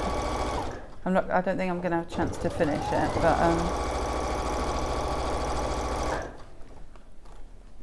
but you can see how much I've done in 1 hour. Well, exactly. Give it another couple of hours and you could do the whole lot. Well, it does say, so remember as well, Bex, who messaged in, that on the instructions, which you can buy on their own as well, there's the one that Jules is making is the afternoon one. This one is the hour one. So if you buy 2 kits, you can make both of them. Instructions on their own, £9.99. So it is a way, Alison, I think, has decided, we do lots of complex quilts with design and fabrics, but this really is aimed at quick or beginners, so just give it a go. And for all you people only one of these left, only one. Want to do the competition, this would be an ideal pattern, wouldn't it, for a competition one? If you've never done it, and you think, well, I can't do that competition because I don't know how to quilt, this would be perfect. And we're all here to help you. If you have any problems when you're making it, put a question in the Sewing Street fan page, because they will know the answers. We do look. Right, okay. So this is, there we go. Oh, let's have a look. Let's see. Oh, wow. So that's a gammon together. And then what we'll do is we'll just put one of the border strips on. So these are your border strips that you're going to cut out of your main fabric. And you might have to join them, so you can see that just goes over the width, but lengthwise you might have to join another one onto it. So I love this blue. It's really nice. It's really kind of what's it? Caribbean-y kind of tropical. Blue, isn't it? Tropical. That's the word. Tropical. Now I'm not going to take the selvage off. It's like pina colada. No, it's that blue curacao. Is it curacao? Could never know how to say that. That blue liqueur. Is it called curacao? The one that's spelt curacao. That one, yeah. I don't know because I don't drink, Bex. Don't you? I'm a good girl. What? Not even an espresso martini. No. I love espresso martini. I do the non-alcoholic ones because I do like the mix of flavours. Can't do alcohol. Makes me giddy. I like it. Oh, well, mocktail's good. Yeah, mocktails are really good. But if you can imagine this as normal, getting drunk, you wouldn't want to be there. I'm sure you could have an espresso martini without the martini. They are gorgeous though, but you have one in the evening, you don't get to sleep all night, but I had some on Saturday night, very nice. It's my favourite one at the moment. And a porn star martini. Oh, I've seen adverts for those. They have passion fruit in. Oh, very lovely.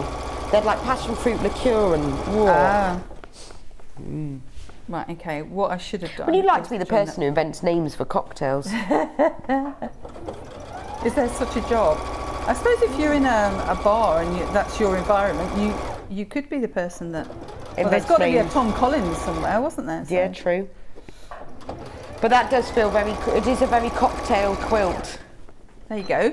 So your fancy, if you're going to Glyndebourne or somewhere like that to picnic out and watch the theatre.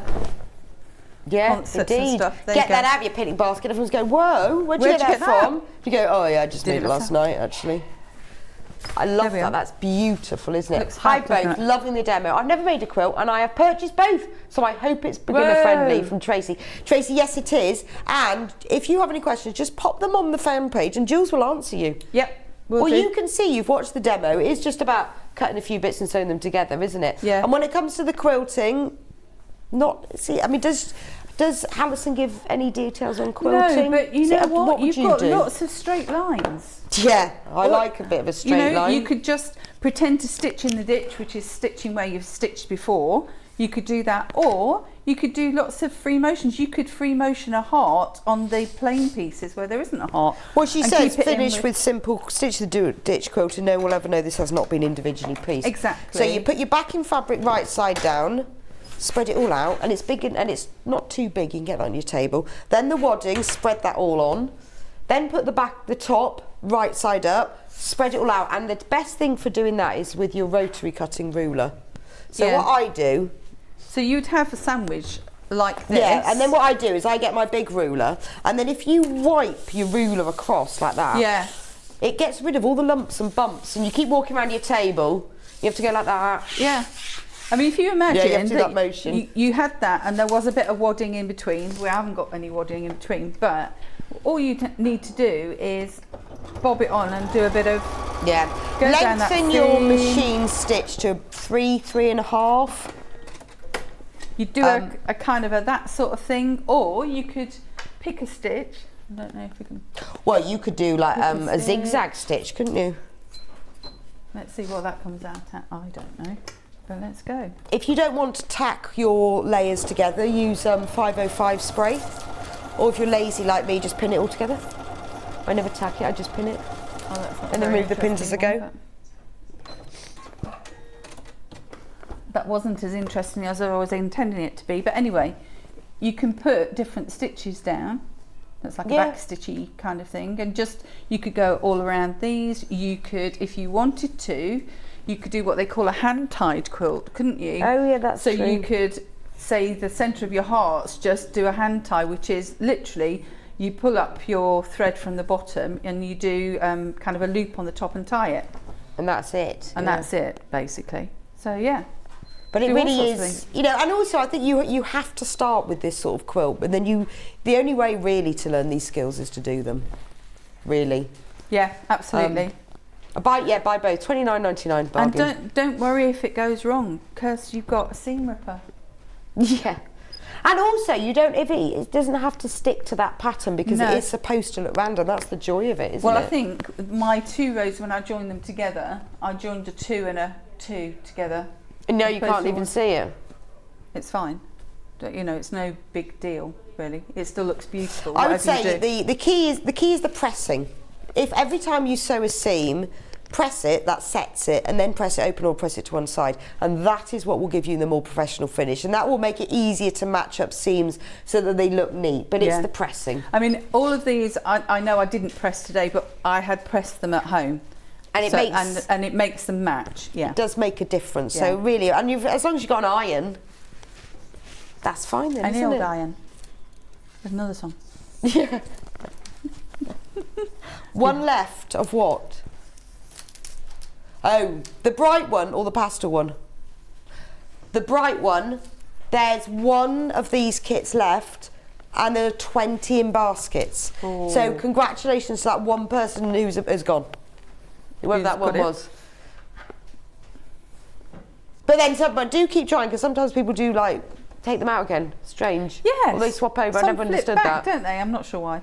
Don't understand that. So do keep trying. What about the pastels? That's the one that's on screen at the moment. We do have some stock of those left, but single figures. And it's exactly the same method, exactly the same patterning, really. Well, it works exactly the way. So let me show you what's in the pastels. So we have the instructions, full instructions. Really good as well, aren't they? Yeah. Easy to very understand. straightforward. You've got pictures too. We like pictures. Photos. walkthrough photo of all the different stages, really easy to understand. Then you get this gorgeous pastel panel, 2.5 inch strips.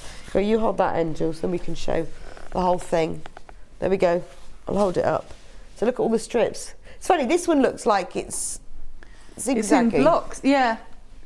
But you can see they're sort of ombraged as well, aren't they? So pretty. So you could, if you wanted to, instead of making a quilt like this, you could do a bed runners, couldn't you? Yeah, you could. Yes, that's true. And you wouldn't need to cut very much at all. You could have that as the width of your bed runner. Yeah, and then just join. Yeah. And then just join two together. You could do. That's true. Because it's really pretty, isn't it? So you get that. And I think so. The first pattern, which I didn't do. Yeah. That is literally. How does that one work then? If you because obviously you've got the instructions for both quilts. You're cutting. It says there are just 6 cuts in the panel, joined with 6 seams, and then finished with a 3-inch border. Okay, so you cut. So you cut. How does 15 it work? inch. So there we go. 15 inches. So 3 blocks of 15 inches. And 4 2.5 inch strips. But down which way? So that way. Down the 45. So what are we? We've got. Where's the dimensions on the? Oh, there we go. So we've got 55. 55 by 2.5. So down the way, I think. So that way. Or is it across? I don't know. But basically, yes, I guess the ease of it is that in the same way with yours, you were cutting 2 joined strips together. Yeah. With this, you're just cutting it into squares. Yeah. But all joined together, so it's even quicker. I think it makes it like into 3s, and then you just twist the blocks again. So you just twist them. Yes, if we have a look at a close up on that finished photo. Hang on. There we go. Is that the best So one? that's the simpler one that you can see. So these are going to be your panels that you've cut. If you've bought it and you think, oh, you know, I really want the easiest, then really all you're doing is cutting squares from this fabric and then joining them together. But it looks like once you then come to quilt it, you see you can quilt along the printed lines and between you can create squares out of squares. Yeah, you could do and it hatching looks and like all that. sorts. Yeah. No, it looked fab. And then in that kit as well, so we've still got a few of the pastel left, you get 1 metre of the lilac fabric. Now this is the same quilting weight cotton as the printed panel. It's 100% cotton, rose and hubble cotton. It's a really lovely shade of pale lavender. It goes really nicely with this, actually. Well, it does, doesn't it? It looks lovely. There you go, when I put them together. It's lovely, isn't it, together? Shall I hold him up? And you could have wrong way. A backing of, you know, you've got an apple colour, or I don't know if it's called apple. Oh yes, to make the backing out of. In my if you bundle. wanted to do that, yeah. Yes, that's true. So you could do this one if you wanted the appley colour. So if you want to know that one, I've got a code for it. It's RSLJ93. That would be a really nice backing. I always like purple and green, or lilac and green together. The turquoise fabric is ATLJ67. So if you want to buy that fabric on its own, that's the one that was in the brights. The code for it is ATLJ67. If you just put that into the go into the Sewing Street website, put that into the search, then you can put that on. So that's that kit. Do we have any of the bundle left? The pastel bundle? We've got a few. So there's 3 metres in this bundle. You get 6 half metres. So you get, have we got the code up? There we go, $19.99. You get lemon, half a metre of. This is all quilting weight and width fabric. You get peach or apricot, not sure. Pale blue. Pale green, well, like, no, it's quite a nice citrus. Do you think that's a citrus colour? Yeah, I think it's more citrus. You get the lovely lavender that's in the other quilt, in the pastel quilt. And then you get the pale pink as well. That's there we a really go. good price per metre though, isn't it? I was looking at it. Oh, that's sold out. Oh. Boom. Yeah. Just like that. Just like, very good though, isn't it? We've got very canny customers, I feel. Yeah. You want me to show the foot? I think, oh, okay. So I've got the foot here. If you are thinking about, if you're with me at 10 o'clock when we were doing all the sewing machines that we're doing, because it is National Sewing Machine Day. We're going to be doing it all week. If you buy the Elna 550, 560 or 570A, you get a free quilting foot worth £53.99. Wow. So if you're still thinking about it, it does make a difference, because these are expensive. They are. These babies. Really good deal. Yeah.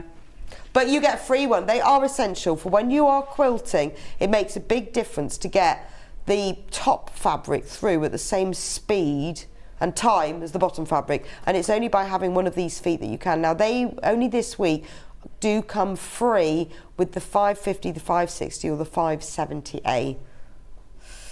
And 570 is the most popular so far. There we go, £649. That's not for the foot, that's for the 570A. Or you can do it on split pay of equal payments, £162.25. Okay, so thanks Jules for today. When will you be back with us? I think I'm back on the 20th of July. Oh, okay, that's a Tuesday. Don't know what I'm doing yet. No, it's Wednesday. It's the Wednesday. Oh, that's July, isn't it? I'm thinking July, June. yes, Don't know why. I've no idea what's going on in June. July, no idea. Okay, 20th of July, but could be anything. Could be another quilt. No. Could be a quilt. Don't know. Well, it's fab. Thank you so much. Whatever. So thank you for joining me on Sewing Street today. Coming up is Yarn Lane.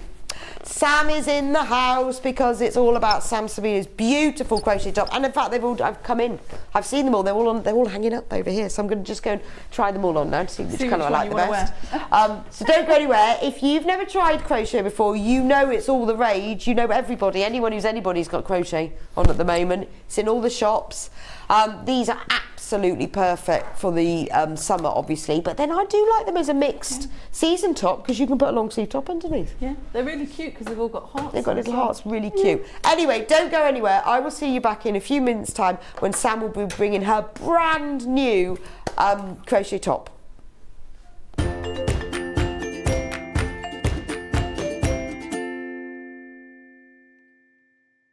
Have you heard about Yarn Lane, a TV show dedicated to knitting, crochet and all things yarn, bringing you demonstrations from our expert guests as well as the latest tools.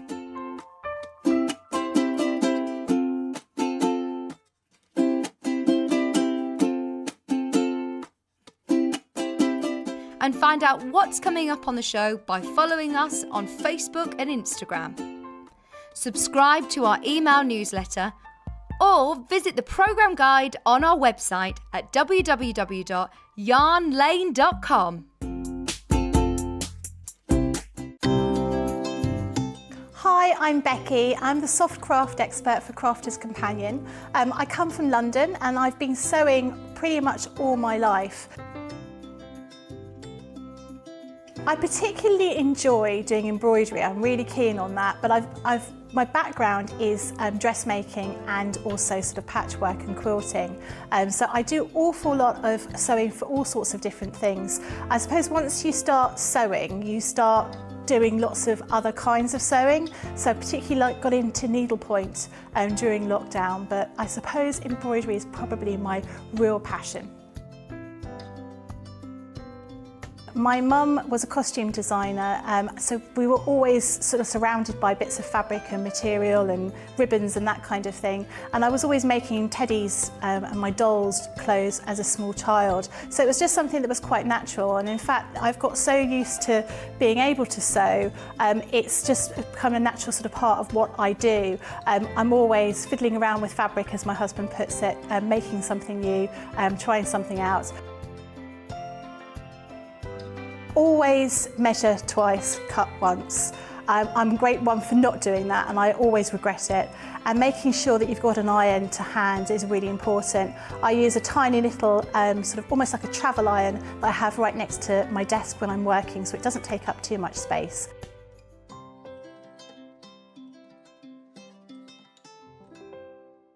Imagine seeing a quilt block that you had made on display at this year's Festival of Quilts. We have the most exciting competition. 12 winners will not only have their block made into a winner's quilt that will be displayed at the Festival of Quilts, but they will also get £100 credit added to their Sewing Street account. If you're interested in taking part in our Designer Quilt Block 2022, please go to sewingstreet.com for more information. Have you heard about all of the different ways you can shop with Sewing Street and Yarn Lane? You can either shop on our websites, sewingstreet.com and yarnlane.com. You can also order by phone by calling our friendly UK customer service team. For Sewing Street, call 0800 001 4433, and for Yarn Lane, call 0800 4700 600. And don't forget about the Sewing Street app. Here you can shop all of the Sewing Street products as well as watch the live shows from anywhere. You can download the app onto your smartphone or your tablet by simply searching Sewing Street in your app store. And one final thing, no matter how many times you check out on Sewing Street or Yarn Lane in one day, you will only pay one postage and packaging. Happy shopping! If you're a Sewing Street or Yarn Lane customer, no matter how many times you check out in one day, you will only pay one postage and packaging. So don't wait to add the item you want to your basket and check out. You will only pay one P&P even if you check out multiple times in one day. Sewing Street have our very own app. You can now watch and shop from anywhere. Simply download the app from your app store onto your smartphone or tablet, then log in or create an account, and you're done. You can watch us live from anywhere, browse all our recently played items and pre-orders so you never miss out on any show deals, and message the studio to say hello at any time. And remember, you can check out as many times as you want and only pay one P&P all day.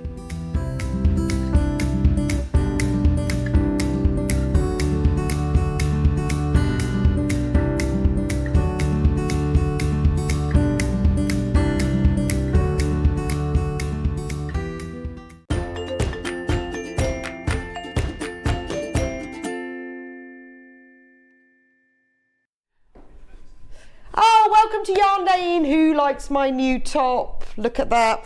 So Sam's got 4 colours, and I've been saying on Facebook for the last few days, great, because when Sam comes in, I get to wear them all and choose which colour I like. Look at this one. Do you like pink? Love this. Now, I've got mine over a t-shirt. You obviously don't need to. You can put it on a little vest top. Perfect for the summer, but also quite nice for that layering. You could have a long sleeve top underneath it, couldn't you? It's gorgeous. So Sam, what inspired you with these then? Oh, I wanted to have a little play with this sort of filet crochet style. Right, okay. Filling in love the hearts. your colour. I do love this colour. It's gorgeous, isn't it? It's like cocktails. It is. Yeah. It was a bit of a, it's very bright but very summery.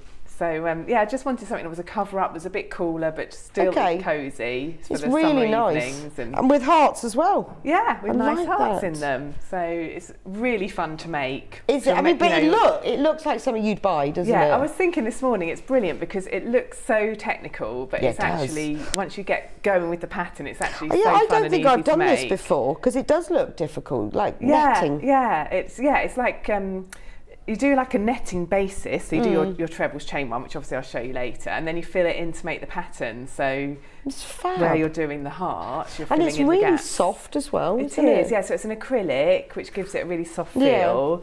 And I've written the pattern so you can alter the length of the sleeves, so you could even go full length if you wanted to. Of course, so you could go short as long But then as you I want. think I'd wear this with a long sleeve top. I think it would look really with a long nice. sleeve top, yeah. Like this one with the white one would look brilliant, wouldn't it? Yeah, it would really look lovely, yeah. And I like that kind of thing as well. That's why I made your tank top.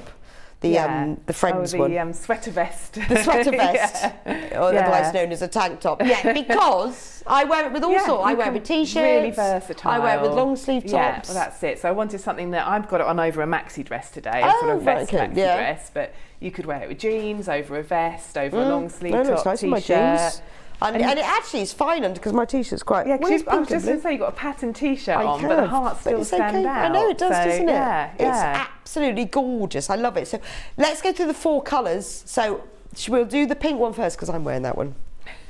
So what do we get in the kit then, Sam? So you get 5 balls of get a your nice bag. acrylic, which is your Wendy Supreme, which is I just love to work with. It's just it is such very a lovely soft, brand, isn't it? Yeah, it's really Well, you've soft. been through quite a few different acrylics now. Are we settling on Wendy Supreme? Well, I've got 2 that go hand in hand. There's that one and the King Cole that I really like, because they're both soft. They both come in a really beautiful range of colours that I love to play about with. So. I know. Well, I think it's not until you've worked with them and you've made things and worn them that you know what you like. Exactly. And then when you're designing something, you think, oh, I know just the perfect colour for that. So what's this colour called? Rose. Rose. So you get 500 grams of rose, and obviously you get the pattern. So what size can I make mine in? Up to a 4XL, up to a bust circumference of 128 centimetres. Right. And then you can vary the length. We were just talking about. Well, yes, how long whoever they made are. this one is a very tall person, because this is like a tunic. It's almost down to my knees. But I quite like that, It's actually. nice, yeah, it's lovely. It'd be nice over leggings, wouldn't it? Well, it would, yes, because it is. You yeah. can't see, but it is sort of halfway down to my knees. Quite like it, really. So you can play. I've written the pattern so you can play about with the repeat. So you can make it smaller. It could be cropped. It can be a bit longer. So what's the smallest size? So the smallest is the extra small. So bust circumference of 71 centimetres. Yeah. Up to 120. Oh yes. So there's a good fit size and there. you can choose also whether you want it oversized or more fitted. Okay. Yeah. So that's the pink one, $27.99. So you get 500 grams, beautiful rose. It's amazing price, and it all comes in a bag as well. I have, like to say, I have quite a collection of these bags now, but they're very good for you for your current project. Aren't they? And you can hide them away. That's what I like. Better than boxes. You can just hide. I know. I have mine Add here. to your stash with no one noticing. Exactly. As they just come into the house. Yes. I was just telling Sam, I've got my Daisy cardigan that I've bought, just waiting to be made. This is blue next. So this one is called Blue Sky, and in this one, obviously, very nice bag. And then this is amazing. Now, if you were watching in the last hour, we just made a quilt using this, and Jules said this colour looks like cocktails. It does, exactly the same colour as the quilt we've just made. Turquoise. Yeah. Turquoise. What is turquoise? Oh, is it spelled like that? Oh, yes, I hadn't noticed that. Yeah, they all say that. It's not just like that one. Turquoise, I think that must be a name. So you Yeah. get 500 grams of turquoise. Do you think that's made up? I don't know. I don't think, do you know, when I ordered it, I'm sure it said turquoise. Yeah, it definitely says turquoise. I think there might be a Oh, do you reckon? No, I like that. I think that's a new colour, turquoise. Maybe it's one of those portmanteau words.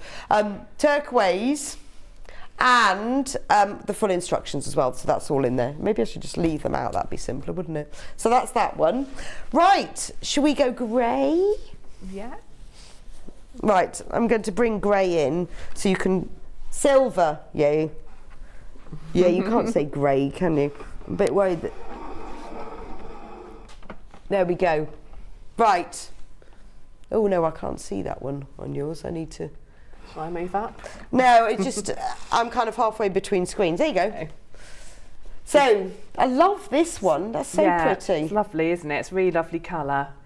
And this one's in the larger size, the 4XL. Oh, okay. And my lovely friend Sam and also another customer called Roxanne made these samples. Oh, okay. No, it's really lovely, this one. It is so soft, isn't it? Yeah. Because it looks, I think because of the weave or the stitch, it looks like cotton. It but does, then it's really soft, and sometimes cotton can be a bit stiff. Yeah, it's really comfy to wear, isn't it? Where it's it is nice. Yeah. So that's silver. It is. It's a pretty grey, isn't it? It's a lovely grey. It's a really sort of light grey. Yeah. It's got a warmth to it as well, where some greys can be a bit harsh.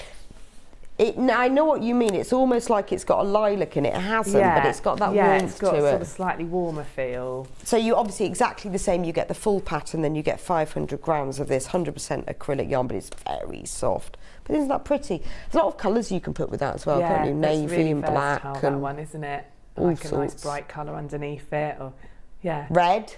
Yes, yeah, that's true. Lovely. Yeah. Right, and last but not least is the green one. This one is Ben's favourite, so he will be making this one later. So can you see the green one in Sam's, or do we need to bring that in? Oh, there I am. There we go.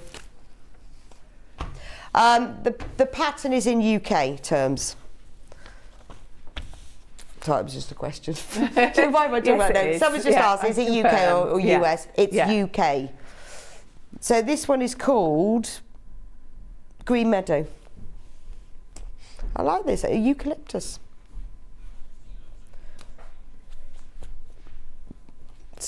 Right, just so you know, there are only 30 of each of these kits. Okay? So that is limited. That is limited. That's it then. Because once they've gone, they've gone.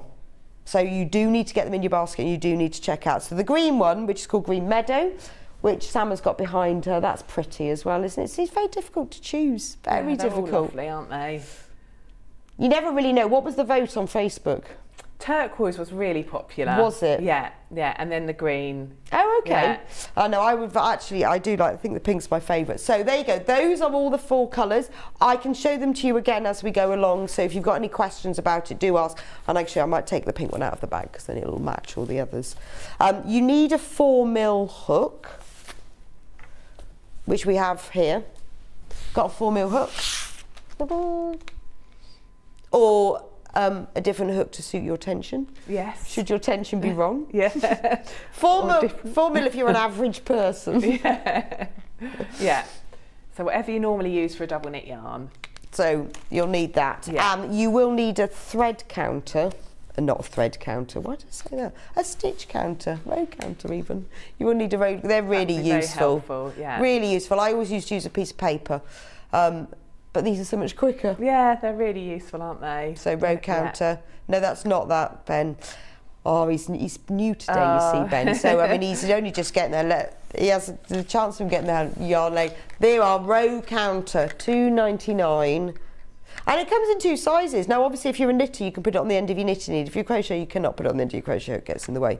But you just have it next to you. But they come in 2 different sizes. Really, really useful. If you haven't got a row counter, you will love it.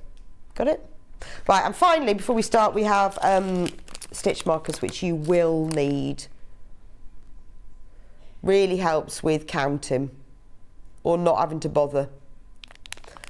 I love a stitch counter. £14.99. I tell you what they're really good for as well is pinning together things. You know. Well, that actually, and in this pattern, because you're making 2 panels, your front and your back, then you pin it together and work out where you want your armholes to go. Oh, okay. And then you add the sleeves on. Right. So actually, it's really useful for that stage where you're checking the fit. Oh, okay, because you can just, and you've got loads in here. Yeah, so I do use them for that. I just pin it all together with the stitch markers and I put it over my head and check I'm happy with the space so you I've got for my arm. 36 in there. Good, isn't different it? sizes. Yeah. Then very finally, and then we will get on with the demo, the gorgeous scissors. Look at these. They are so cute because they're sharp enough for cutting yarn, perfect, keeping your kit, and they've also got a ball of yarn in the middle, look. Do you know anyone who loves knitting and crochet or yarn and they love these? There you go. £7.99, and they are lovely. Really nice to keep in your crochet bag. There we go. Right then, Sam, we've done all of that now. Good. So where do we start with this other than measuring? Right, so as usual, start by deciding what size you'd like to make. So you've got your measurements on the pattern. The first thing you see is your chart with the measurements in. And also when you're deciding what size to make, have a think about what ease you would like. So you've got the actual, your bust size, and then the finished size, the chest size. Oh, okay, so if you measure something you've got that you like the fit of. So whether you want it looser or more fitted. And in actual fact, if you have a look on my social media posts, you'll see that I've shared photos of me in each of these. They're actually all different sizes. So, and I'm a size 16, so I can kind of get, that one's a smaller size, but I got it on it, the pink one, it looked very fitted, and I liked that for an occasion. This one I sized up for myself, so I wanted it slightly bigger. So it depends what you're wearing it with, doesn't it? Yeah. It makes quite a difference. I knew I wanted mine to be specifically a cover up to go over a dress, just a little bit more warmth.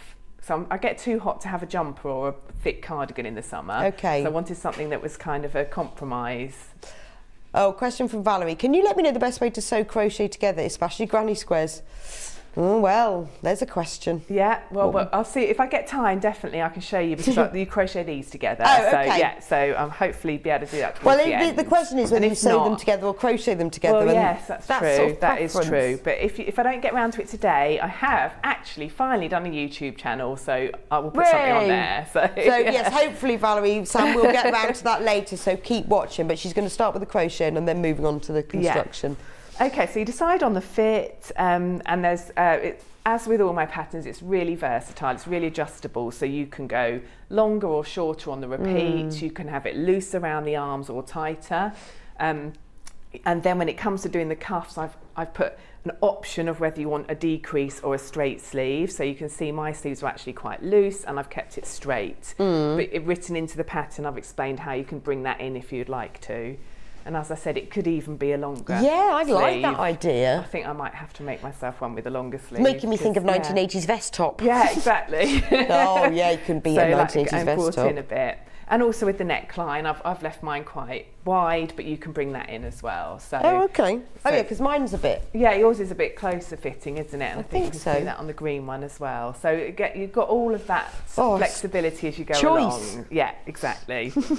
Okay, so you decide that, and then I've put a little swatch in there to check your tension. So if you are someone who normally uses a 4mm hook for double knit yarn, have a go with that. It's worth doing. It's only a tiny swatch. It's just 3 rows by 17 chains. So it's just a tiny little square to make, and then just measure it and check it's what I've put on the pattern. Well, it is worth it. It's a bit like pre-washing fabric. We don't want to. And I have to confess, in the past when I've made things, I've skipped that bit. So I haven't had the patience. So Same I'm here. not very patient. That's why I get pre-washed fabric. I know, rubbish at that. So I just want to get on with making it, but actually I try and keep my gauges quite small so that it is achievable. Yeah. It doesn't feel like a massive thing before you even start. Well, luckily, I think my tension's the same as yours, which is great, so I never have to do it Yeah, again. once you when know, I make your thing, once you know a your designer's patterns. tension, exactly, then you've got that confidence. So if you've made any of my previous patterns, then you probably don't need to do that bit. No, I know I'm a 4mm Sam pattern, so it's all good. So if you need to, adjust the size, because obviously it will adjust the fit at the end of your item of clothing. Okay, so what I thought I would do today is go through a little sample.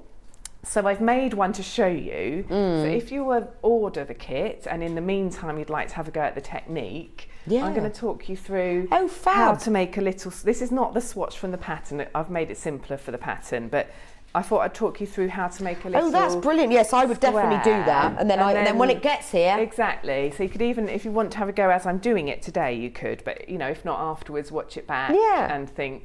No, what if you're impatient for it to arrive? Yeah, press pause. Okay, so for this little swatch, you start with a chain of 37. So actually, I'm just going to... Oh, I like your basket. I've not seen that before. That? I really like that. Look at Sam's basket. How gorgeous is that? Thank you. So I discovered, just by the by, I discovered adding little handles to it. These are cork. That's so cute. It just makes such a difference, doesn't it? That's a nice stitch as well. I know that's not what we're talking about. That's a nice basket. So I've had a few people, where I've been putting this on social media, I've had a few people message me asking if it's suitable for people who are quite new to crochet. So I would say it is, with a little bit of patience and practice. So it, as I say, it looks so technical, but it really isn't when you get going. Okay, so a committed beginner. Yeah, exactly. Someone, if you've done some stitches, you know, if you're brand new to it, then maybe do a bit of practice before. But if you've done some stitches, it's so much more manageable than it looks. So I thought, because of that, I will go right back to basics. No, I think that's good. That's good. And you're going to start with your slip knot on your hook. And then in order to make this little square or rectangle, you're going to do a chain of 37. So you're just pulling the yarn through the loop on your hook, and you're going to do that until you've got 37 stitches. So you can see each of your chains looks like a little V, so you can count them if you lose count. And this is where those stitch markers can also be useful, because you could mark every 20, every 30. Okay. And then you don't have to count them all again. So when you come to do your actual t-shirt, you're doing a much longer chain. But for the purposes of the demonstration, I thought I would start with 37. So you're just pulling through until you've got 37 of these little chains. So I've done that bit already. That's what I was just fiddling with over here. So Oh, we've got a message from Dawn. Can you say what size this was up to? Only just tuned in. Sorry for your invention. No problem at all, Dawn. It goes up to a size. I've called it 4XL, which is 100. Well, the largest size, about 128 centimetres. What's that in inches? 50, something about like 54. Maybe someone can confirm. What's 128 divided by 2.54, Ben? 128 divided by 2.54. So I think it's around about the 52, 54 inches. Are they working it out for you? 50.3. Oh, bit less, sorry, bit less. There we go. So it goes up to a 50 inch, Dawn. Yeah. Okay, so as I said, going right to the beginning of the basic crochet stitches, you've got your chain, so we've got a chain of 37, and we're going to make treble crochets. So it starts with just one row of treble crochets. So in order to make your treble crochets, you're skipping the first 3 chains. So you've got your loop on your hook, and the yarn is coming out of that first chain, so the one right next to it. 2, 3, you skip those 3 and you find the 4th one along, and then you put your yarn over your hook and just go underneath that one loop, hook onto the yarn and pull it back through that loop, and that gives you 3 loops on your hook. Grab the yarn and come through the first 2 of them, leaving you with 2 loops on your hook. Grab the yarn again and come through those last 2. So you've now got this curly bit here, which is your skipped chain 3 and your first treble. And you're going to work all the way along that chain, making no more skipping, just making 1 treble into every chain along now. So it's yarn over, into the next chain, pull the yarn back through, yarn over through 2, yarn over through 2. So your first row is just a row of trebles. So when you've done that with every single one of your chains, you should have 35 trebles, including that chain 3 at the beginning. So I won't do them all, because I've got one I've already done, but just to get you started. So for those that are fairly new to crochet, you might have made a treble before, and this just gives you the idea of how you start out. So is this the rib on the bottom? So this is, it helps you to do the rib on the bottom. So yes, so it's the very first row, which then becomes the rib when you come back to it. Right. So to start with, you're just literally doing that row of trebles. Okay, so I can see it's that one there, round the bottom. That's it, yeah. So you just want a straight row of trebles, and you can see, to count them, you count these posts. I always think it's like the rungs of a ladder if you would hold it that way. And you always include the chain 3 at the end. So with treble crochets, this chain 3 counts as a stitch. So if you're fairly new to crochet, that's something to just sort of make a mental note of. So you'll do that, and you'll go all the way along. And again, I've got so many little, here's one I made earlier, over here. And they're all the same colour.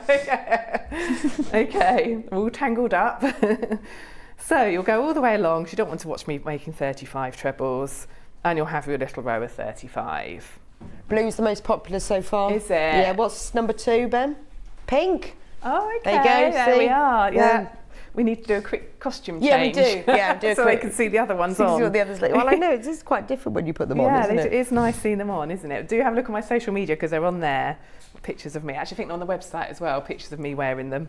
Yeah, they're all there on the website. Okay, so then you're going to start row 2. So for row 2, you're starting this netting pattern. So you're doing your treble chain 1. So I'll just explain a bit more about that. So you're going to start with a chain 4. So that's just 4 chains made up into the air. So normally with trebles, you would start with a chain of 3 as your turning chain. But because we're going to have a chain 1 in it, you've got chain 4, which counts as a treble plus a chain 1. Then you turn it over, and then you're going to skip 1 and make a treble into the next. Now this can be a little bit confusing at the beginning of a row of trebles. Because this chain 3, in 4 in this instance, counts as a stitch, you don't need to work into this very first one. So when I say skip 1, it's actually this one that you're skipping. So this one is already worked. It's got this post here made by that chain 4. This one you skip, so you're going to work into this one, which is the 3rd one along. But that's because this chain counts as a stitch for the first one, That second one is the one you skip and you work into the third one. Okay. So I just want to make that clear for anyone that's fairly new to it, because that can be a bit confusing. confusing. I think that's often the hardest thing with crochet, is that the counting is knowing what is one. Yeah. What is one is probably the exactly, thing. and it's often quite implied in patterns. Yeah. So having that kind of knowledge and sort of storing it in your brain to know that you can be confident when you tackle a pattern that with trebles, remembering it's in UK terms, the chain 3 counts as a stitch. You know, just lodge that away, and then it helps to make sense of other patterns. Yes, because there's a lot. I feel with a lot of crochet patterns, there's a lot of assumed knowledge. Yes, which is fair enough, because you can't have everything. There's a lot of information to put. I mean, you know, my patterns are long, and I try to anticipate all questions that might come up. Exactly, but there's always still going to be some assumptions made. So.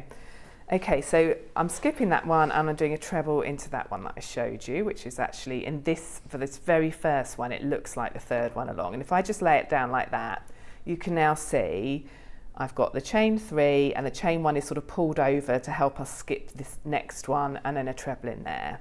And then you're going to continue that pattern now. So the pattern is chain 1, skip the next stitch, make a treble in the following.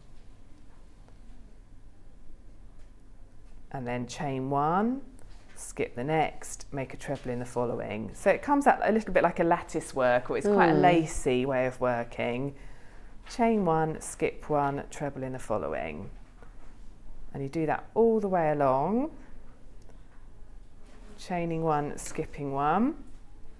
I may as well get this. And this is also what's really nice about this project, is because of this chaining and skipping, it's actually quite a quick make.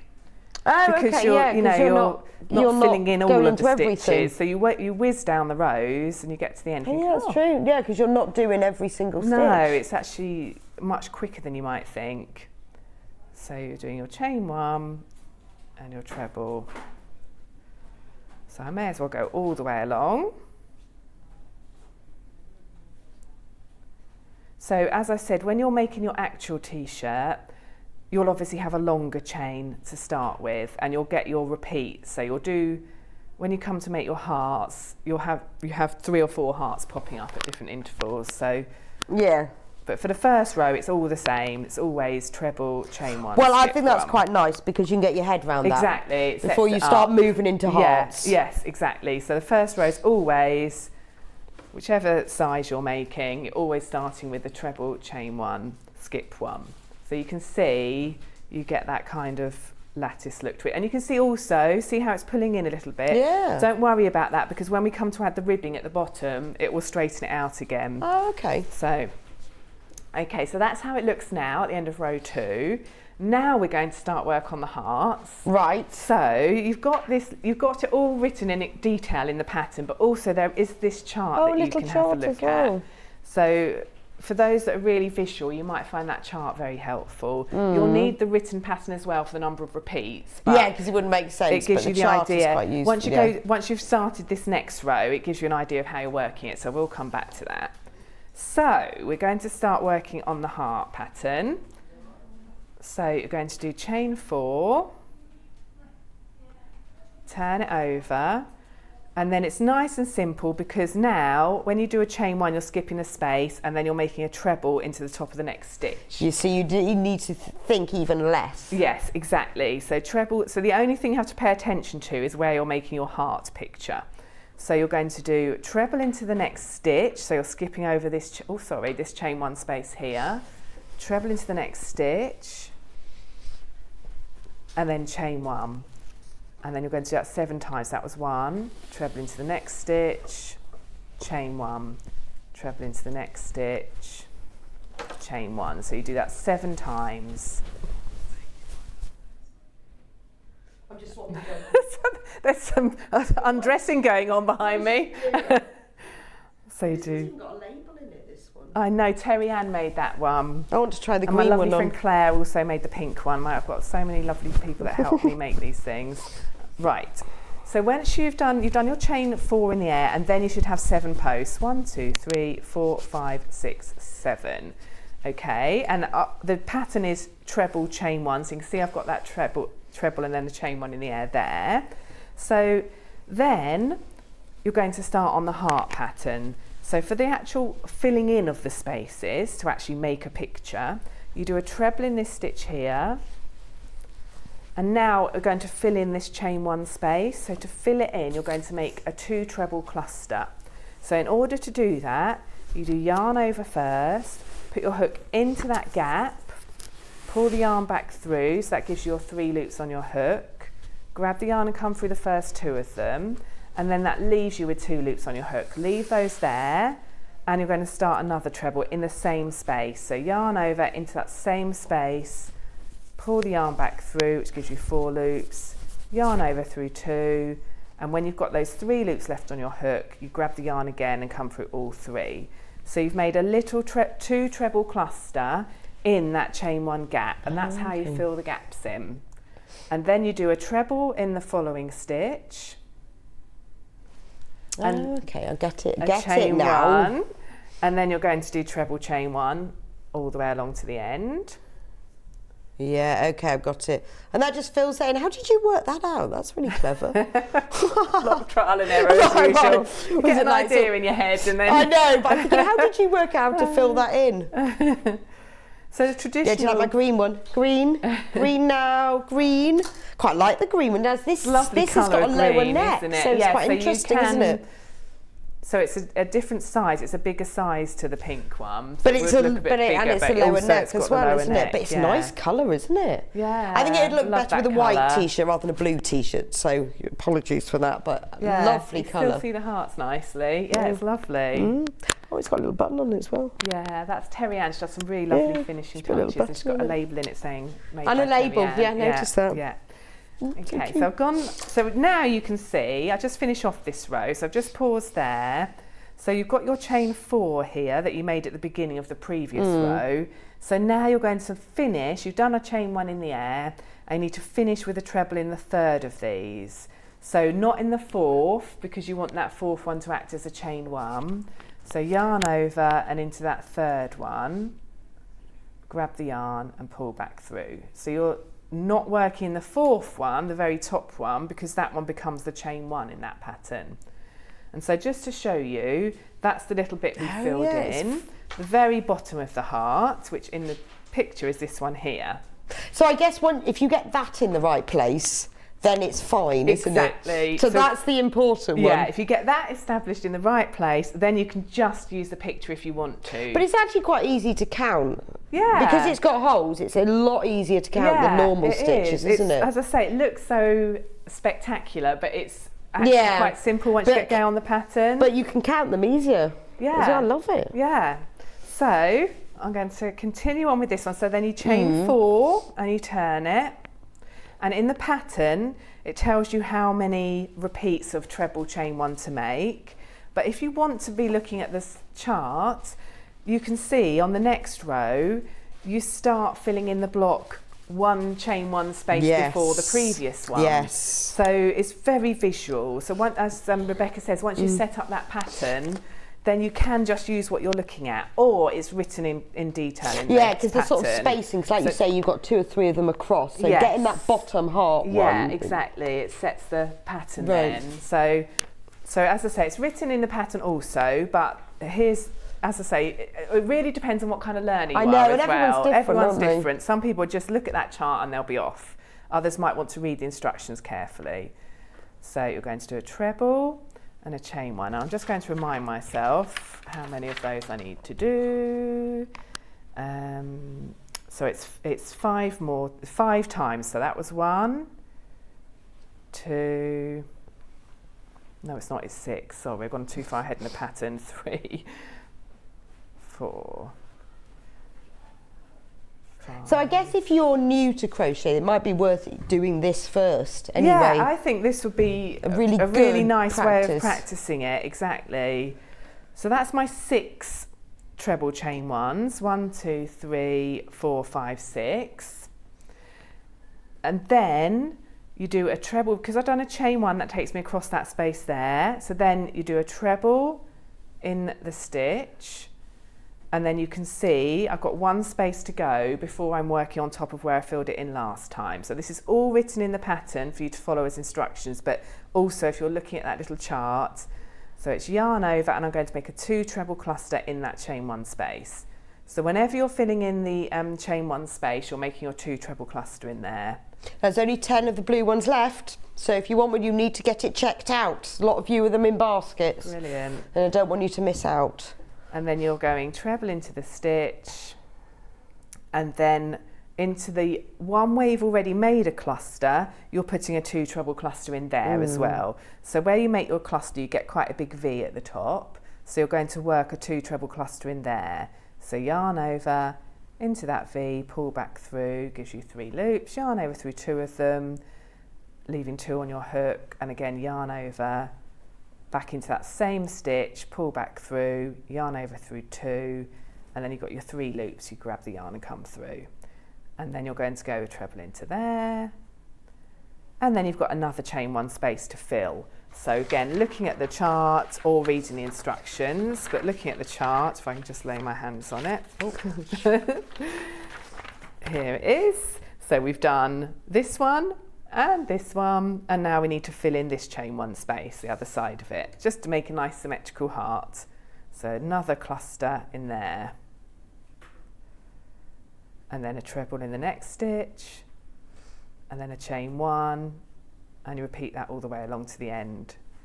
So I don't know if it's just me, but I just found it such fun to do this. Yeah, no, I'm really liking this because it's easy to count, but then it's not boring because you've got to keep putting hearts in. Yeah, every row is interesting. And it changes, and that's why I like fair round knitting. Yeah. Because every row is different, although it drives you mad because you've got all these balls of wool and stuff, but you have to really sort of, whether you're doing it on a chart, it is interesting every row. Every row changes. You can see, look, we've got the bottom of the heart now. You can see the shape of it.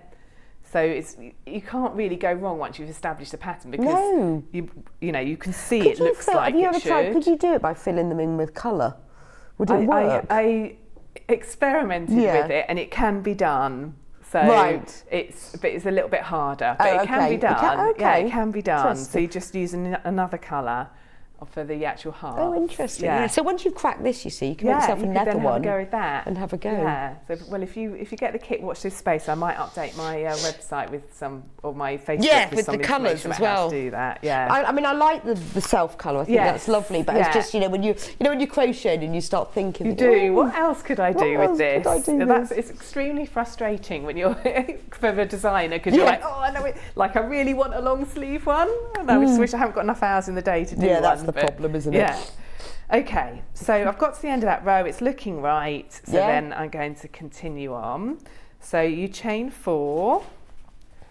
So if you are trying one at home, or you later on try one at home, hopefully you're starting to see how this is working now. And then you're going to do treble in the next stitch. This is the row where you do 5 repeats, so treble, chain 1. So you can follow the written instructions, but if you are looking at the chart and it's sort of making sense to you, you'll realise you also don't need to do that. So it's 1, 2, 3, 4, 5. So then you put a treble in the next stitch, and then instead of your chain 1, you're filling in the chain 1 space. So 2 treble cluster in there.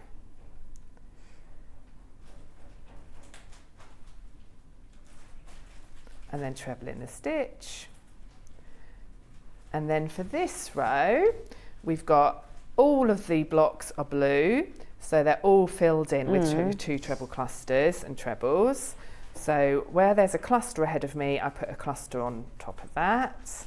So working into the V at the top of the cluster. Then I do a treble in the next stitch. Then I do another cluster. So you just work along.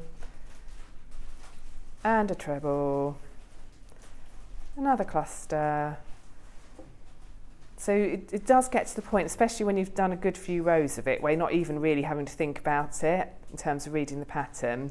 And then I've got to this side and I need to fill in another block because I need to bring out the heart's width again. So on chain 1 space, I put a 2 treble cluster in there. And then a treble in this stitch here. And then your chain 1 trebles, treble, chain 1, all the way along to the end. So So just making that point again, that at the end you make your last treble into the third of the chain 4. So again, stitch markers can be really handy for that. Oh yeah, because I do think that is one thing. Well, I guess you find it as well with teaching beginners. It's the counting, isn't it? It's like when you say in the beginning of, where do you mean? Exactly. What is this mystical chain for? Yeah, but no, it makes sense. If you mark it with a stitch marker, you can either mark as you make your chain either the third or the fourth one. Yes, that's true. That's a good tip. I'd probably mark the fourth one, but then make sure you work into the one behind that. So then treble into the third of those 4. So no, but it's a good tip to do that, 2, because 3. Yeah, it's like if you're counting, you can count 5, but you can't go back again and count the 5. Whoops. Yes. So there you go, and that's that row with the heart. So it's fab. It's really coming together. Yeah, it is. It's really clever. I absolutely love it. The next row, looking ahead, you've actually got a gap in the middle. Yeah. So you know, if you're using the chart, have a look at it. If you're reading the written pattern, it's written as a repeat, so you'll get the hang of that. Yeah. So let's move on to that one. So chain 4. Now this is where we were just saying you could put a stitch marker in if you wanted to. Okay, and then I guess then next time you would. Get it. When you come back to it, you know that's the bit where I need to put your last treble. Okay, and then you're going to turn it over. And this time we're working along because it is the same height at the edge as the previous row. Did you always chain and then turn over? I do. And why is that then? Because I'm never sure. Well, I think I've just got this thing in my head that it's the turning chain, so you make the chain in order to be able to turn it. But that's just the way. I don't think there's any right or wrong with that. Well, I don't know. I'm not sure. I think there is. I think I think it's different when you turn it over. It looks different. So if you turn it, I mean, it's something when I'm teaching, it's what I teach. But again, it's one of those things in crochet that there's 2 ways of doing it. But I think that does work really well. If you turn it first, in my mind, when I learnt to crochet, the turning chain gives you a bit of height in order to be able to then continue working. So it sort of seems to make sense to do the turning chain first. And then it gives you that little bit of space to then be able to turn it and continue working. But as you say, it twists the chain. So when you come back to it at the end, it can be a bit harder to see where to go. Yeah, but then if you do it if you turn and then do it, it twists the other way, doesn't it? Yeah, that's true. So that's how I do it. And not everyone tells you, so you have to make your own mind up. Yeah, also I think sometimes in patterns, that bit is written at the end of a row and sometimes it's written at the beginning. Yeah. So I write mine at the beginning, chain 3, turn, but maybe that's confusing. Maybe it should be at the end. So it's when you get to the row. So who knows? Let us know. Okay, so you're working along. I'm going to open up a whole well, I know, but it is. I know, but you do have to, once you get to that, you think, because everyone writes patterns slightly different. And I get asked it a lot about the chain 3. Do I do it before or after I turn it? So before. I always say before, but if other people think differently and have reasons, I'd love to hear. Well, that's true. Yeah. I mean, I was taught to crochet. Some people who've crocheted for years and been taught by members of the family might have different mindsets around it. Yes, that's true. So I was taught to crochet about 12 years ago. So, okay, so I've now come to the bit. It's going to be the same width as the previous row. So the treble goes in the top of the treble, and then you've got the cluster to work into. But bearing in mind that the middle one I'm going to skip to make that gap. So if it's really clearly described in the pattern, or if you're looking at the chart, you just need to bear that in mind. So cluster in the cluster, treble in the treble. So you do 2 like that, cluster in the cluster, treble in the treble. And then you do a chain 1 in the air, you skip the middle cluster, and then you do a treble in the following treble. So that's making the gap at the top of the heart. And then you work along, cluster in the next cluster, treble in the treble, 2 like that, cluster in the next cluster, treble in the treble. So if I just put that down, you can see you've made the little gap at the top of the heart there. So we're nearly at the top now. We're nearly at the top. Okay, so then you... Yeah, so actually leaving the gap is okay, because I thought, I wonder if you have to skip across, but... It feels like it should, again, it feels like it should be harder than that, doesn't it? But I'm seeing what you mean about doing it in another colour now. I'm thinking, oh no, this is really difficult. Well, it depends on your view on ends as well. Yeah, true. Can't carry and they stand out so well in this single colour, don't they? Yeah, which I'm really surprised about. Yeah, they do stand out really well, and they... I think it just makes a really tasteful item of clothing, much more tasteful than some of my other makes, which, tend to go fun out there. But it is quite tasteful, yeah, it's a lovely. You could write your whole name across, couldn't you? Once you understand the concept of this, that you just do a chart and that you fill it in. You could do a message. Beach. Yeah. Okay, so you can see how it's coming together now. So... Shall I continue? Last row? Yeah, let's do it. Oh, yeah, we've got to get to the very end. Yeah. Because everyone's now, who've ordered this are going to make one of these. Well, yeah, and when the kit comes... It's, a little bit of practice. Yeah, I think it's a very good idea. Chain 4, turn it. And then again, following the written pattern or having a look on here, it's a little bit more complicated because you're going to work along until one block before. So one block into where you've already worked the pattern. So you're going to have to make a gap over the top of this blue block. So at least you can see when you go wrong as well. Well, yeah, easily. Your heart looks wonky. Yeah. So I'm a visual learner, so the demo is brilliant, very well explained. Pink is my favourite, but I love the other colours as well from Anne in East Yorkshire. Oh, thank you, Anne. I'm so pleased it's clear. I know. Well, some people they prefer to have it all written. Other people they need to see it, and it is different for everybody, isn't it? Exactly. So then when you get the pattern and the kit, it's you've got your numbers in there, but you've seen how you're actually working it. So you've got that sort of visual guidance. I always want to crochet along, but I can't do it fast enough, so then I have to stop and rewind and think, no, just watch it. Just watch it. Yeah. And I think, no, I can't. I need to crochet along. I need to do it too. I'm not very good at just watching it.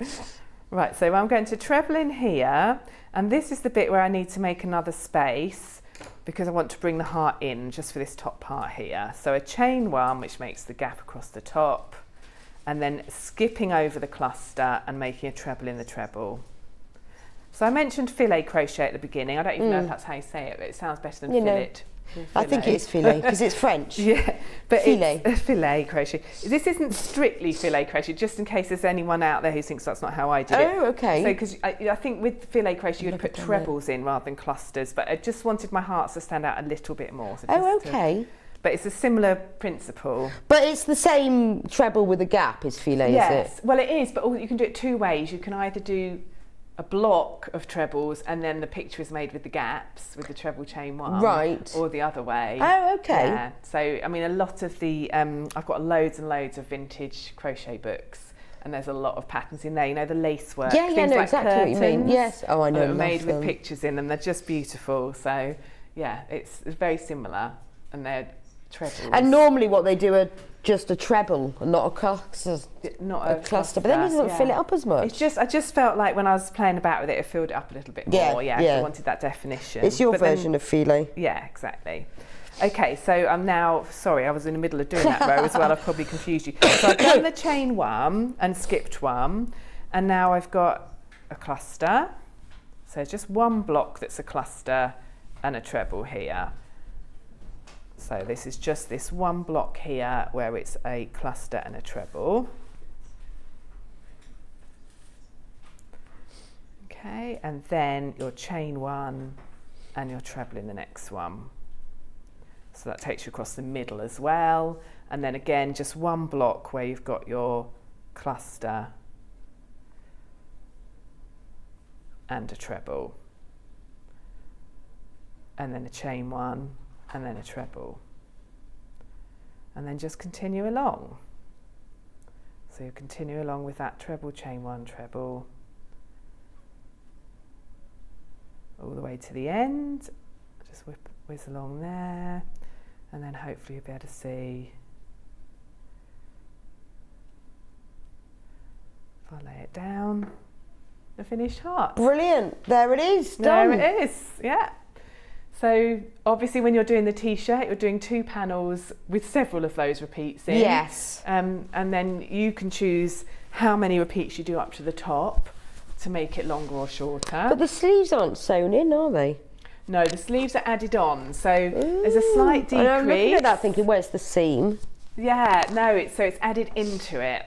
So there's a slight decrease in the neckline. So as I said at the beginning, you make your 2 panels, join them together. I love to do it with stitch markers. Put it on, measure whether it fits your arm okay. If you're making it for someone else, you have got the measurements in here. So when it comes to armholes, there is a guide as to how deep your armhole should be. Oh, that's arm length, sorry. There it is, armhole. So you can measure it if you're making it for someone else, so don't panic if you can't get them to try it on. And then you double crochet them together. So I could come back to Valerie's point in a minute and quickly show you that if we've got a couple of minutes left, so that'll be fab. So you double crochet your 2 sides together, leaving the armhole. And then you've got this piece, it looks like a vest at that point, as you can imagine. Nice. And then you pick it up, and on that actual garment, you do your treble chain ones around it. And I like that, because this is the bit that's often a tight seam, isn't it, around the arms? Yes. So, and there isn't any of that. And also you can put it on and try it on and off again for the arm length that way. So you've got, as you make it, you can you go like here put it or on, 3/4. Here. I went a bit longer, and as I say, I'm really tempted to make a longer one. Yeah, and you should. Also, you've got the You just balloon. add another colour down there. Oh yeah, you could do a different colour for the cuffs and things. Could. Well, couldn't you? But or then, a bell shape. Yeah. Fab, wouldn't it? So I've left this one straight, but I've also included instructions on how to make a balloon sleeve. So that's where it's quite a wide sleeve, and you've got a decrease on the cuff. Nice. So you could yes, do that I'd be liking a balloon longer. sleeve. So just, have I got time to very quickly do the join? So Charlie says you can have 5 minutes. Oh, lovely. Thank you. Okay, so to join it, you holding it. I tend to do it right sides facing. Have you got a right side? You probably haven't, because you're turning it back and forth. So we can call the right side the side you like the look of best. Oh, I like that. Yeah, the nice side, the nice pretty side. And then you're going to join at the bottom. So remembering that bottom row is your trebles. So put your hook underneath the final treble of one piece, of one panel, and the treble of the other panel. So just literally going between 2 stitches there. Join your yarn by pulling a loop of yarn through and chaining 1. And then you're going to make 2 double crochets into the end of every row, but you're working through both pieces of work. So put your hook under those stitches again, under both of them, pull the yarn back through, which gives you 2 loops on your hook, yarn over and through both, and then do the same thing again. And that's what you're going to do all the way up, so just into that gap that you've got at the end, and make your 2 double crochets. So it's really straightforward.